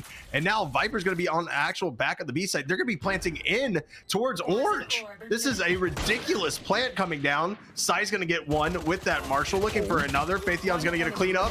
Ashton gonna drop. Here's Jesus getting the pick. Oh my, whole collapsing 1v2 scenario right now. One blast pack available, grabs the Spectre. This is gonna be interesting because JCK is quite low right now. Yeah, and of course, this is going to be difficult for Jesus to get out of. Yep. And it's just going to be the Reyna picking that one up. JCK able to stay alive, get the defuse off as well. But overall, a really good end of the round there, just to be able to say, hey, I'm sending, you're the lower health, go for the spike. I'll try and take this trade. And Lil J, of course, he's never going to lose those. But pretty solid economic damage coming out from SVSU as well. You know, a very heavy mid push. I was going to say mud push. That's crazy. But with only classics, and you run away with 3 guns taken off, and you look at the economic side, of course, of SVSU right now. At least they all have the full buy, but not a lot of buys coming out. The full bonus coming out. Nobody kind of forcing the issue with picking up either that Vandal or that Phantom. And I was kind of surprised because, you know, I thought maybe somebody would, Little J would purchase and kind of hand off his Spectre and be like, yo, guys, I got this. Especially with the changes to Reyna's Flash now being undiscovered or unblindable basically by any range now. It has infinite range on that blind, so it's definitely nice to see. And I do have to give some credit to them as well. Obviously Paper Rex as an opening pick goes in the favor of Jesus. Paper Rex does run Slade as soon as I'm trying to get my point across every time, you know. But Jing, I mean Jing, he's a mad lad. He does run the Reyna as well on Icebox. So, I mean, we've seen it in pro play before. It's just not a common pick. And, you know, the classic 10s play that happened here as well with Reyna. Of course. Yeah, everyone's got to remember those highlight pro plays as well and what they could influence in that sense. There's the new Sky Flash. You can't kill the bird. You can see just Saginaw Valley having a little bit of trouble actually getting onto the site here, even though they've got that weapon advantage. Only one Vandal has fallen here. And, yeah, it looks like Asahi's going to be the only one left around. This time piloting KO. They have an idea of where the KO might be. The last pack isn't going to get the kill. It's going to be the shock dart. Nice. Little combo utility there. Of course, it is a bonus, but you only get 1 rifle out of the hands of SVSU. I think they would have liked a little bit more. And honestly, the only reason that that kill happened in the first place is Viper got baited on the orb. The whole team just baited her. They're like, yeah, grab the orb. It's clear, I swear. And the Viper, of course, JCK gets taken down there. So it's going to be one of those things where, you know, we look at this with, you know, 2-1, full buys on both sides. Obviously, economics looking kind of important and vital for this round as far as momentum goes. And we've talked about that so much so far. In this series has been the sheer fact that these teams are willing to rip off 4, 5, 6 rounds in a row and be able to kind of flip the script. I feel like this round right here is going to be vital and kind of determining the path that this Icebox is going to take. And of course, even when they are willing to rip off 5, 6 rounds in a row, it's the fact that the other team will still come back with 5, 6 rounds of their own to tie it up or something along those lines. Oh, great peek there from side to be able to pick up. Jesus.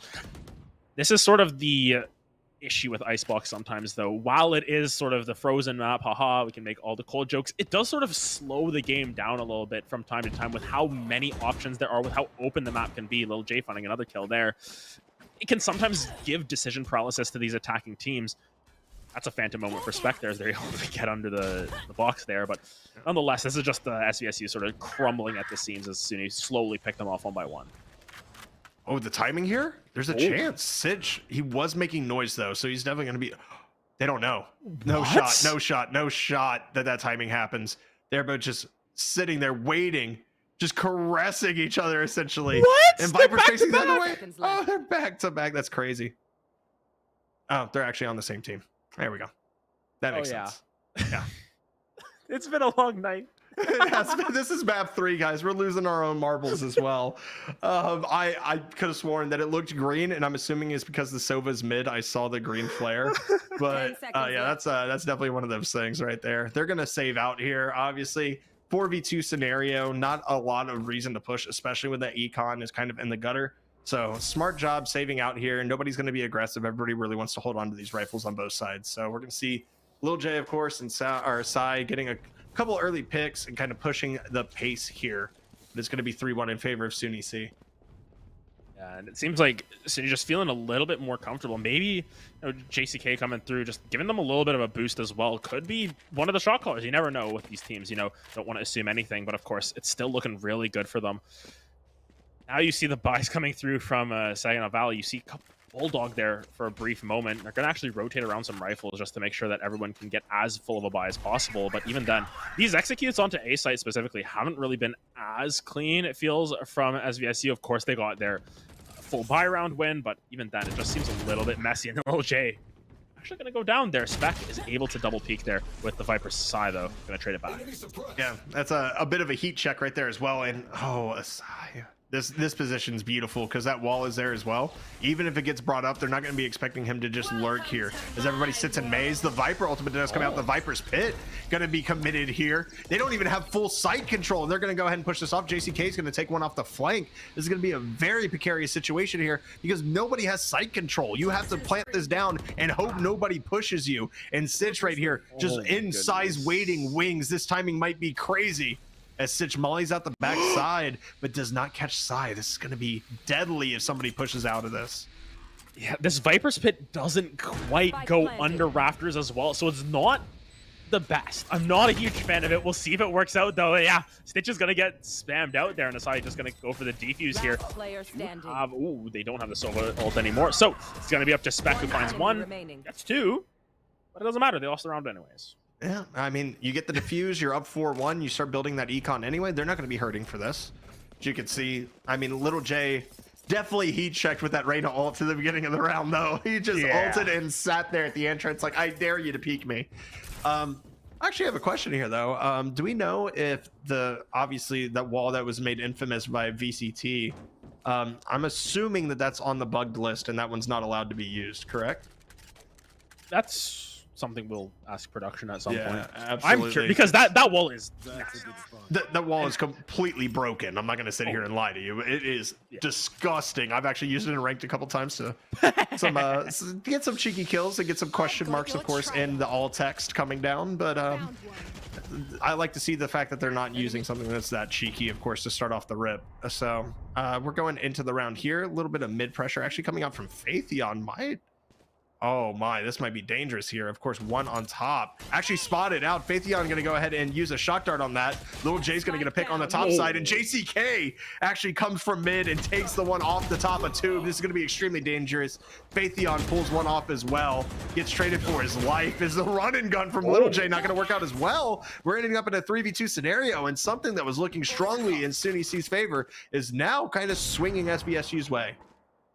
Yeah, you can see the chamber, all the tour de force bullets still pumping through. So difficult to get out of the situation to pick up the spike even at this stage, but they've just sort of guessing. Sai just firing into the blind of that orb, trying to do whatever they can. Still really tough. Of course, there's still JCK with that Viper 30 ultimate. seconds left. This angle that they've afforded themselves, though. Gonna spot this out, right? Oh, but the shots don't land. The shots don't land. It's going to be a 3-person retake.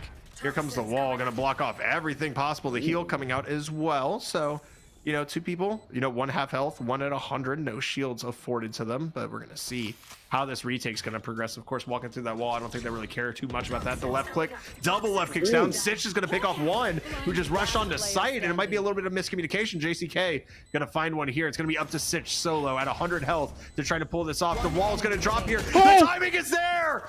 The timing is there. JCK still has an opportunity here. Taps the spike. Sitch on top of this right now. Swings out wide.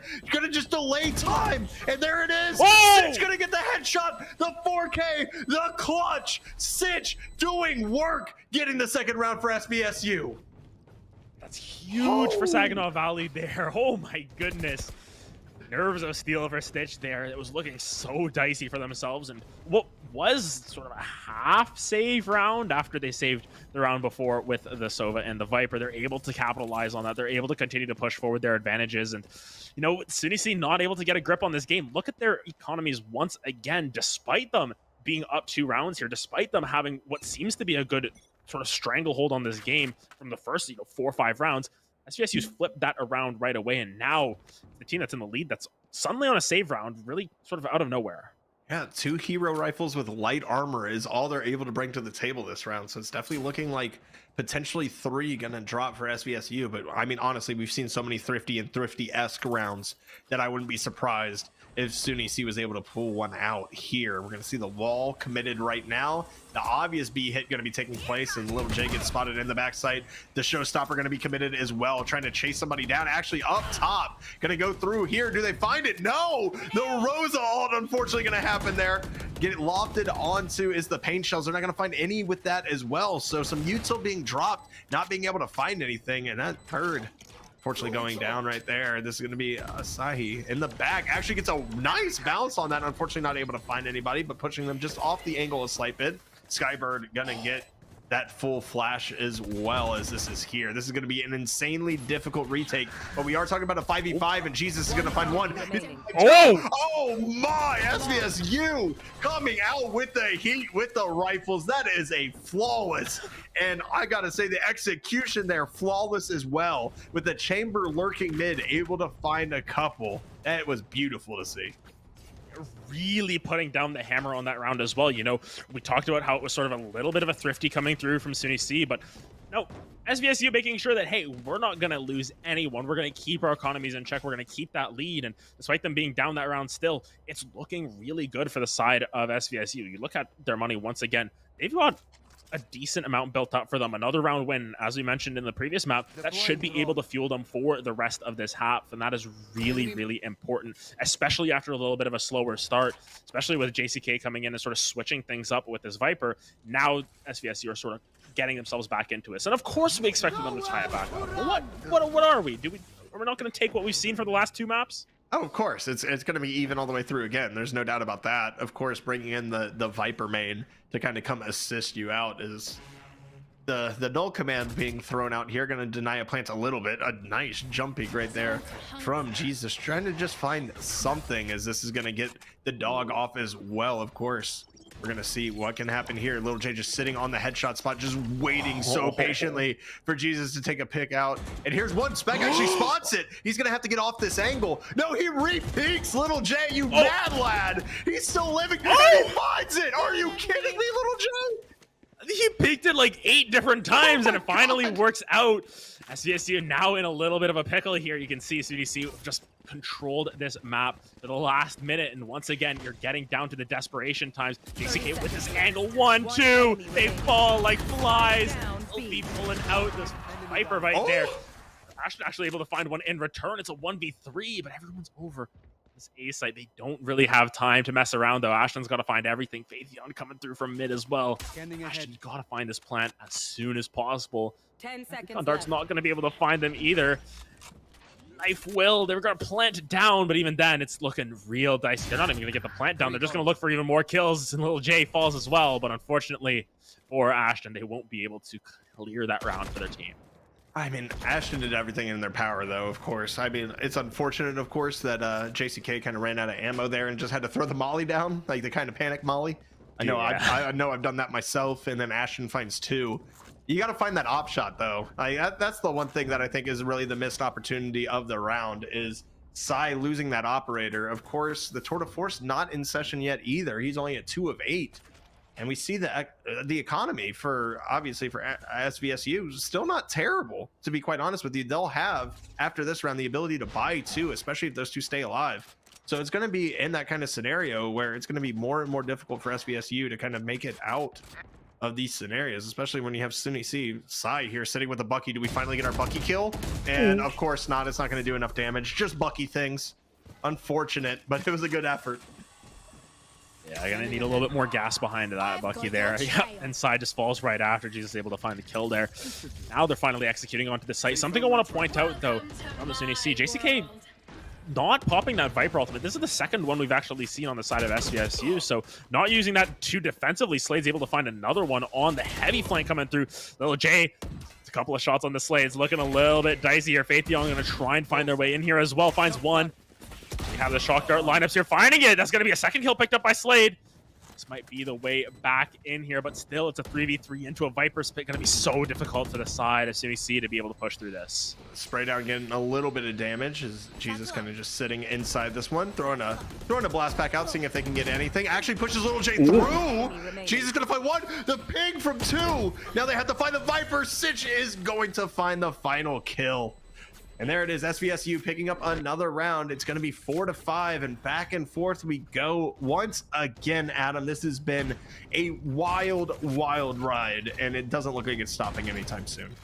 Yeah, the seesaw continues. You know, even when we thought SUNY was starting to run away with this half a little bit, you know, they're up 4-1.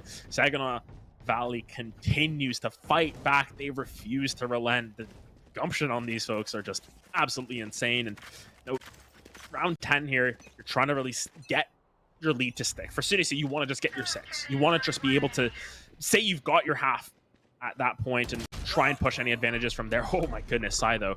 The shot is true. The shot is true, and he gets out for free, and it's just one of those scenarios that you'd love to see somebody double peeking that entrance, because we've seen him play that angle once already. So you have to be prepared for things along those lines. Unfortunately, it doesn't happen. JCK with the Viper ult, the pit down on A. We're going to see Spec see if they can spot them out. We're going to see, okay, Little J actually going to get tagged through this, but they follow Little J instead of trying to find the Viper as well. It's going to leave this pit up, and obviously now that util from Sky going to come through, they find and locate the spray down as well. The pit goes down. There's a great job by Spec to get it down. Now we're going to see, of course, the KO knife coming through. We're going to see who can pick this off. Little J ulted in the corner. Empress running out quickly, and nobody quite aggressing yet. There's still 45 seconds on the clock. They have plenty of time to kind of reposition this, but Psy gonna find another one. Is that on the flank? Oh my goodness, yeah, he's just sort of camping around. Faithion gonna fall down as well, but now 30 seconds left. They just have to spread out. Spec gonna fall as well. Little J finally finds another one for themselves. It's just to be the Rays and the Sova, but Psy has it read. He's read them like a book. He's studied the Cliff's notes. Will he be able to take advantage of it? Jesus doesn't know where he is. And Psy gets behind them. He finds one. He finds 2 for the 4K. What a timing coming through from Psy. He flips his knife in approval.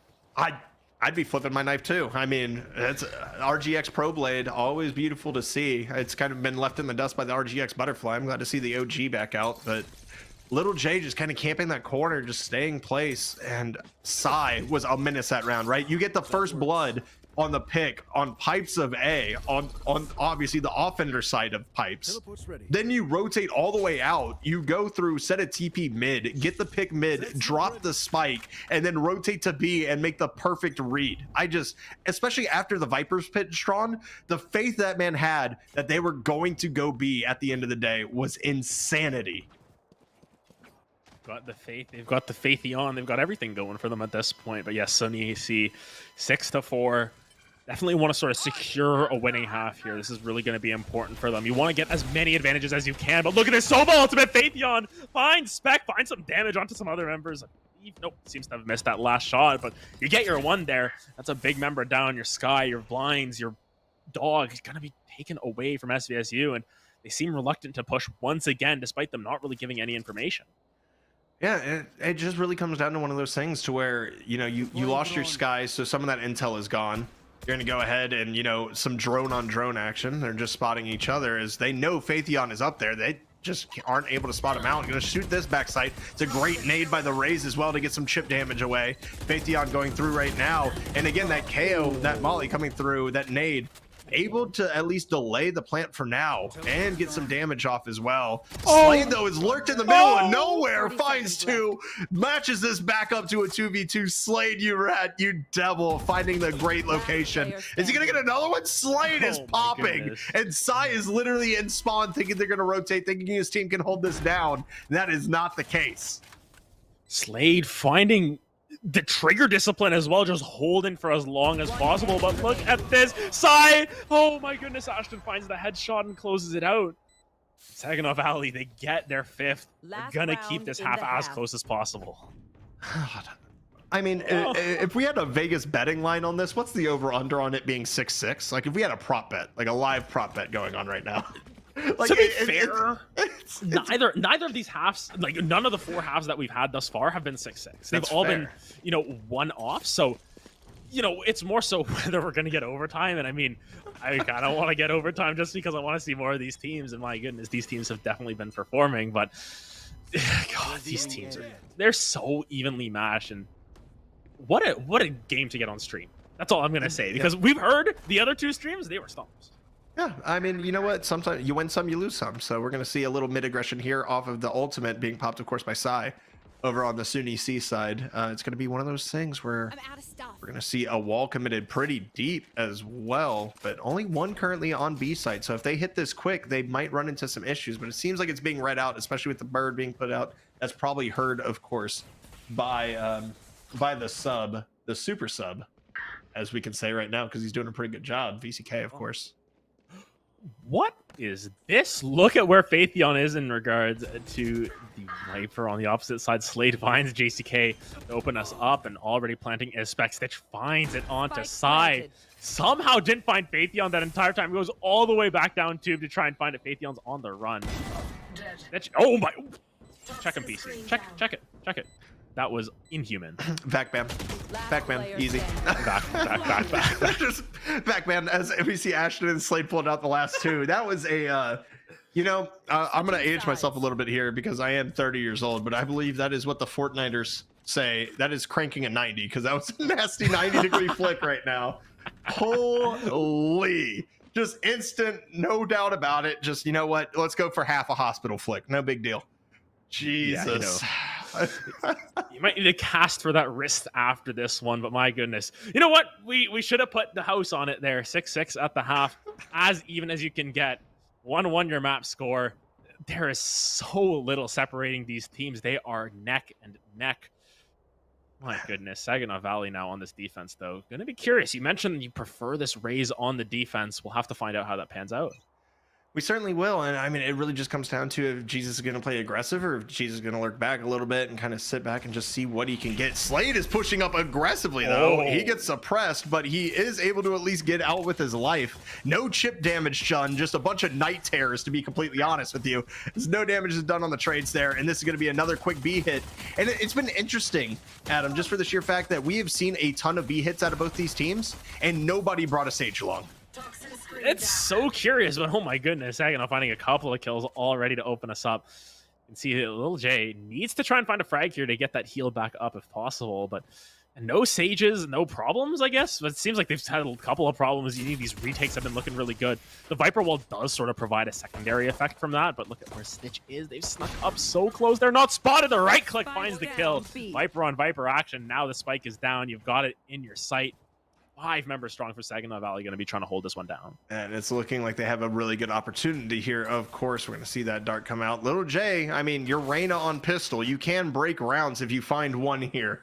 We're going to see if he has the ability to, though. Nope, the Boombot is going to be spotted and shot. It's going to give away Little J's position. It's going to be a very, very difficult time, even just getting the spike, more or less doing anything else. And yeah, Stitch going to find one.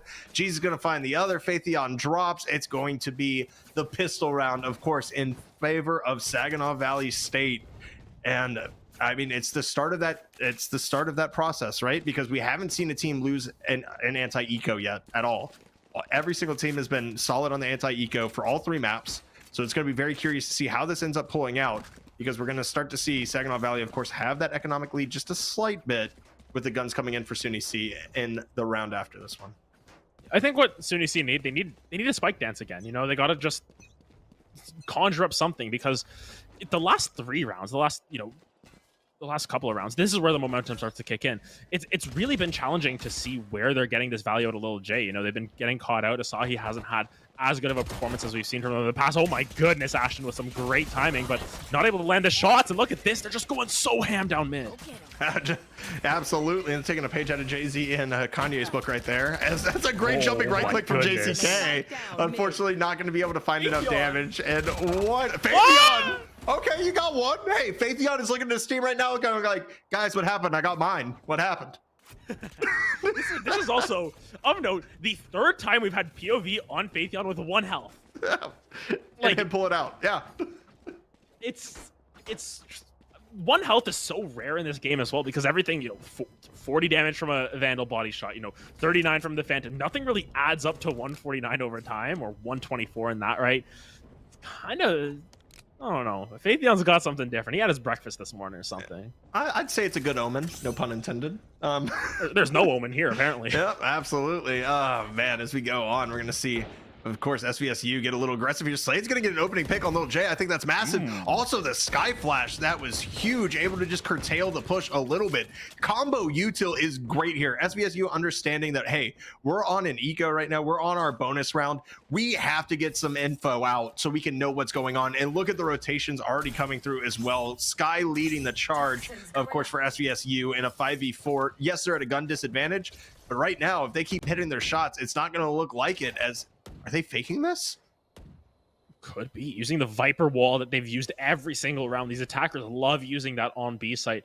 Maybe just trying to force them out a little bit, but doesn't look like SVSU are taking the bait quite yet. Or are they? Look at where Ashton has pushed up. They've pushed up mid, but they haven't spotted them out quite yet. Oh, he just misses them. Oh, and they had Sova lurking A the whole time. Look where Phaethon is. Oh my god, Phaethon! The opportunity of a lifetime for Phaethon. Finds one, but now they have access to this A site. This is so good from this side. As soon as you see, they're finally able to execute the fake just so strong. And now it's all up to SVSU to try and retake the site. Even then, Sai's just lurking up mid. Oh. Yeah, that's precarious there. Sai getting caught out, and that's going to be a rifle in the hands of SVSU as well, and that's the last thing you want to do currently. So everybody kind of sitting here playing the post plant. You have Asahi just kind of waiting on this flash, gonna left click it out, going for a little pop flash action. Do they get it? One far back, but it's a 1v4. It's going to be SVSU winning their bonus on the back of Ashton, getting that Vandal that was so vital. Everybody else picking guns. This is a massive economic swing and one we have not seen so far. The team capitalizing on the bonus, able to get an extra round in. Yeah, this momentum is just shifting really quickly once again, and SUNY need to curtail this. They need to stem the bleeding because thus far, they've been lost. You know, they started off this map really well, and ever since then, I mean, we can look at the scoreboard here. You know, it's 8 out of the last 10 rounds going the way of SVSU, and that's, I think, one of the hottest streaks we've seen any team pull out today. really just sort of breaking the mold, finally able to solve what SUNY are sort of cooking up on this attacker side. So I think they've just got to pull something different out. Don't think it's going to be this round. It's going to have to be that next round. But even then, going down 10-6 already, not going to be the ideal play for the side of SUNY C. And certainly not ideal, but it really just comes down to the fact, right? You got to reset. You still have plenty of rounds, 6-9, and that's one way to do it. Little J with the headshot on the Marshall and the full heal off of it. That's going to be massive. And they just run in and take A site. They do not care. As you see the side there trying to get, oh, there's the pop flash coming out. Not going to be as long as the duration as before, of course. 2 players sitting there making sure the plant goes down, and it is in fact going to go down. A very strong A site position right now with a flank watch, of course, from side. This is going to be massive right now for SUNY C. And just sort of holding these angles, has the stinger. We talked about the bus, still can be so scary in these situations. Although Spec gonna turn around, find one onto Asahi, trying to peek twice. JCK finds one, Little J finds one as well. SUNY, are you going to pull it out? You gotta beat down Stitch, though, who's been so true with their shots. Ashton and Stitch on this site, looking for the defuse. Do they have the shots? Are they gonna be able to get the spray down? Sai finds one with the headhunter. Ashton in the 1v2 will not be enough, and the Thrifty is collected for Sai.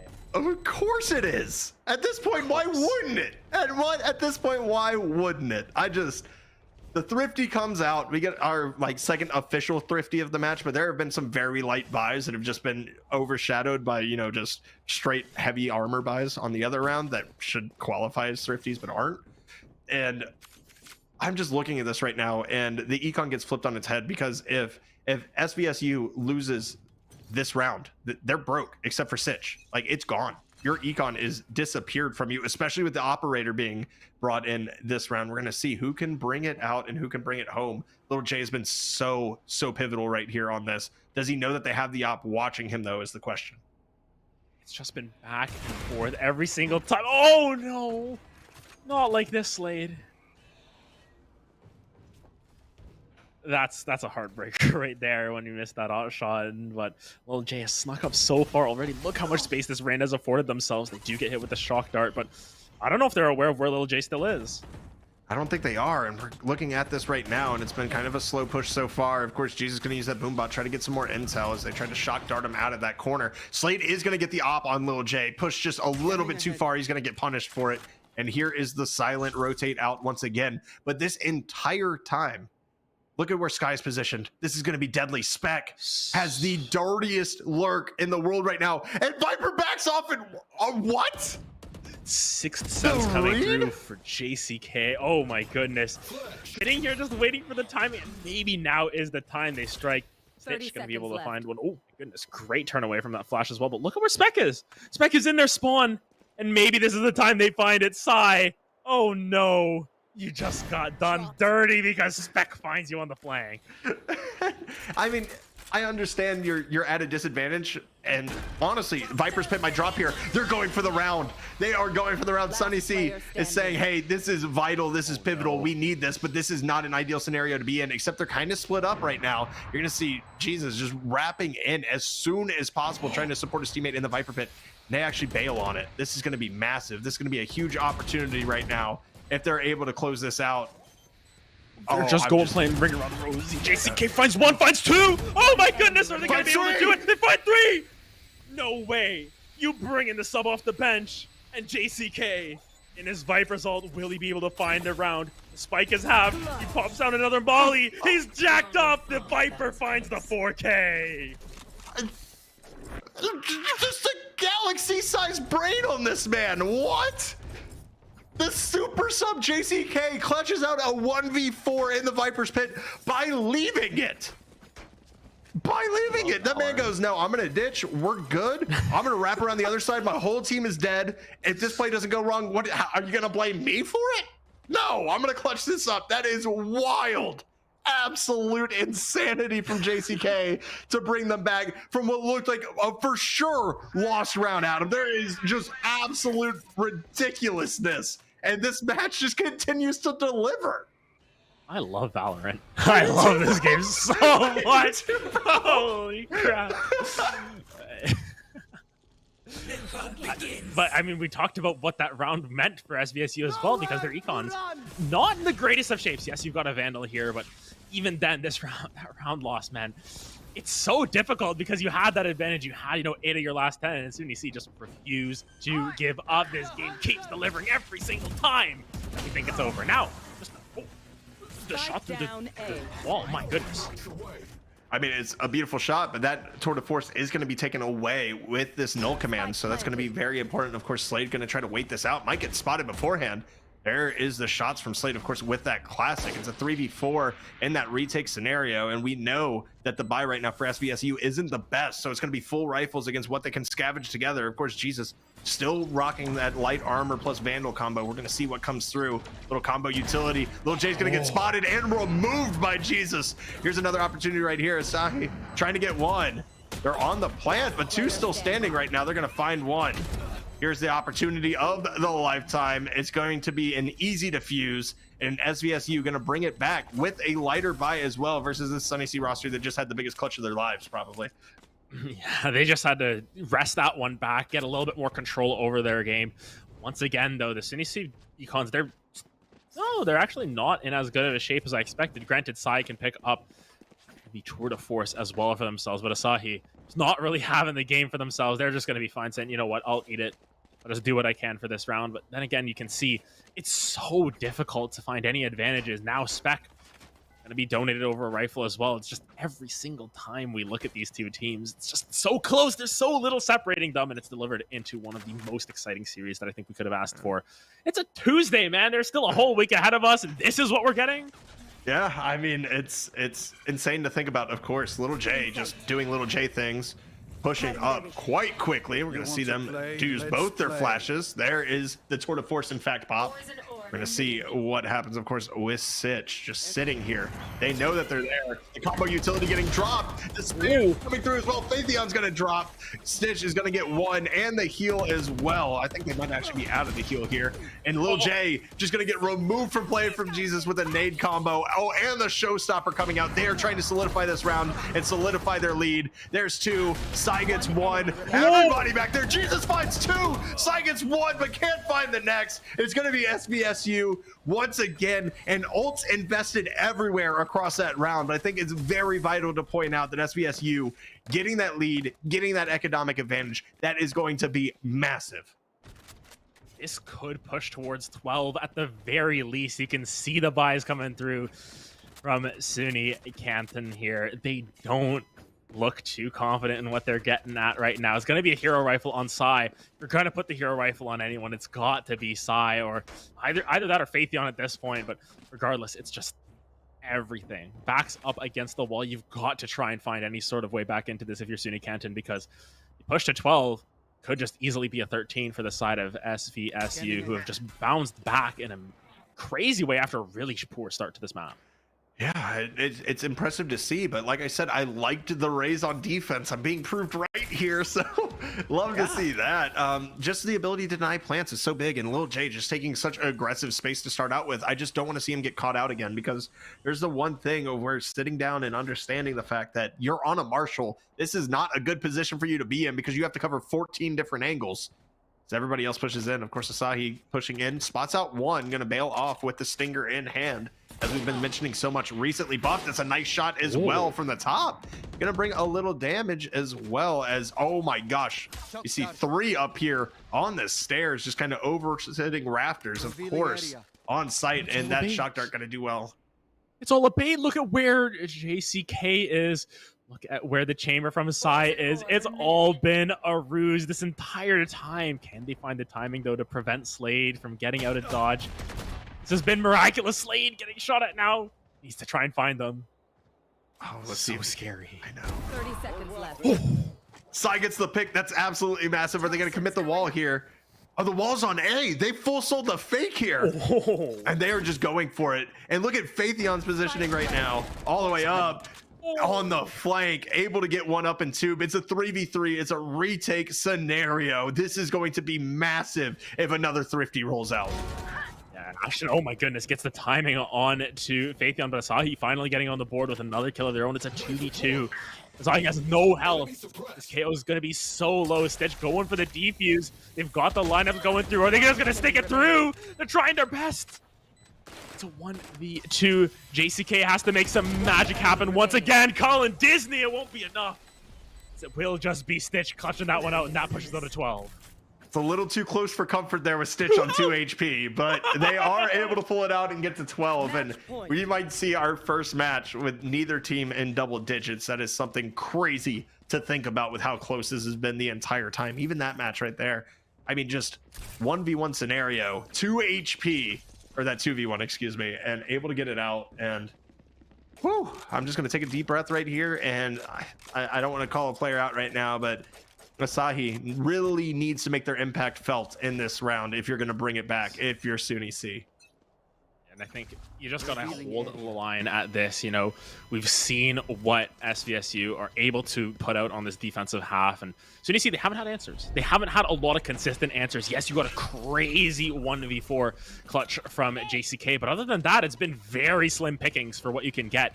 Realistically, this game should be over apart from that insane Viper ult clutch. But they're finally able to get on site. It's a plant. By that, you've already got yourself a little bit more time. And of note, that means JCK's ult's going to be up. So playing the Viper ult, once again, could be your clutch moment. Lil J already finding one. Yeah, Little J doing a great job right there. The operator up top going to find Little J right on back. The answer, Ashton, going to get another as well. Has been quietly top fragging this entire game.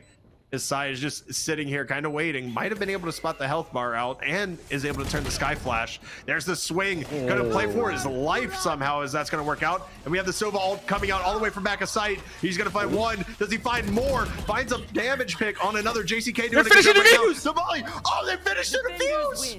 Oh my goodness. And a heartbreaker for SUNY C. This map's so even across the entire series. And it ends with a ninja defuse. Out of all things to end the game on. I'm at a loss for words. I thought they got off of it with the Sova ult, but they sent the person that still had full health and just said, hey, stick it. We got this, with everybody playing backside again. And that was one thing that we saw on Haven as well, right? There was a smoke down. Everybody was playing off of sight, and a round was lost because of it. And we see the final round in this entire series go again. Of course, I would just want to give a shout out to everybody.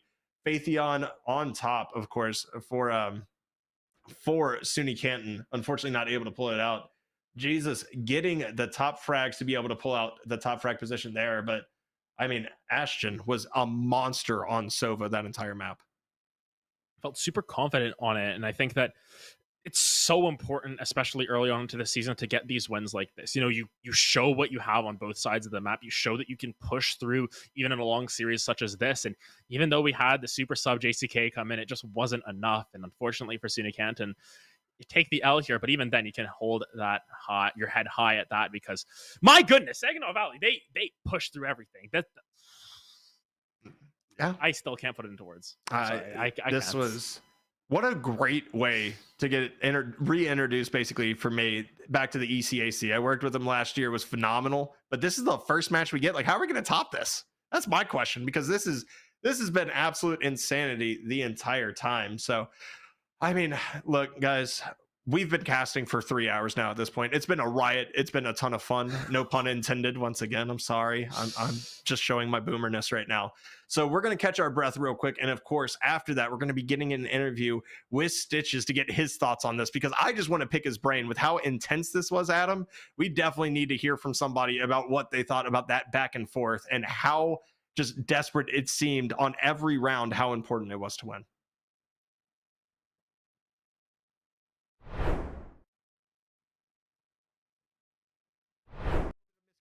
JCK gonna find one here. It's gonna be up to Sitch solo at 100 health to try to pull this off. The wall's gonna drop here. The timing is there. The timing is there. JCK still has an opportunity here. Taps the spike. Sitch on top of this right now. Swings out wide. Gonna just delay time. And there it is. Sitch gonna get the headshot. The 4K. This is here. This is gonna be an insanely difficult retake. But we are talking about a 5v5, and Jesus is gonna find one. Oh my, SVSU coming out with the heat, with the... Once again, you're getting down to the desperation times. JCK with this angle, 1, 2, they fall like flies. Actually pushes Little J through. Jesus gonna find one. The ping from 2. Now they have to find the Vipers. be the Rays and the Sova, but Sai has it read. He's read them like a book. He's studied the Cliff's notes. Will he be able to take advantage of it? Jesus doesn't know where he is. And Sai gets behind them. He finds one. He finds two for the 4K. What a time. That Molly coming through, that nade. Able to at least delay the plant for now and get some damage off as well. Slade, though, is lurked in the middle of nowhere, finds two. A rifle in the hands of SVSU as well, and that's the last thing you want to do currently. So everybody kind of sitting here playing the post plant. You have Asahi just kind of waiting on this flash, gonna left click it out, going for a little pop flash action. Do they get it? One far back, but it's a 1v4. It's going to be SVSU. You gotta beat down Stitch, though, who's been so true with their shots. Ashton and Stitch on this site looking for the defuse. Do they have the shots? Are they gonna be able to get the spray down? Sai finds one with the headhunter. Ashton in the 1v2. Goodness, great turn away from that flash as well. But look at where Spec is. Spec is in their spawn, and maybe this is the time they find it. Sai, oh no, you just got done. Close this out. They're just going playing ring around the rosy. JCK finds one, finds two. Oh my goodness, are they gonna be able to do it? They find three. No way. You bring in the sub off the bench, and JCK in his Viper's ult, will he be able to find the round? The spike is halved. He pops out another molly. He's jacked up. The Viper finds Jay just gonna get removed from playing from Jesus with a nade combo. Oh, and the showstopper coming out. They are trying to solidify this round and solidify their lead. There's two. Sai gets one. Everybody back there. Jesus finds two. Sai gets one, but can't find the next.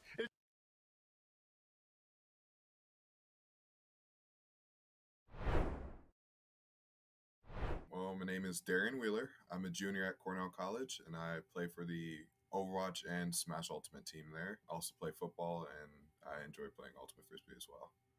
Wow, how do you have time for all that? I have no idea. Just gotta prioritize, right? Yeah. So how long have you been playing Overwatch and Smash, you said? Overwatch, I started playing the summer before I came to Cornell, which was in 2019. And since then, I've gone from bronze to master's ranking just by being on the team. And Smash, I started when the game first came out, but I haven't played the game competitively until around the end of last year. And what made you want to start competing? At the time, our esports coach, we just started getting into like big tournaments and stuff. And so we went to a tournament where one of the PGR, one of the top 50 players in the world, was appearing, and we played him, and it was not pretty. It was, we got stomped into the dirt. And so that I didn't like that. So I said, you know what, I'm gonna get better. I'm gonna play better, and I'm gonna figure out how to beat someone like that, because that was not fun. And what have you done to get better at the game? Like, what kind of strategies do you use? We have weekly practices. We have Monday, Thursday, and Friday. We practice. I play by myself, of course. I go to tournaments.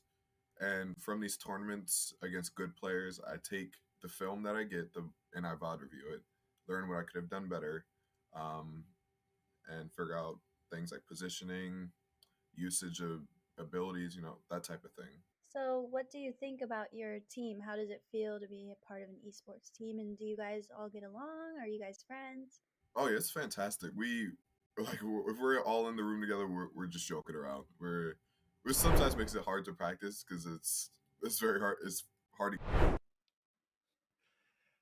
Hello and welcome back, everybody, to Esports U2. I'm Visionary One. Alongside me for this wild ride has been Rare Adam. It's like we just went to Six Flags and rode a roller coaster because this has been absolutely ridiculous.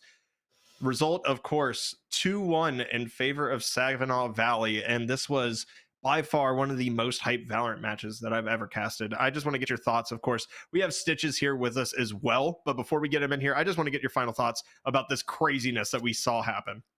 Honestly, I'm super happy that we got to cast this one, just because, man, it was so back and forth. It sort of gave you that almost like solo queue feel in a way where you're just like, you know what, I don't know what's going to happen next time. I don't know what the next step is. But of course, we've got Stitches here with us. Once again, congratulations on the victory. Thank you. Yeah, so Stitches, I got to be honest with you, because the back and forth swings that we saw in this match was basically unheard of. Typically somebody likes to take momentum and run away with it. It seems like there was a hard brick wall anytime a team got 4 rounds. It just swung exactly back the different direction. So I just wanted to go ahead and ask you kind of what allowed you guys to fight back, because we saw those swings both ways, of course. So like, how was the mental, how were you guys able to overcome when they started building up their momentum and kind of just come back and be able to stay in the games for as long as y'all did? Well, personally, I think like our mental, like we're a great team. Like we know that we are able to win anything.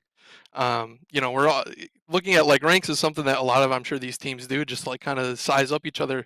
We knew that it was going to be a good game, and that like no matter what happened, we were having a fair shot. I remember even on the Haven game when it was like 10-11 and we had to save, we're like, no, we just we'll win in overtime if that's what it comes down to. So, we just always knew that we were going to win out. Yeah, and especially in map 3, seeing the side of SUNY Canton bring on a sub, was it something you were preparing for? Like, what's your mindset going into map 3 where they're just subbing someone in that you haven't seen? We were a little confused at first, because the person they were subbing out was a smokes player, and I know a lot of people really like the Omen, and Icebox is not a very friendly Omen map, so I knew with that sub that the sub is going to be more comfortable on Viper, and I mean even I outperformed both other maps playing Viper because like that's just who I'm comfortable on as an agent. So when we saw that sub, we were like, we know that we are going to have a tougher match here, but we're confident in our Icebox. Yeah, I also wanted to kind of give, obviously, you a shout out as well, but we saw a ton of agent rotation on y'all's team. Can you kind of speak to that and kind of how you're so flexible with roles, and what's the most important thing for you guys like moving forward? Are you trying to get more comfortable, or are you looking at a way that you can just utilize everybody on their best map and just kind of let them go ham? We're going to try to kind of consolidate the roles moving forward. I'm sure you guys saw I played a lot of smokes. It's what I'm most comfortable on, but Spec and Slade, like they both love playing chamber, but also Slade really loves playing breach. So, if there's a certain map where they love playing a certain agent on, we'll rather just put them on whatever they're comfortable with. But moving forward, we're definitely going to try to consolidate those roles just so everybody can get like a better mindset of what their role is on the team. And of course, just want to open the floor up to you. Any thanks, any shoutouts you want to give, any sort of fighting words you want to give to any of your future opponents as well? Of course, shoutouts to SVSU Esports, of course. We're a brand new program just made this year. So this is literally our second week competing, and we're not giving up ever. So if you think that you have us, you don't. I definitely love hearing the confidence, Stitch. That's definitely awesome. Shout outs to SUNY C as well. Of course, they gave y'all a heck of a run. It was a magnificent match. We're going to go ahead and let you close down the esports lab, brother. We know you've been busy. So I definitely appreciate you stopping by with us tonight, man. Good luck with your studies. I know we're hitting around that midterm time as well. So I hope you can pull that out, because that one's always a riot during midterms, especially when you're involved with student activities such as this one. So thank you so much for being here tonight. Thank you guys for we having me. certainly appreciate you. Have a good one, man. Thank you. You guys too. Thank you. Adam, I mean, I still don't have words for this series. I mean, what a way to start off our Valorant season here with ECAC. It's definitely been a wild ride. I want to give the floor to you, man, and let you go ahead and shout out whoever you'd like. We can go ahead and wrap it up after that. Honestly, shout out to our production team. I mean, Rhino doing all of the observing and everything. Fantastic stuff, as always. We got to see 1 HP like 3 times. We got to see the 2 HP. That's stuff that, as a one-man crew, it's really cool to see. Leighton as well in the back in our ears, giving us all that information. Super happy to see that. And of course, shout out to you for being my co-caster for today. It was such a pleasure to be able to cast with you. And my goodness, what the future holds in this league, I do not know. All I know is that it's all bangers here. Yeah, there is certainly no doubt about that. Apparently, it's bangers only with Leighton as well, as he's casted, he's produced, multiple game 7s, multiple map 3s. He's going to continue doing that for sure. I was going to shout out the people in the background as well, but I also want to thank Esports U for giving these kids the opportunity to be able to be casted. I know, especially in my early days in college, esports wasn't really a thing, even though I played a ton of games, and I definitely would have liked this opportunity to potentially earn a scholarship doing what they love. And not only that, and being able to meet those lifelong friends that you'll probably game with for quite some time. So shout outs for Esports U and ECAC, of course, for coming through and really just fostering esports into the collegiate scene. We definitely appreciate that. Adam, I appreciate you on this wild ride that you took with me tonight. It's our first time casting together. I feel like we blew it out of the park, but I'm going to shout the gameplay out for that more so than ourselves, because they gave us such a great match to cast. So, of course, with all of us here at ECAC and Esports U, I want to thank everybody for tuning in. It has been a magnificent night. I hope y'all enjoy yours. And hey, College Valorant's every Tuesday, so come swing on by. You'll see some more banger matchups.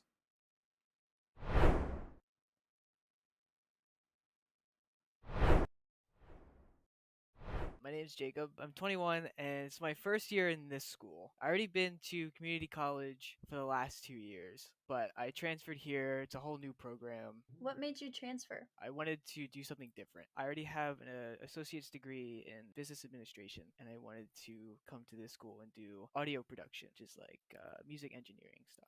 So what do you want to do with that? The main goal is to